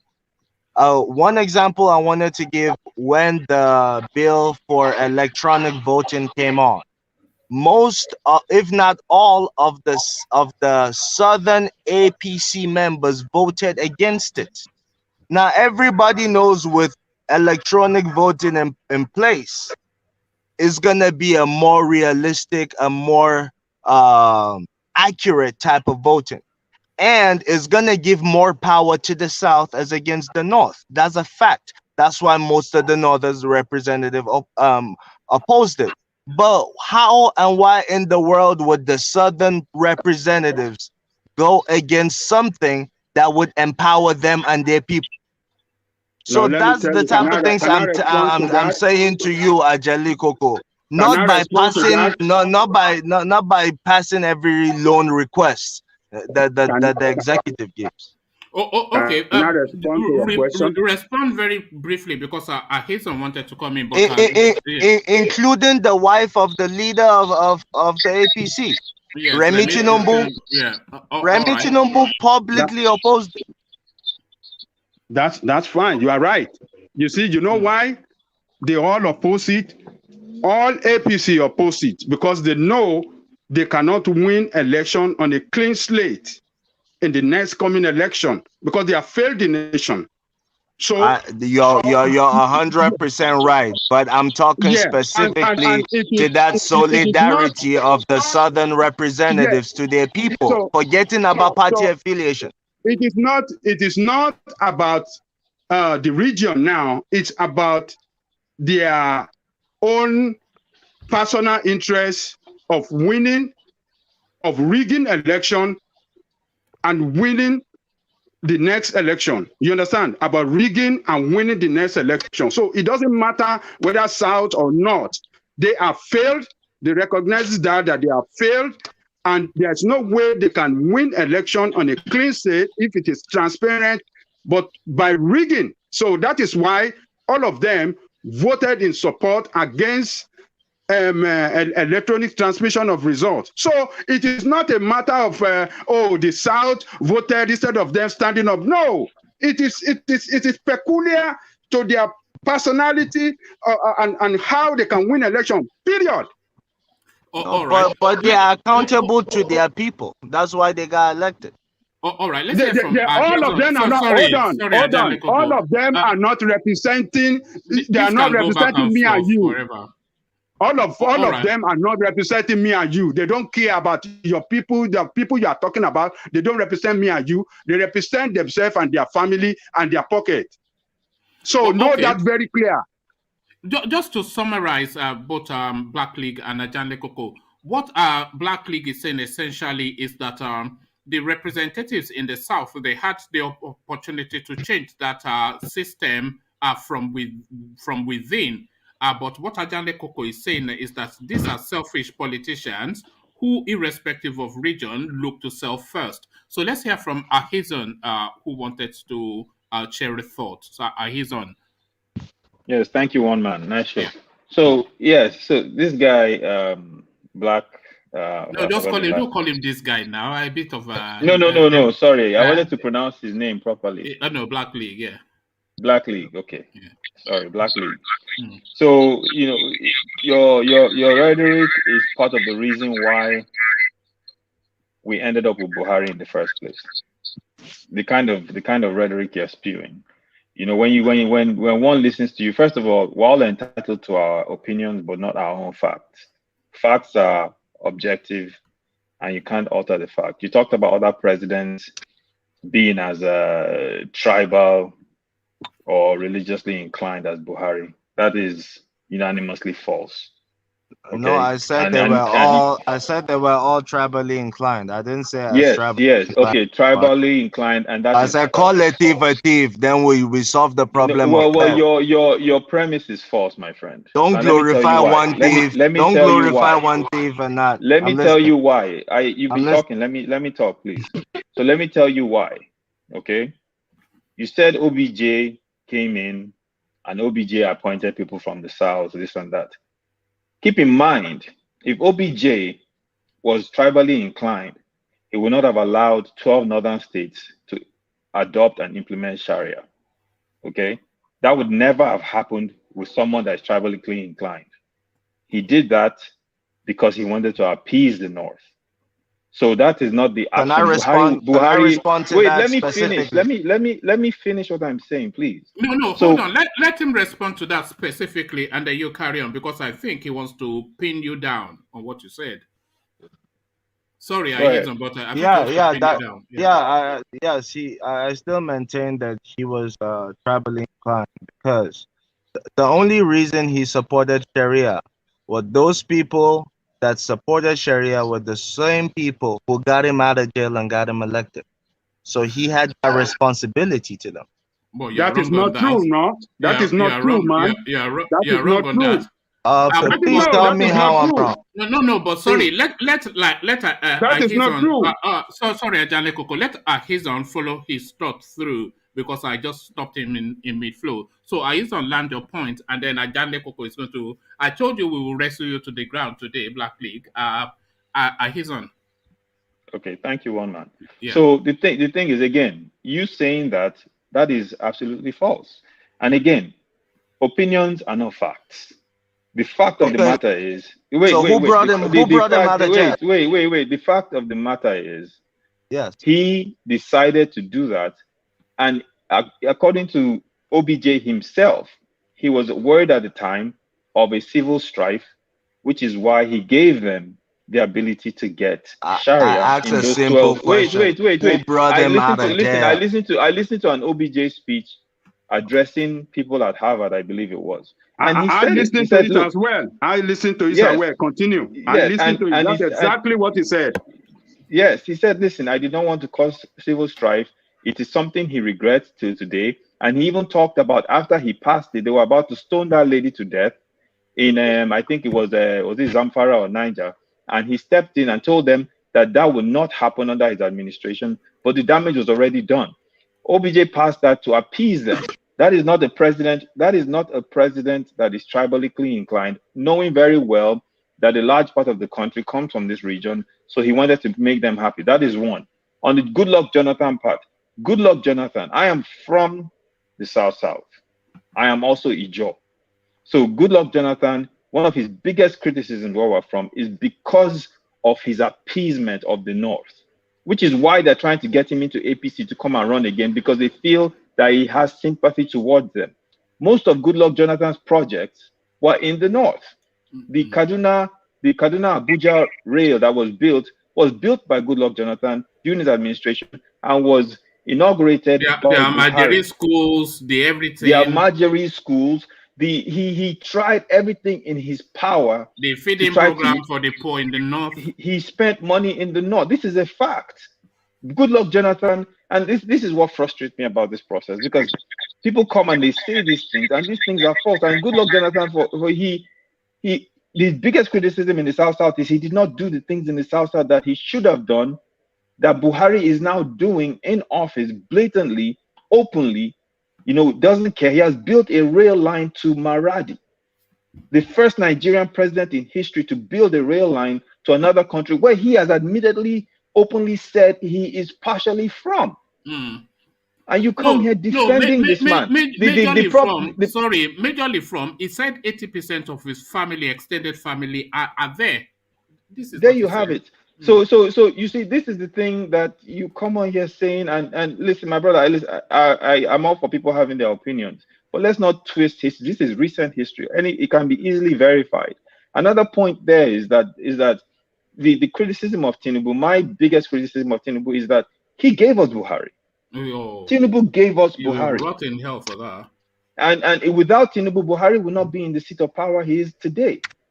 And this leads me to the part of the reason why I called, which is that the agitation for Yoruba nation, with someone like myself from the South, I understand the agitation, clamoring for self-determination, given everything that my own people in Nigeria have suffered at the brunt of this nation, so everyone can have wealth of the nation. All right, I'll come and tackle you on that in a moment. But please do. We don't have water. We don't have drinking water in a place surrounded by water because we're trying to feed Nigeria oil. This is a fact. Look at So that. so Look at that. and You are introducing another dimension. it is You know that you are part of my brother is a fact. It's a you know fact. that you are part of the greater Yoruba family. When we come and claim you, then you will know just where you. But we wait for you. But my brother, it is a fact. And let me tell You you don't have one of the you don't have to dig well in your side of the country. Why can't you dig well like everybody else? my brother, we can't dig well because the oil has seeped into the soil. Some people cannot farm anymore. And the thing about it is, with the agitation What for about Yoruba, your 3%? I see the people looking rosiest in Nigeria. Should I bring up images of Nigerians now? The rosiest chicks are from your region. The freshest looking babes. The finest babes people, are from your region. And you're talking like you're suffering. the people chopping that money are the ones that are friends of Buhari that helped get him in power. People like Timipre Silva, who gave him cash to run for office, who switched from PDP to APC. People like Rotimi Amechi. Look, these things, there are some culprits here that are responsible for everything we're feeling right now. Tinubu is one, Amechi is another, Silva is another. And here's the thing, I think the biggest danger Yoruba nation faces that most people don't talk about in this clamor for secession or whatever the case may be. There are so many Yorubas who are Yoruba in name but Fulani in blood. And people neglect this issue. Name one. Well, our friend Fani Kayode came out and said that he has ancestry with Fulani. Yeah, of course. Who would have guessed that? There are people when they had the meeting in Oyo State. That is tequila. It's not only the Northerners that can play tequila. He is also playing tequila on them now. Exactly, but there are people in Oyo State that came out openly during the invasion of Fulani, and they said, "Oh, these people have Yoruba names, but they are really Fulani." So and not to mention the indoctrination of Islam into the Southwest. So outside of the Hausa, as if you talk about major ethnicities in Nigeria, outside of the Hausas, the Yorubas are the next group that have been, I would say, for a lack of a better term, I would say, have been intertwined with the Fulani. Why don't you say colonized, which is what you want to say? No. I won't say colonized. But the thing with this, the Fulanis have colonized the Yorubas, Abi. Look at this. Well, I won't say colonized. I know the Yoruba too well to use the word colonized. But what I would say is, the Akeredolu, I've supported a lot of what he said. I have his criticisms of him because of his treatment of the Arogbo Ijos in Ondo State, who are close to the Ilajes in local government area. And as a matter of fact, are they part of your people? Because I know that you. Yes, they are Ijos. They are Ijos. Kingsley Kuku is Arogbo Ijo. Look at that. As a matter of fact, most people don't know this, but is this not what Black League was just saying, that everybody said? Can I please ask a question? Wait. Let me finish the sentence, please. So, okay, as a matter of fact, Akeredolu's mother is Arogbo Ijo.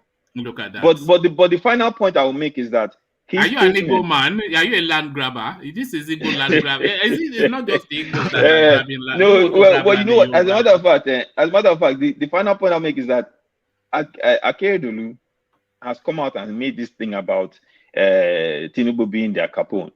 That is a disturbing statement, because it means this whole Southern Governors coalition and the next president must be from the South, and then he comes out in the same statement and says it's a Tinubu strategy, and I have to give credit to them. It is a brilliant strategy, because now you have rallied the Southern governors together under the auspices of these Fulanis are trying to colonize us, and that, we have to rally behind a Southern potential president, knowing very well that the front runner for APC is Tinubu. And we know that the PDP is infighting amongst themselves between Atiku, who is another Fulani man, which Nigeria is not ready for, and more than likely he might get the ticket. So it's disturbing to think that Nigeria might end up with another president who gave us this president that has caused so much problems. All right. So, I think Black League wants to put a position. Black League, you wanted to? Yes. Is that Iron speaking? Yeah. Yes. Yeah. Yes. So, what I got from you was Jonathan was not travelist, because he built stuff in the north and all that. And I think that's because I like to be solution oriented. I want us to go at tribalism, not go at personalities. Because if we go at personalities, you would find out most of these people are guilty. Jonathan is not tribalist. Yes, he built Almajiri schools and all that. Sum up all the whole amount he spent on all that. Desiani, a lady from his region, stole that with evidence. Just embezzled it when she was Minister of Petroleum, unchecked by no security agent. Millions and billions of naira just left the shores of Nigeria. So I really want to tackle tribalism because every one of us will go there and then empower just the people from our area. Yes, Buhari is as guilty as all of them. His style might be too harsh. His might be, you know, exaggerated or might be even higher in proportion to the rest of them. But they are all guilty. If you steal $100 from me or you steal $1,000 from me, you are a thief regardless. Oh, all right. The lesser of two evils is still evil. It's still evil. So I think Nigeria would make progress when we start looking at criminals as criminals. Not no. Because he's from my part of the country is less of a crime. Oh, okay. I wanted to interject, but I want to move Black League on because I think we've flogged that topic. We'll never agree on that. But Adanle Koko interject here. What you just mentioned about Jonathan and Dezani, corruption during Jonathan regime is one of the reasons why Jonathan was voted out. And the second reason why he was voted out was insecurity. Buhari said he promised to fight corruption and to secure the nation. Since he came in, corruption has gone to the roof more than ever before in the history of that country. Insecurity that we saw during the Jonathan time has transformed from what we know as terrorism to banditry and kidnapping and harassment. It has gotten worsened under this man. The economy that he promised that we handle better is completely destroyed. Oh, all right. Buhari, he has failed on all scores. Yeah. He has failed completely. Look at the dollar was sustained during the Jonathan time. The dollar at the black market was like $200 or $190 to $1. What is a dollar today? To our currency. Oh, all right. 570 something. So this man has failed completely. So you cannot compare this man with anybody. He's the whatever president. Don't compare this guy with any other person in the history of that country. He has destroyed the country. He has divided the country. All right. More than ever before. I think he gets the point. But let me move Black League on from that space to 2023 because I'm really keen to get Black League's permutation for 2023. So Black League, what is your permutation for 2023? I keep hearing that the likes of Tinubu are front. I personally don't. Oh, we're losing you again. Are you going through a tunnel or something? Can you hear me now? Yes, better now, yeah. Yes. I said I hear the likes of Bola Tinubu are top contenders. I keep hearing that narrative, but I personally don't think so. Right. Yeah, I think with the way things are going, because Nigerians are not focused on the real issues, they're going at personality. Nigeria may end up having another northern president.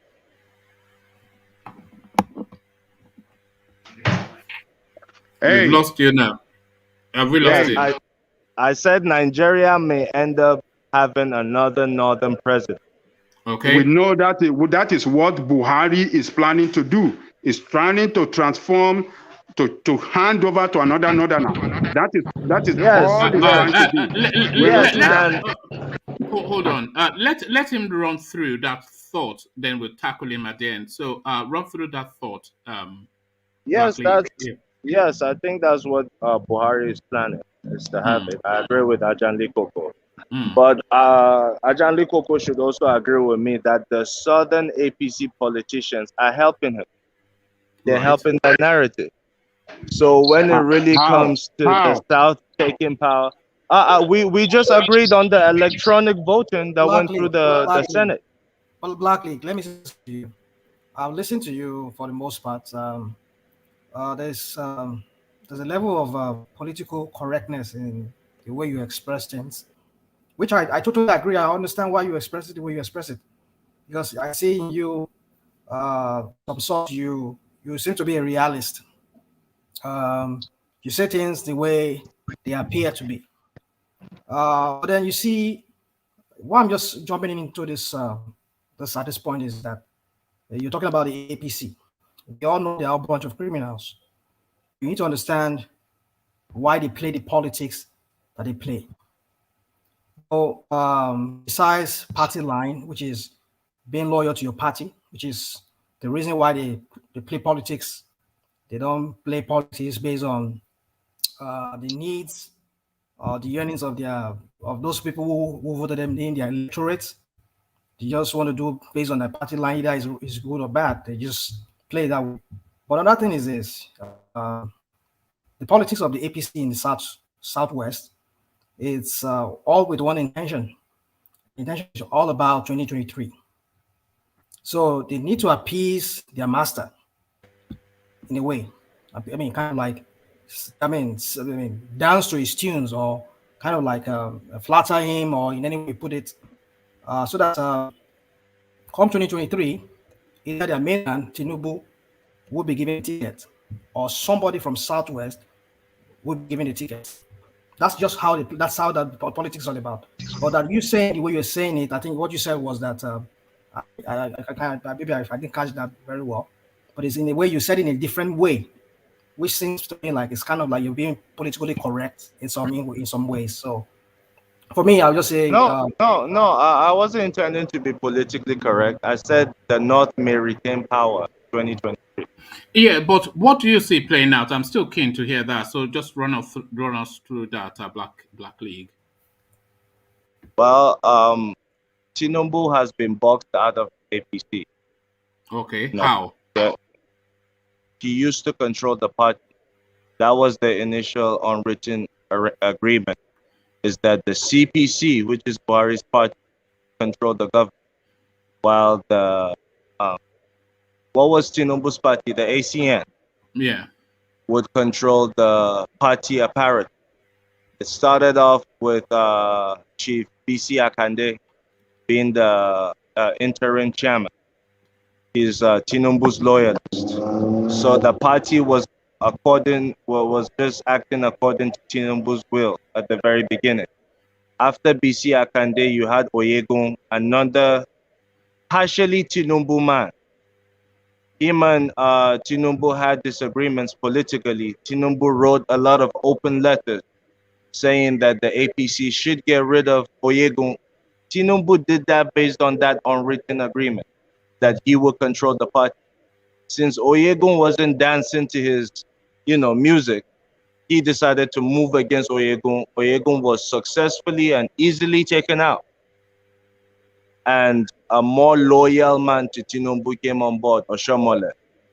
Well, we all saw recently how Oshomole got, disgraced out of the seat with an interlocutory injunction, and then an order coming from the president saying nobody could go to court, and then installed an executive governor, which is against the party constitution.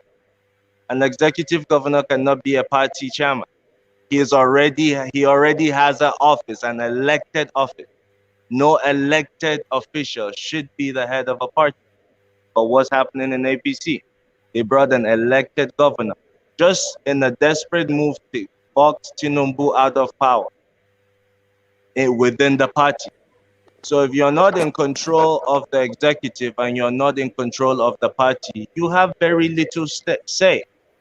You know, you may So have you see say why. so in the southwest, but in the center, it's not much you could do. So Blackley, you see why I said that's the politics they're playing, the APC from the southwest, because invariably Tinubu controls the APC in southwest, so as for them to still have that voice and to be able to how do I say it? I mean, like kind of like still find a way back to limelight within the APC. That is why they have to go and play the politics that they play in the southwest. So it's not anything that's which is against the people of the southwest. Sure, yeah.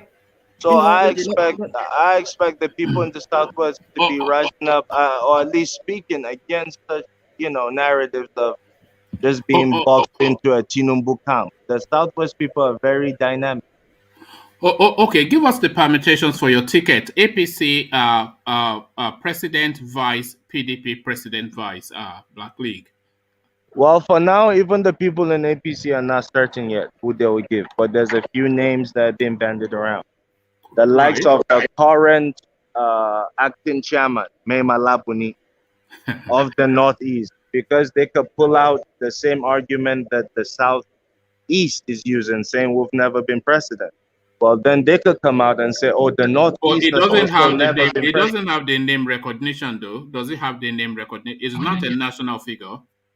Well, the way politics will be run from 2023 upwards, you do not need a name recognition. Why? Because there is a certain class that is retiring from active politics. The class of the likes of Buhari and Danjuma and them. That class of the military that has held power since the 60s. Well, not since the 60s, but since the first military. Forever, yeah. Since the second military coup, not the first, because the first was so they are now retiring from. Sorry to interrupt you. Was the first coup? Was it an Igbo coup? Would you say? Well, most of the active leaders of that coup were Igbo. I would say over 70%, and that's because at that time in Nigeria, the Igbos constituted about 60 to 70% of the officer corps of the Nigerian army. So at that time, all the commanders were overwhelmingly Igbo in number. They had full control of it. So of course, for there to be a coup, hold on, Rational Man. Yes, carry on. Yeah. So for it to be a coup, you have to have some sort of. You would definitely have an Igbo majority planning the coup. All right. So why I may be inclined to believe is an Igbo coup was that the premier in the West got killed, Mr. I forget his first name, Akintola. Yeah, Akintola was killed. The premier in the North was killed, but miraculously the premier in the East was not killed. So if it was a real revolution, every region should have been leveled. Let Nigeria really have a clean slate. But because the coup at Enugu did not was squashed, and then the head of state to come right after the coup was incidentally another Igbo man. So the people who have that idea that it may have been an Igbo coup, I think they have a legitimate reason to think so because of how the coup transpired. Would you say what the Igbos attempted to do at that time is what the Fulanis are now perfecting in this time? The Fulanis have never forgotten that. At that time, after. No, sorry. I'm saying it was what the Igbos were trying to do at that time, essentially what the Fulanis are doing now. Is it not the same thing? Wanting some ethnic. It's precisely I would say it's precisely the same thing, but the Fulanis, and it's not all the Fulanis, there's a group within the Fulanis that are really trying to dominate. But that group seems more powerful than the main Fulani group. That's why you hear of them a lot. So that group of Fulanis, they mix theirs with religion. You see, the Igbos at that time did not mix their quest for domination with religion. although they were overwhelmingly Christians. So it wasn't sort of a religious plight, but the Fulanis, that group within the Fulanis seem more harsher because they have that, sense of religious backing. Can I say something? Oh, okay, go on, Charles. I disagree, but like all Fulanis are evil. So I know what you're saying. They're killing people in Nigeria. I disagree. They're all the same people killing people. The same belief killing farmers in Nigeria. So I disagree 100%. Oh, okay, Charles, thank you. But I think he was speaking to something different. But thank you anyway, Charles. Sorry, I digressed you from where you were, Rational Black League, just to sample because this is a debate that we often happen on who drew the first blood in Nigeria. We've often had yeah. But so that's why I took you to that first coup to ask if you thought it was Hello? Yes, sure. Yeah, so I digressed you, but you're still not landed on your tickets for 2023, which is what I'm keen to get out of you. I think he said No, he said Mia Malabuni, and then I asked for front runner vice for APC PDP. For APC, in terms of vice, a person like Rotimi Amechi will be pushed forward. I don't see Akere Dolu going there because he's too attached to the, Yoruba agitation. So they will likely go with someone like Fashola, who has not openly supported the agitation. That's for vice. But for president, I think it will be the likes of May Malabuni, El Rufai will be a top contender there. No, regardless what he says, whether he'll contest. And the PDP? In the PDP, I see Tambuwal or I think for president, for vice, WIKE may pair with either one. Okay. But WIKE has control of the South in terms of PDP. Who would be your preferred pairing for both parties again? Who would be if you had fiat to make the decision, who would be your preferred pairing? My preferred pairing would be for president. I would say Pat Utomi.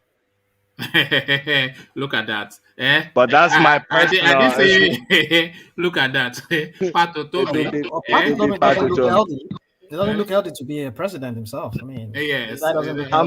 How many healthy presidents have we had? We've never even had a good-looking president, have we? How come we always have? Was healthy when he. I mean, when he was in. So he wasn't healthy.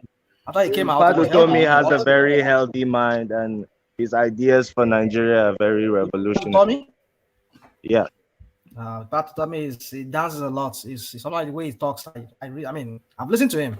He has good ideas, but sometimes it's just here and there. Sometimes he just talks here and there. You just don't understand sometimes what he says. For me, that's how I see him. I mean, he would have been better than these other ones we've had. But I tell you, he's. Sorry, who was that name? Who was that name? Which name did you give, Rational Mind? I mean, it's better than any other president we've ever had. I mean, you mean Pat Utomi? Yeah, he would do a better job than any president. No, I don't think he's a president. He will, but I don't see him. So I mean, because it's just here and there he talks. I don't see reasoning in some of the cases. Right. All right. Just finally to Black League. Just everybody hold. Just finally to Black League because I think it's driving and Black League. You have to come back again when I can really spend some time with you. But just finally, I want to take you to. Which one did I want to tell? Yes, I just wanted you to speak just briefly on Obadiah Malafia, who's just recently passed away. So what are you making of that? Age 64. A lot of conspiracy around his death, but just to that space, your thoughts, Obadiah Malafia. Yes, Obadiah Malafia would also have made a good president.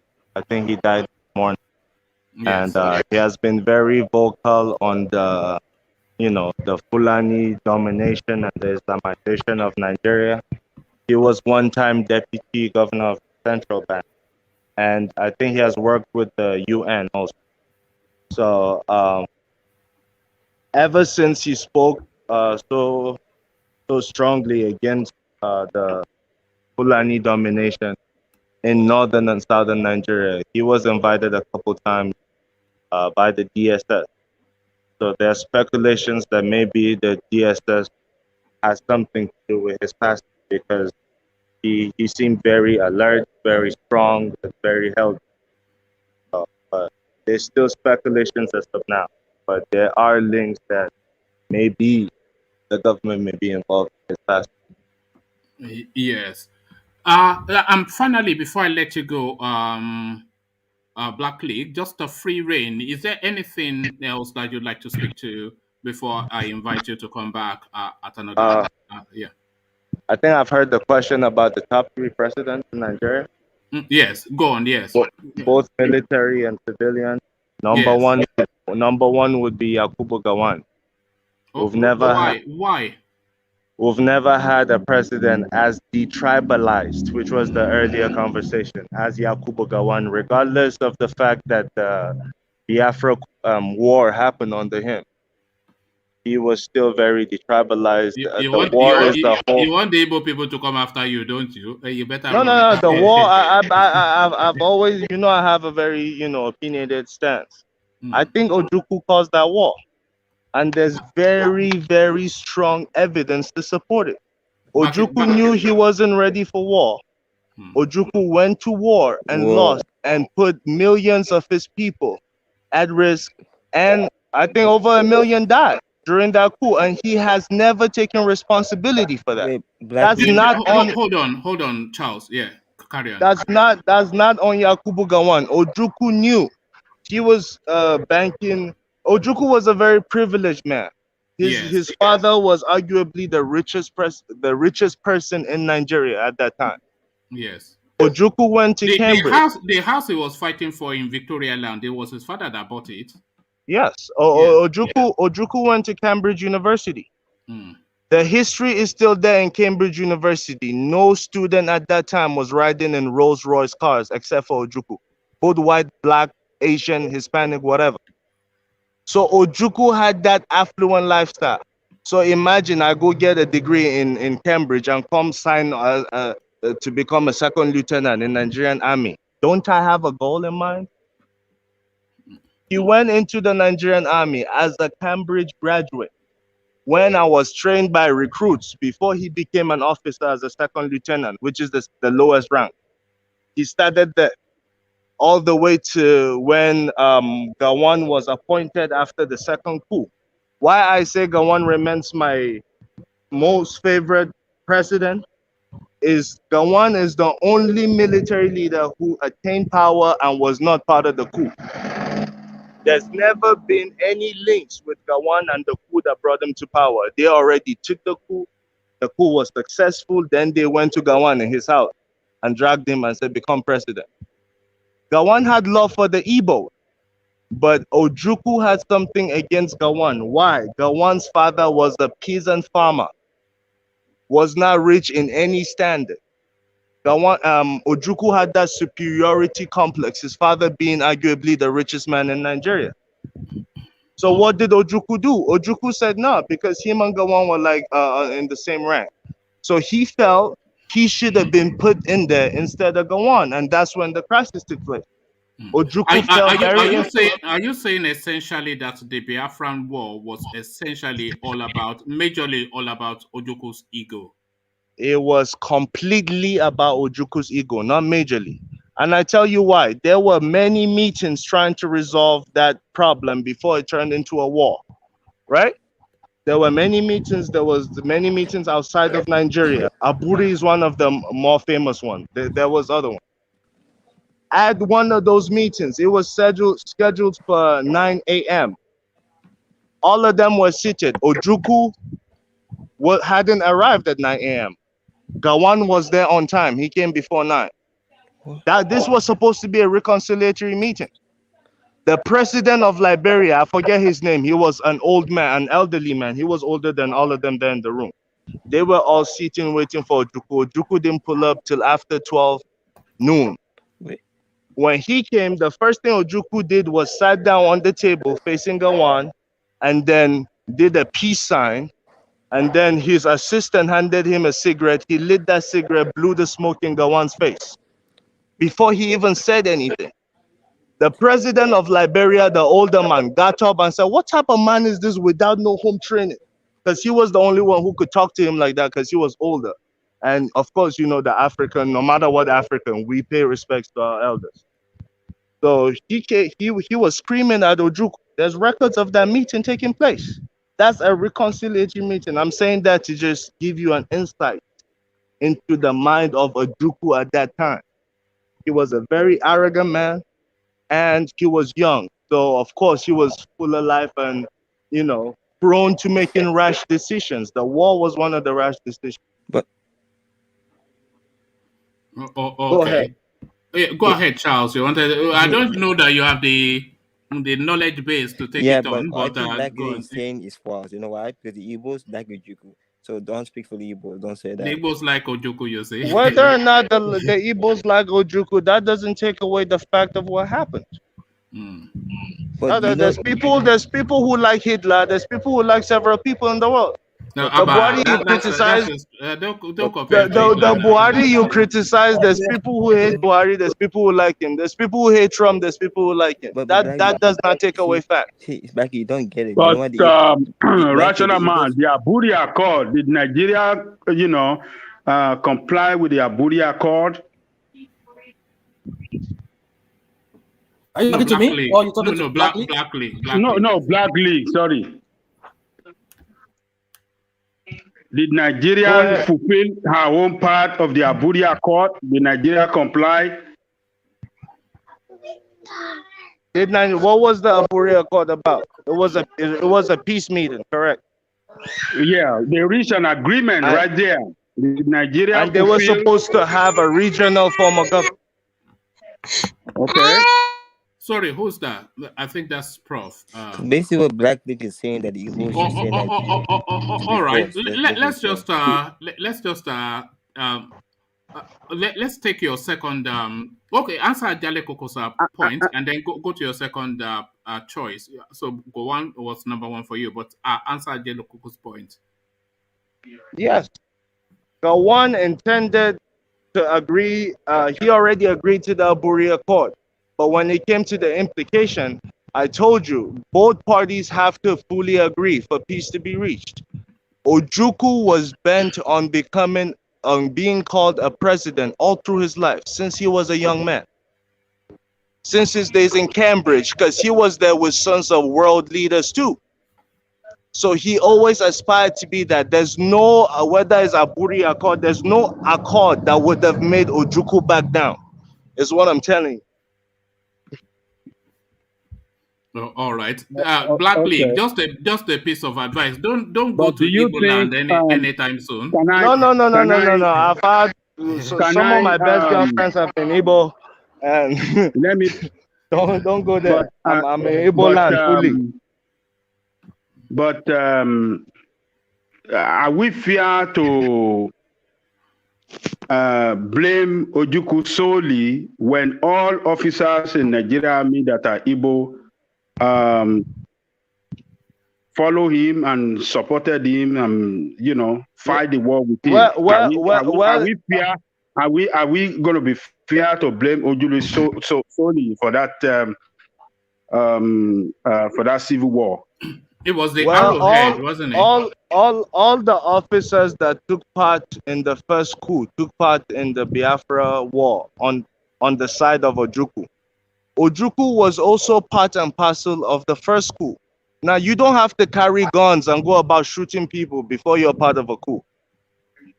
I'm sure you know that. Ojukwu was part of the first coup.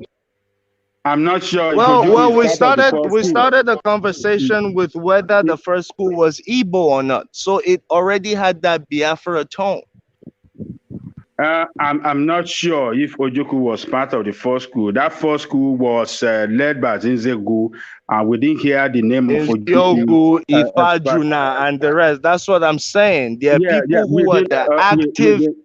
No, we didn't hear of the name of Ojukwu in the first coup. Don't let us. There are Don't people. let If you listen to Abacha's best friend when he was in power, he did an interview with Arise TV a few weeks ago. His name is General Jeremiah Husseini.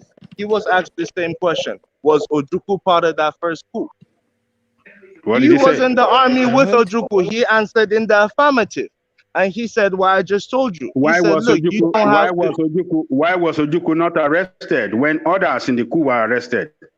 If he was part of it. Ojukwu, because he was friends with the Igbo head of state who came into power, Aguiyi Ironsi, who eventually made him the governor of the East, and Ojukwu released all the participants of that coup. So they never even got tried. Oh, all right. Thank you, Black League. Let's just leave that space because that space is a session in itself, which we will take on when next you come. But let me take you to your number two. So go one is your controversial, or as you can see, number one. Who is your number two? My number two is a tie between Shehu Shagari and Abacha. Look at that. Look at that. I have my reasons. I have my reasons. Go on. I have my reasons. Go on. Okay, Nigeria has been under the domination of England so long, even after independence. Well, our economy is still tied to theirs, and they have not really been in support of the majority of Nigerians. The only tribe they seem to favor is the Fulani. They did that before colonialism, they're doing it after colonialism. The facts are that they have never denied their relationship with the Fulanis. The Fulanis have never denied their relationship with the British.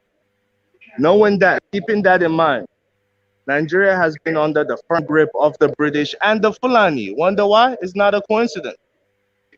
Abacha was the only president who stood up to the British. At that time, the British were the only time, first of all, Abacha's time had Nigeria's economy was glowing at that time. The British, of course, they were jealous of that because he wasn't remitting enough money to them.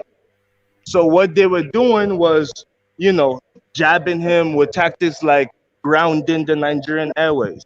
That was a huge source of our resources and our pride. Today, we don't even have an airline. At that time, the British grounded the Nigerian airlines in England.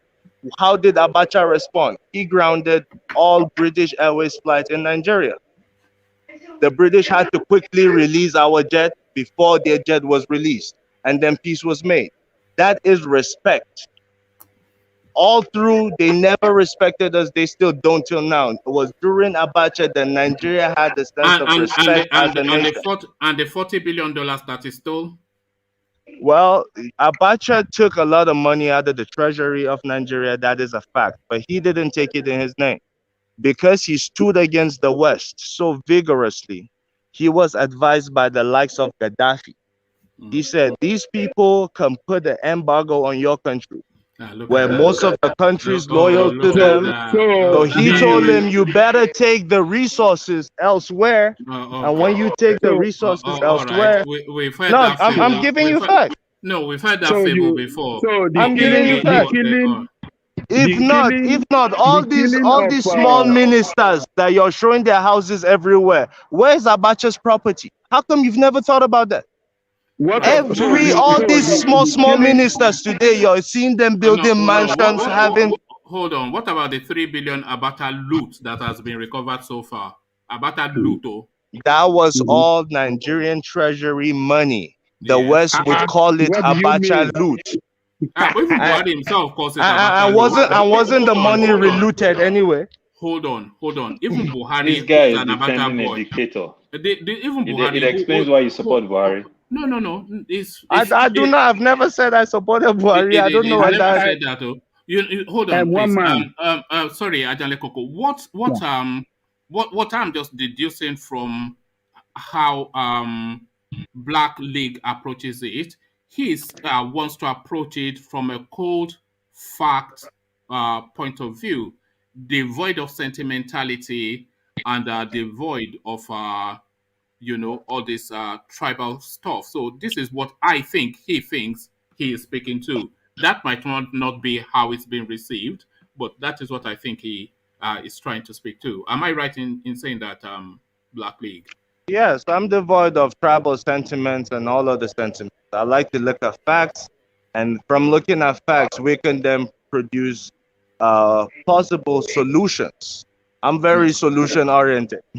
All right. I think Ajale Koko and Hison wanted to put. I think Hison just wanted to prod at you that you support Buhari, but I think Ajale Koko wants to put a point to you. Ajale Koko. So you admire Abacha for killing pro-democracy people in Nigeria then? You admire him? No, my stance on Abacha is killing Kudirat Abiola, killing some other people pro-democracy, and a lot of pro-democracy people run out of Nigeria. So you like all of that? No, murder is murder. And the reason I stand for Abacha is Abacha gave us a sense of territorial integrity that we never had. Now, no president and no person is perfect. No president and person is perfect. Now, Abacha, people go after Abacha for the human rights violations against Abacha. But Abacha, while in office... Muritala did more than that for 6 months that he spent as the president of Nigeria. Do you know that Muritala? Yeah. Sorry, go on. These are his subjective views, you know. This is according to how he sees life. This is I don't know why he's supporting terroristic leaders. No. One man is actually my objective views. My subjective views are different. All these people, this guy looted our fund. He found so much money, billions in his bank account in so many places. And you said you like that. He killed pro-democracy people. You said you like him. I mean, come on, man. We are better than this, if you listen to me, yeah. You see, if it is your objective view, as you said, Black League, I cannot see how you can see beyond saying Babangida was the best president. No. I never said that. No. I'm saying that would be an objective view because Babangida, if you are saying if we weigh the balance of their atrocities versus the good impact that they had in terms of policy trust, Babangida he did a lot better than virtually anyone. He built the Third Mainland Bridge. He built Abuja. He liberalized their economy, and his policy positions are still the policy that are the panacea to the Nigerian state. So your views are subjective because if they were objective, you would say Babangida, not Abacha. So maybe yes, sir. Let me tell you why I did not include Babangida in that list. And why you did not put? And also, I didn't give my number 3. My number 3 is Goodluck Jonathan. So let's get the list out of the way before I speak on Babangida. Yeah, go on. Yeah. So as for Babangida, why I dare not include Badamasi Babangida in that list is because if Badamasi Babangida never became president, the scale of Nigerians' corruption today would have been minimal. I say that for a reason. Why? Babangida has been indicted in several international reports. They dare not publish those reports in any part of Africa because Babangida is still a powerful man, but that doesn't make him a good man. Those reports, what do they include? Now, in this world, there are some people they call the narco elite. Now, the narco elite are people who are you going to Gloria Okona and Miriam Abacha and drug are we talking drug trafficking? Is this what? No. I just want to make a simple point. Okay. Now, if there's a article by the Canadian Congress, it's still on their official webpage. I can send it to you. Babangida was mentioned several times on there as one of the topmost narco elite in the world. Now, the likes of Fidel Castro do not even make their list. They are not even on that level. Why that is dangerous for a country? Amongst all the narco elite in the world, none of them ever rose to become the head of a government. There's not a single one. there is not a single narco elite that rose to be the level of head of state, of which Babangida changed his. Although he was head of state, he called himself a military president. Yes, a military president. And no narco elite has been in power as long as Babangida was in power. And that was his scheme to come into power in the first place.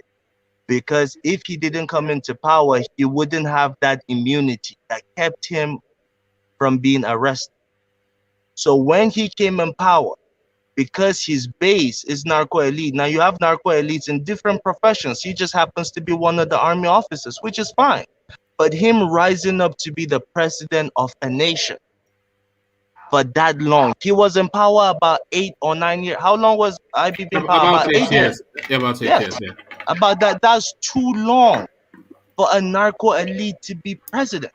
And that affected the fortunes of Nigeria. That's when, before then, corruption was, you know, something you hear on TV once in a while in Nigeria. The effect did not hit the economy of Nigeria. Before then, Nigerian currency was one of the most powerful in the world. But when the narco elite got there and spent so long there, of course, corruption now became endemic and part and parcel of the system. That's why people say he institutionalized corruption. They say that because of his background, but they don't go deeper to really talk about the reports by Congress of a Western country, which is Canada. Canada is known to be very, I would say, dispassionate in their approach. So for a country like Canada that really wants no trouble with any country, Canada don't be wanting no smoke. For them, their Congress to mention IBB, they know that whatever his power is, it will not affect them because they're far from it. That's why they had the audacity to do such a thing. So I, as a good conscious Nigerian, I can dare not put IBB in that top 3 list of presidents. All right. Thank you, Black League. A real delight to hear from you. You ran away to go and sum up courage to come and put up another fight. So we expect you in another 2 months when you are brave enough to come and brave this space again. Always a delight to hear from you. Yes, sir. I'll be here more frequently. I just traveled a lot and I was doing a lot, but I'm here. I'm never running away. All right, thank you. Okay, thank you. Almost as controversial as Ovie, but nobody is ever as controversial as Ovie. Thank you, Black League. So now we're pushed really in time now. So what I will do now is I'll go to Rational Mind and just open the space for him to just speak as he wills, and I'll do the same thing with his own and Prof, and that should be the format. So Rational Mind, the floor is yours. Yeah, I understand. Thank you, one man. I know you have a lot of things to discuss with every one of us here, and then I understand why it gets longer and longer. Anyway, so to talk about the Buhari going to when, I think it's like you said, it was reported in some media. I know some were given the option of being there virtually by the conference or whatever it is called. But you know, Buhari now, we always, even when I think they won the education summit they had in the UK, I mean, it was given the option of joining in by teleconferencing or whatever, but then it used to go. We know the reason was because he wanted to use that opportunity as well as take care of himself, see his doctors and all of that. Also, this one too now, I mean, he could do that virtually from, at least there was one of the conference they had sometime back at the height of the coronavirus sometime back, which he joined in by video conference. But then you start wondering, what's the reason? Well, I know the reason because he knows he's feeling the heat, sort of. But when you start hearing them, when they start putting out statements like Garba Shehu did, you know that something is up. Something is up. You could see, like I said here a while ago, when it was the case of the IPOP, they initially they never gave IPOP, maybe because they don't want to dignify them with any dignity. That was why they didn't mention them. For many years, they didn't really mention them. You rarely hear the president talk about IPOP. But suddenly, when I think that started having some issues, they started mentioning IPOB. That's to tell you that you've been feeling the heat stuff. So, I mean, to say he's going to New York in person, I know it has to do with all this agitation going on across the country, and the several petitions that have been filed that has kind of like tried to indict him of being behind, supervising some sort of, no, I won't say some sort of, a real genocide. It's not some sort of, because it's a genocide itself. If his own clansmen or his tribemen, as have been reported in many media, by many media and many people, to be behind the several killings going on around every part of the country called Nigeria. And he being a Fulani man, and he never said anything. It's only when there's a reprisal attack on this people, and that is when he starts. You start hearing the president is talking and condemning anything they have to condemn. When it's you hear of Igangan and the rest of them, the Benue, the one in Kaduna, all of that, I mean, he's silent. He doesn't say anything.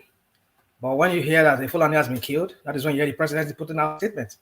So what I'm trying to say in essence is that he's going to New York in person. It has to do with the heat that he has been feeling. Maybe they've been advising him that, look, you need to start upping up your game because you've been labeled or you've been accused of spicing some sort of genocide in that country.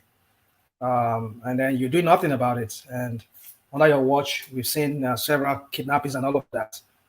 And he needs to go clear himself up, perhaps. I mean, I think he wants to launder his image, make the international community see him as not a tribalistic leader. He's for everybody. But we are just waiting how that plays out.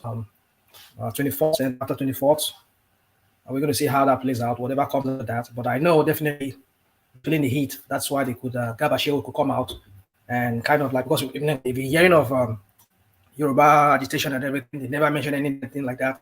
But suddenly, when they saw IPOB with them in New York, and they started using that as an excuse to want to like label the Yoruba people to an extremist. I mean, kind of like some sort of violent group like the IPOB.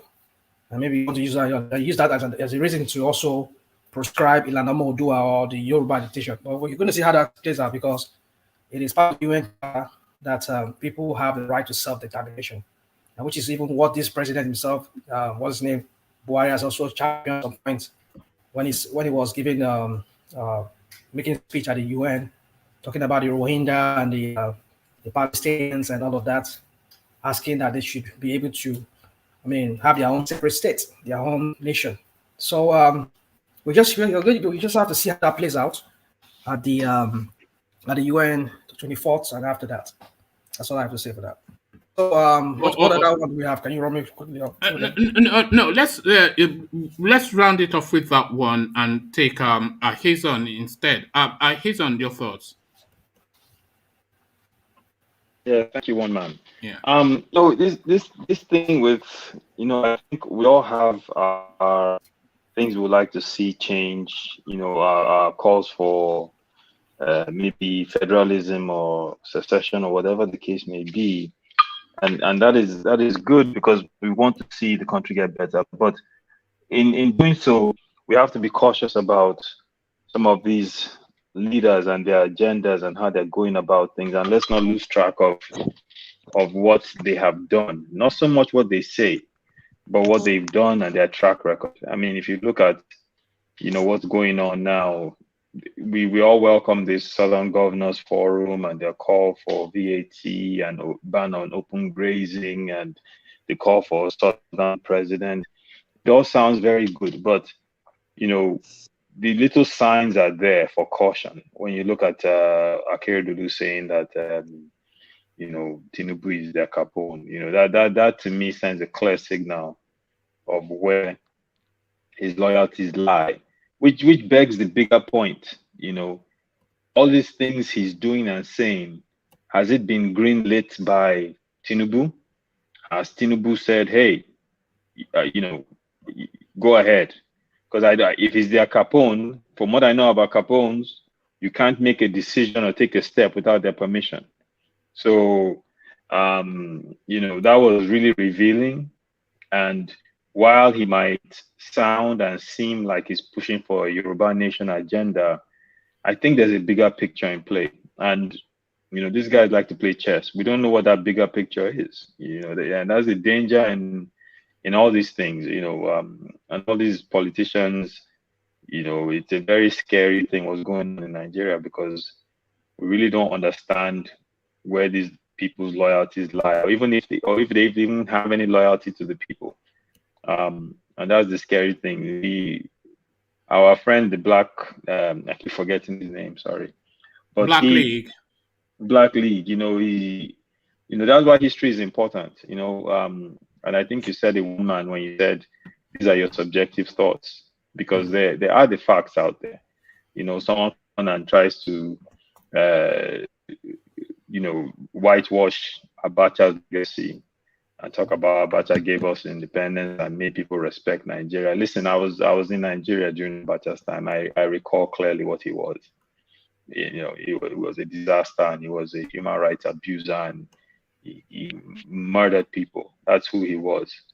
And then people trying to change this thing. Same thing he did with Buhari, talking about Buhari is this, and all the other presidents have done this, and it didn't start with Buhari. Yes, the problems didn't start with Buhari, but he had a mandate to come in and fix those problems. That is why people voted for him. I was against him because my main standing was, you cannot elect someone to be democratic who has historically been dictatorial.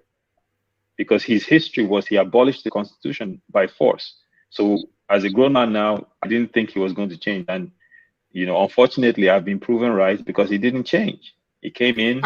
Sorry to interrupt you, Hazan. Isn't it ironic that Buhari, who truncated the Third Republic, is the biggest beneficiary of the Fourth Republic? He ended democracy only to come and take advantage of it when people fought for it to get it back. You remember exactly. He kicked Shagari out? Yes.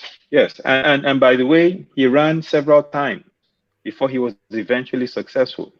And one starts to ask a lot of questions that, okay, the time he took over the government by force, he was ousted by Babangida, but what if he had a long term? Was this always his agenda?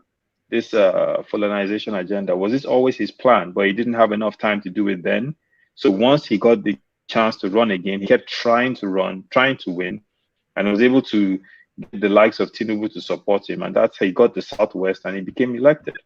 And now it seems like we have short-term memory loss, or is it long-term? I don't even know which one myself. But at the end of the day, now people are saying, oh yeah, Tinubu, why would anyone in their right mind put the person in power who gave you the person in the mess we're in today? His judgment was bad then, his judgment will be bad tomorrow. And you hear these leaders, you know, like Akere Dulu and some other people saying, oh yeah, Tinubu, why? Or on the PDP side, they want to champion Atiku. Atiku is another Fulani man. Let's put this in perspective. If an Igbo man or Jonathan had done what Buhari had done, would we even consider anyone from that same ethnic group running for presidency again? We would not. So why the difference here? And I don't understand it. And you know, people kind of turn a blind eye and, oh yeah, Atiku might be good. He's a businessman and he wants to change the economy. No, he will not be good. You know, Tinubu will not be good. I don't care where they're from. They will be a disaster. The man is sick. He's sick. He's in, and people are over here, and that to me questions their judgment. Because if you can do that, then that means you're trying to take us down the path that we're trying desperately to get out of. And those aren't the traits of a leader. So, I mean, these are very, very dangerous times we're in, where we're dealing with all these people. And we know how Nigeria is. Your loyalty is only as strong as who pays for it. So it's you know, I have no idea, to be honest with you, my brother. If you were to ask me who are my top people, I would be lost. I would probably pick Sowore and, you know. No. But speak to the reality. People who have actually sat in that seat. So your top three for people who have actually sat in that seat, both military and civilian, and you can be as controversial as Black League if you like. So your top three. You know what? My top three, I would go back to our founding fathers. Right. the Ziks, the NROs, you know, those people whose fight. Zik was never president. He was never president, yes, but they were the leaders whose. Yes. Whose that's goals... aspirational stuff. People who have actually sat on the seat. We all know that they are F9, but out of the F9s, whose 9 is not quite as F, you know. So your top 3 out of what we have had up to the present. So from independence till date, the people who have sat at the topmost seat of Nigeria, your top 3 of the bad bunch. One man is tough. It's tough because I would pick Obasanjo, but I have to rule him out because I think he should be tried for war crimes because of what he did in OD. So he can't be on my list. I would pick Jonathan, definitely, but he has his faults. Yeah, but that's ethnic bias. That's tribal. No, but you see, this is the thing. The reason why the reason why I would pick him, and it's not because, honestly, the reason why I would pick him is because if you notice during that period, Nigerians had the most freedom to express themselves. That would be the one. That would be the one. People criticized Jonathan till the cows came home more than they ever criticized anyone.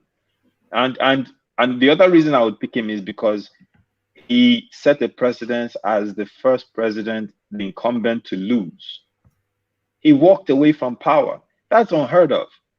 In Nigeria, who cares if you lose? And then he appointed Jega, who he had never met.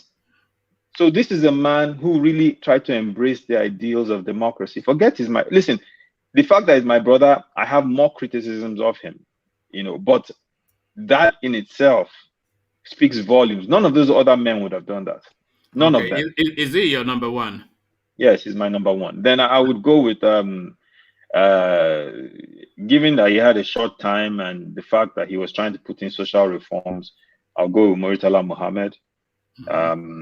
Because I honestly believe, I can't prove this, but I believe he was assassinated as a fallout of the proxy wars during the Cold War because he was trying to embrace socialist ideals and he wasn't really capitalist, which probably means his assassination was CIA related. But, you know, given that we can't prove that, we'll just let that go. But that's what was happening in the world at the time.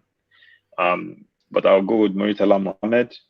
And then finally, brother, I have no idea who to pick for the third one, I'll be honest with you. No, you have to, you know, it's top 3, isn't it? Shagari. Right. You know, just to fill the spot, I mean. Just to fill the void. That's how abysmal it has been. You know, so no, it has been terrible actually, because when I picked my top 2 as well, I couldn't really think of anybody. You know, people will say ethnic bias, but I probably think Obasanjo was the best, as certainly the most Nigerian president we've ever had, because he was never really tribal. Well, he was the least tribal, I would say, along with Babangida, who wasn't especially tribal. And Goodluck Jonathan was not really tribal too, but he was feeble, which is even worse. But good choice. But thank you. Well, let me ask you this about OBJ. Let me ask you about. I know people pick up Obasanjo. What are your thoughts on the OD massacre? I don't even know, but everybody massacred people, didn't they? Who did massacre in Nigeria? He bombed the village. He bombed the village with. But were they not deserving of? Were they deserving of it? Were they deserving of women and children? It's called collateral damage, is it not? No. He bombed. Was he intending to bomb women and children? Yes. He sent soldiers out to bomb women and children. Yes, he sent military helicopters and they listen. After he bombed, why did he send them? Why did he send because them? He claimed the village was harboring militants, Niger Delta militants. Right. And he bombed. He sent the soldiers to bomb. That wasn't what happened. That wasn't what happened. Wait. Everybody is a revisionist there. Wait. He said they said they were harboring. First of all, some soldiers got killed, right? Let's put it in perspective. Some soldiers got killed by the militants. But that happened. But is your response you know how they talk about measured responses to an issue. Is your response or to even till bomb today a it's village? happening. If you go to Afghanistan now, all they are bombing places and people are getting caught in the crossfire. So caught in the crossfire is that they call it collateral damage. Yes, but you bomb a village with women and children. Let me give you an example. These bandits. But what happens before these terrorists are the killing of police officers by those young militants? Then that was why the president drafted the military to go there and maintain peace. And those guys. But maintain peace is different. Yeah, maintain peace is different from hold killing on women. now. Hold on. Look, I know. Wait. They I know where went there OD is. in the I've been to process of OD. maintaining peace. Then they went ahead and killed military officers, and Yes, that was what and caused the problem. You know the military. They are crazy people. wrong. When you kill one of them, they go crazy. Let's I don't support it too. No, yes, hold on. That's what I'm saying, my brother. This is what people do. It's a political statement you've just made there, Ahizon. He is tugging at the heartstrings, which is the what people because they always tug at the heartstrings when there's a military engagement, and what they use to tug at the heartstrings are usually women and children. And they will show you this however that term is. Bodies of children to say, how can a human being do this? So that is the usual thing, and that is the technique that you're using. But there were insurgencies. There were insurgents within that space who were attacking the security personnel. The security personnel, as best they can, of course, would try to target the insurgents, but there's no precision in bombing. We've seen that in Iraq. We see that in Syria. We see that in Afghanistan. We see that everywhere. There's always collateral damage. So collateral damage. The difference is this. The difference is this. He went into the village. It wasn't a function of collateral damage. You weren't dealing with an army like Iraq or Afghanistan where you have an army of people attacking. These were people that, keep in mind, this thing went on long after that. And then the Nigerian military decided to try to use precision means to attack, to find these militants and everything. And they tried to appease them. But the thing was, he randomly, I've been to OD. After he bombed OD, the Kayama Declaration was created in the Niger Delta, which is what led to MEND. Keep in mind, MEND didn't exist until Obasanjo took that action. And after he took that action, MEND was created under the leadership of Masari Dokubo. But before that, yes, it was when he murdered those women and children. He did not murder them. And keep in mind, you are clever with words. You're an articulate man, so I know what you're doing. You know, look at that. This guy is a politician. What senatorial district are you? Let me come and vote for you. No, but my brother, look, the thing is this: right is right and wrong is wrong. Like Ajani Koko said, he doesn't agree with it. My thing is, Obasanjo could have dealt with that situation, knowing very well why the agitation existed. He could have dealt with that situation and moved forward. The way Yar'Adua dealt with it, Yar'Adua dealt with that situation better than any president. Sorry, I should have put his name in there. Taking the learning from Obasanjo. So he took the learning from the Obasanjo situation. They did not. It's not like. But this is the Nigerian problem, right? You have an issue. You, instead of addressing the issue and dealing with it a certain way, you use the heavy-handed approach. You kill your civilians, right? And then the issue gets worse, right? The example in Southeast is no different. The example in Igbo's house is no different. DSS went in there and they murdered people that didn't even have anything to do with the situation. It is wrong. I don't support that.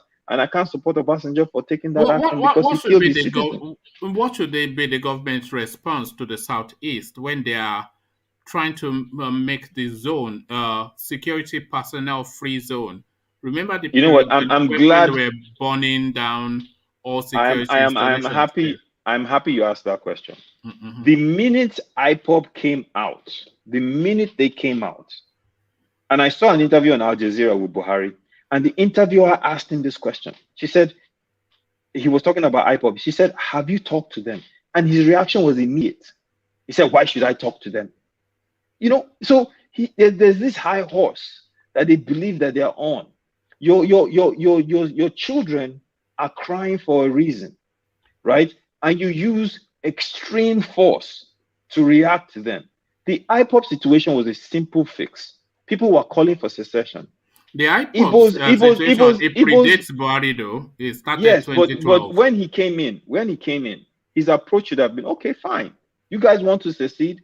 Come to the round table. You have to understand that the Buhari narrative with the Igbos is quite different. This guy was in the eastern quarters for 30 odd months, engaging, in mortal combat with the Igbos.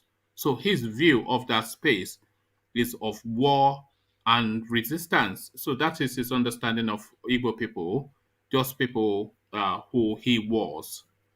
Yes, and he made the situation worse because all he had to do was say, okay, come down to the table. You want to secede. What do they, one man, what do they do? How can they come to the table? Who will sit in the table with Nnamdi Kanu so that you'll be insulting your mother and whatever? No, but there's a way you can mediate that situation and have a conversation with them and say, fine, if you want to secede, we will have a referendum.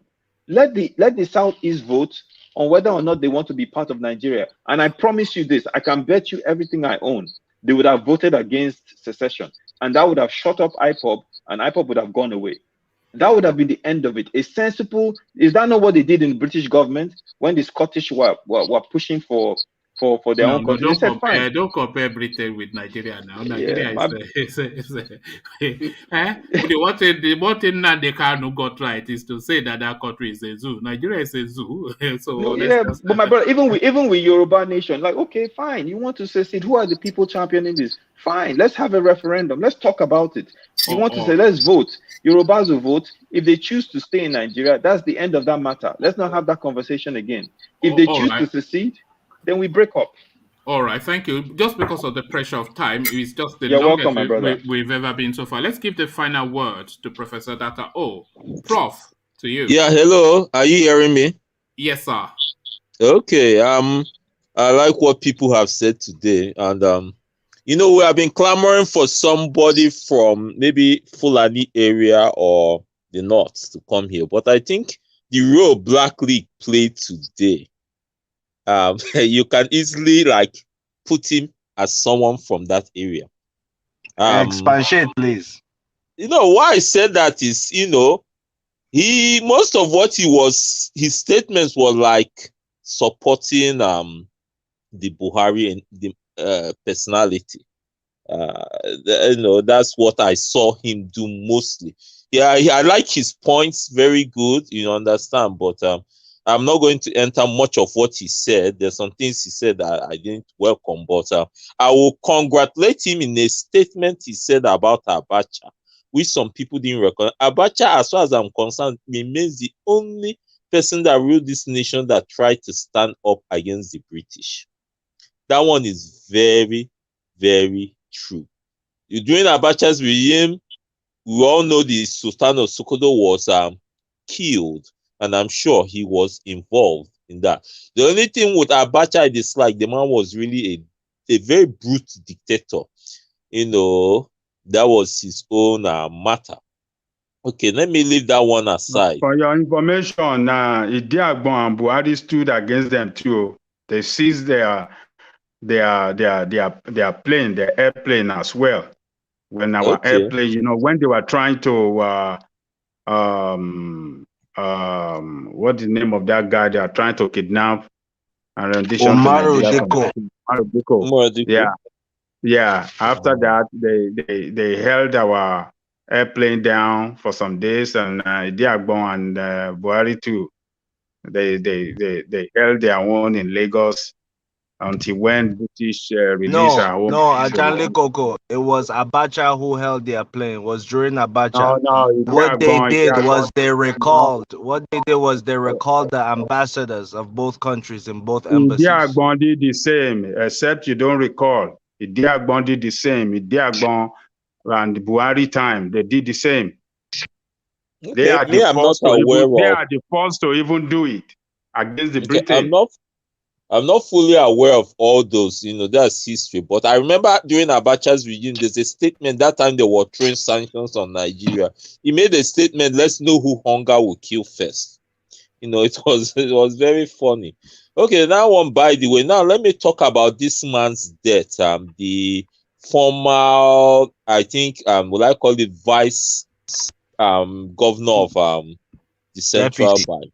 Obadiah Malafia. Obadiah, his death, some people will easily link it with what he said against this regime. I don't blame people for saying that, but one thing I know, one thing with news, with time, maybe what caused his death can, really trickle out. I was surprised, today before coming on the show when I saw that. I wasn't happy, but you can easily link it because, when you look at what happened to Sowore's brother of recent, and also this one, you can easily link it to that matter. You understand? Now that I will speak on this matter of the entity of Buhari, it's very clear, Black League made, he was like, as far as I'm concerned, he's like supporting the Buhari entity. But this is very clear. Professor, please tell me how so. Please tell me how I supported him. Yeah, why I say so. See, now, have you forgotten this man came into power and said, I am for nobody and I'm for everybody. That's a statement he said, I think the day he was sworn in. And if you look at how he has ruled, almost all the sensitive posts are his people. This is somebody in news. He made it clear they should not air news concerning Boko Haram. And now, before I go on, I would like to say this. Azon, before he left, there's something he said that's very true. Do you know that time IPOP started agitation? That early time IPOP came out. Do you know if this Buhari was wise? Do you know if he called IPOP to a round table discussion, and there was like a kind of vote? Do you want to secede? Do you know if that thing was thrown in the if there was a vote? Do you know there's a higher tendency that Nnamdi Kanu would have lost that secession act? Why I'm saying this, because when Nnamdi Kanu started, I was still in Nigeria. People didn't buy that idea. Even me personally, I was really against it. But as time, this man started giving news, broadcasts, people started buying his idea. That matter of Buhari is something I dislike so much. He should have called IPOP to a round table to say, but for him to say he's not talking to them, that's very, very bad. That's not how a leader should, act. But they can do rehabilitation for the for terrorists, put them on payroll. But what else? Enter negotiation with Nnamdi Kanu or Igbowo or this agitation for Yoruba, but he can enter negotiation with Boko Haram and this. It's just very clear. It's very, very clear. Professor, I agree with you what you said 100%. Okay. But is Buhari the only guilty one? If we narrow it down, my brother, if we narrow it down to Buhari, but when Buhari leaves, won't we be facing the same issue? That's my only question. It's not like I'm supporting him. What you said is 100% correct. All right, gentlemen. Well, we've gone past the 6-hour mark now, which is just even for this platform. I keep saying I want to cut it back, but so round off so I can come off and then get told, so I can the only thing I have to say by my wife was one man, let me try and round off and let me try to make statements that will not bring about any interjection. The only thing I have to say is this: how the nation is going on, I'm not happy.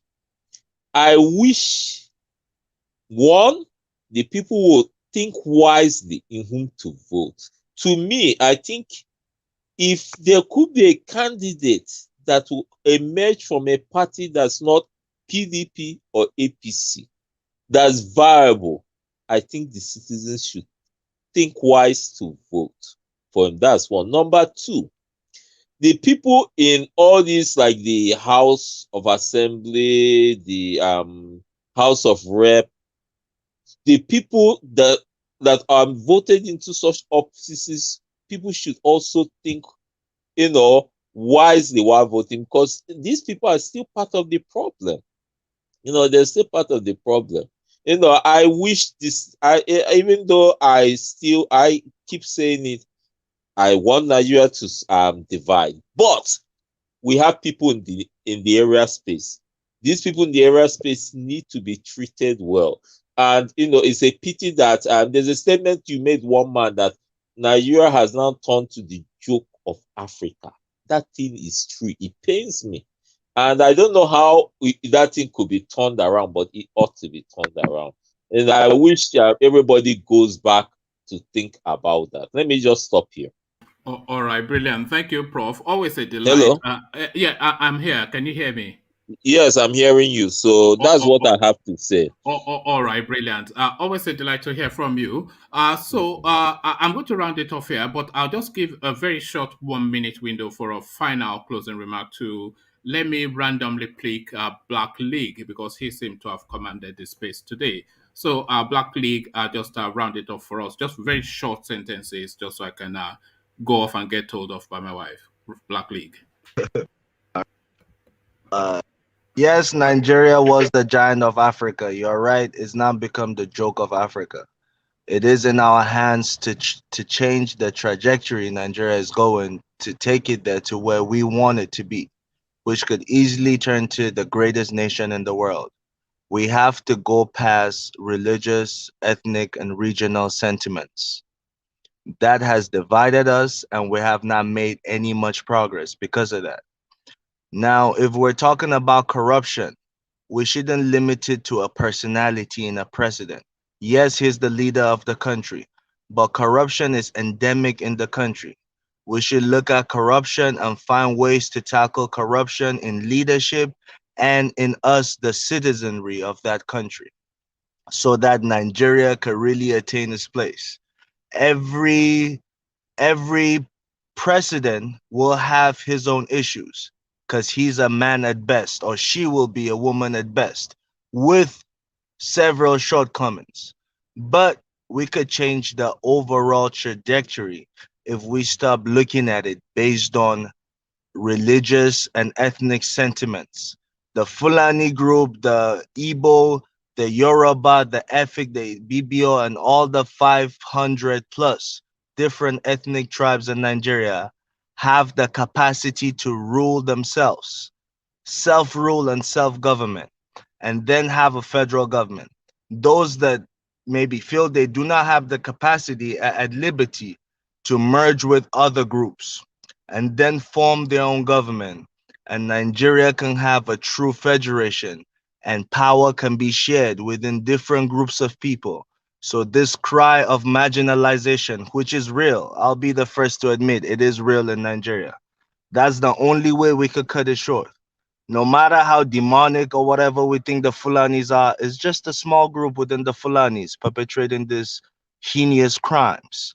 If you've gone to the north and mingled with the regular Fulanis on the streets, you'll be very surprised. They're going through the same thing as you.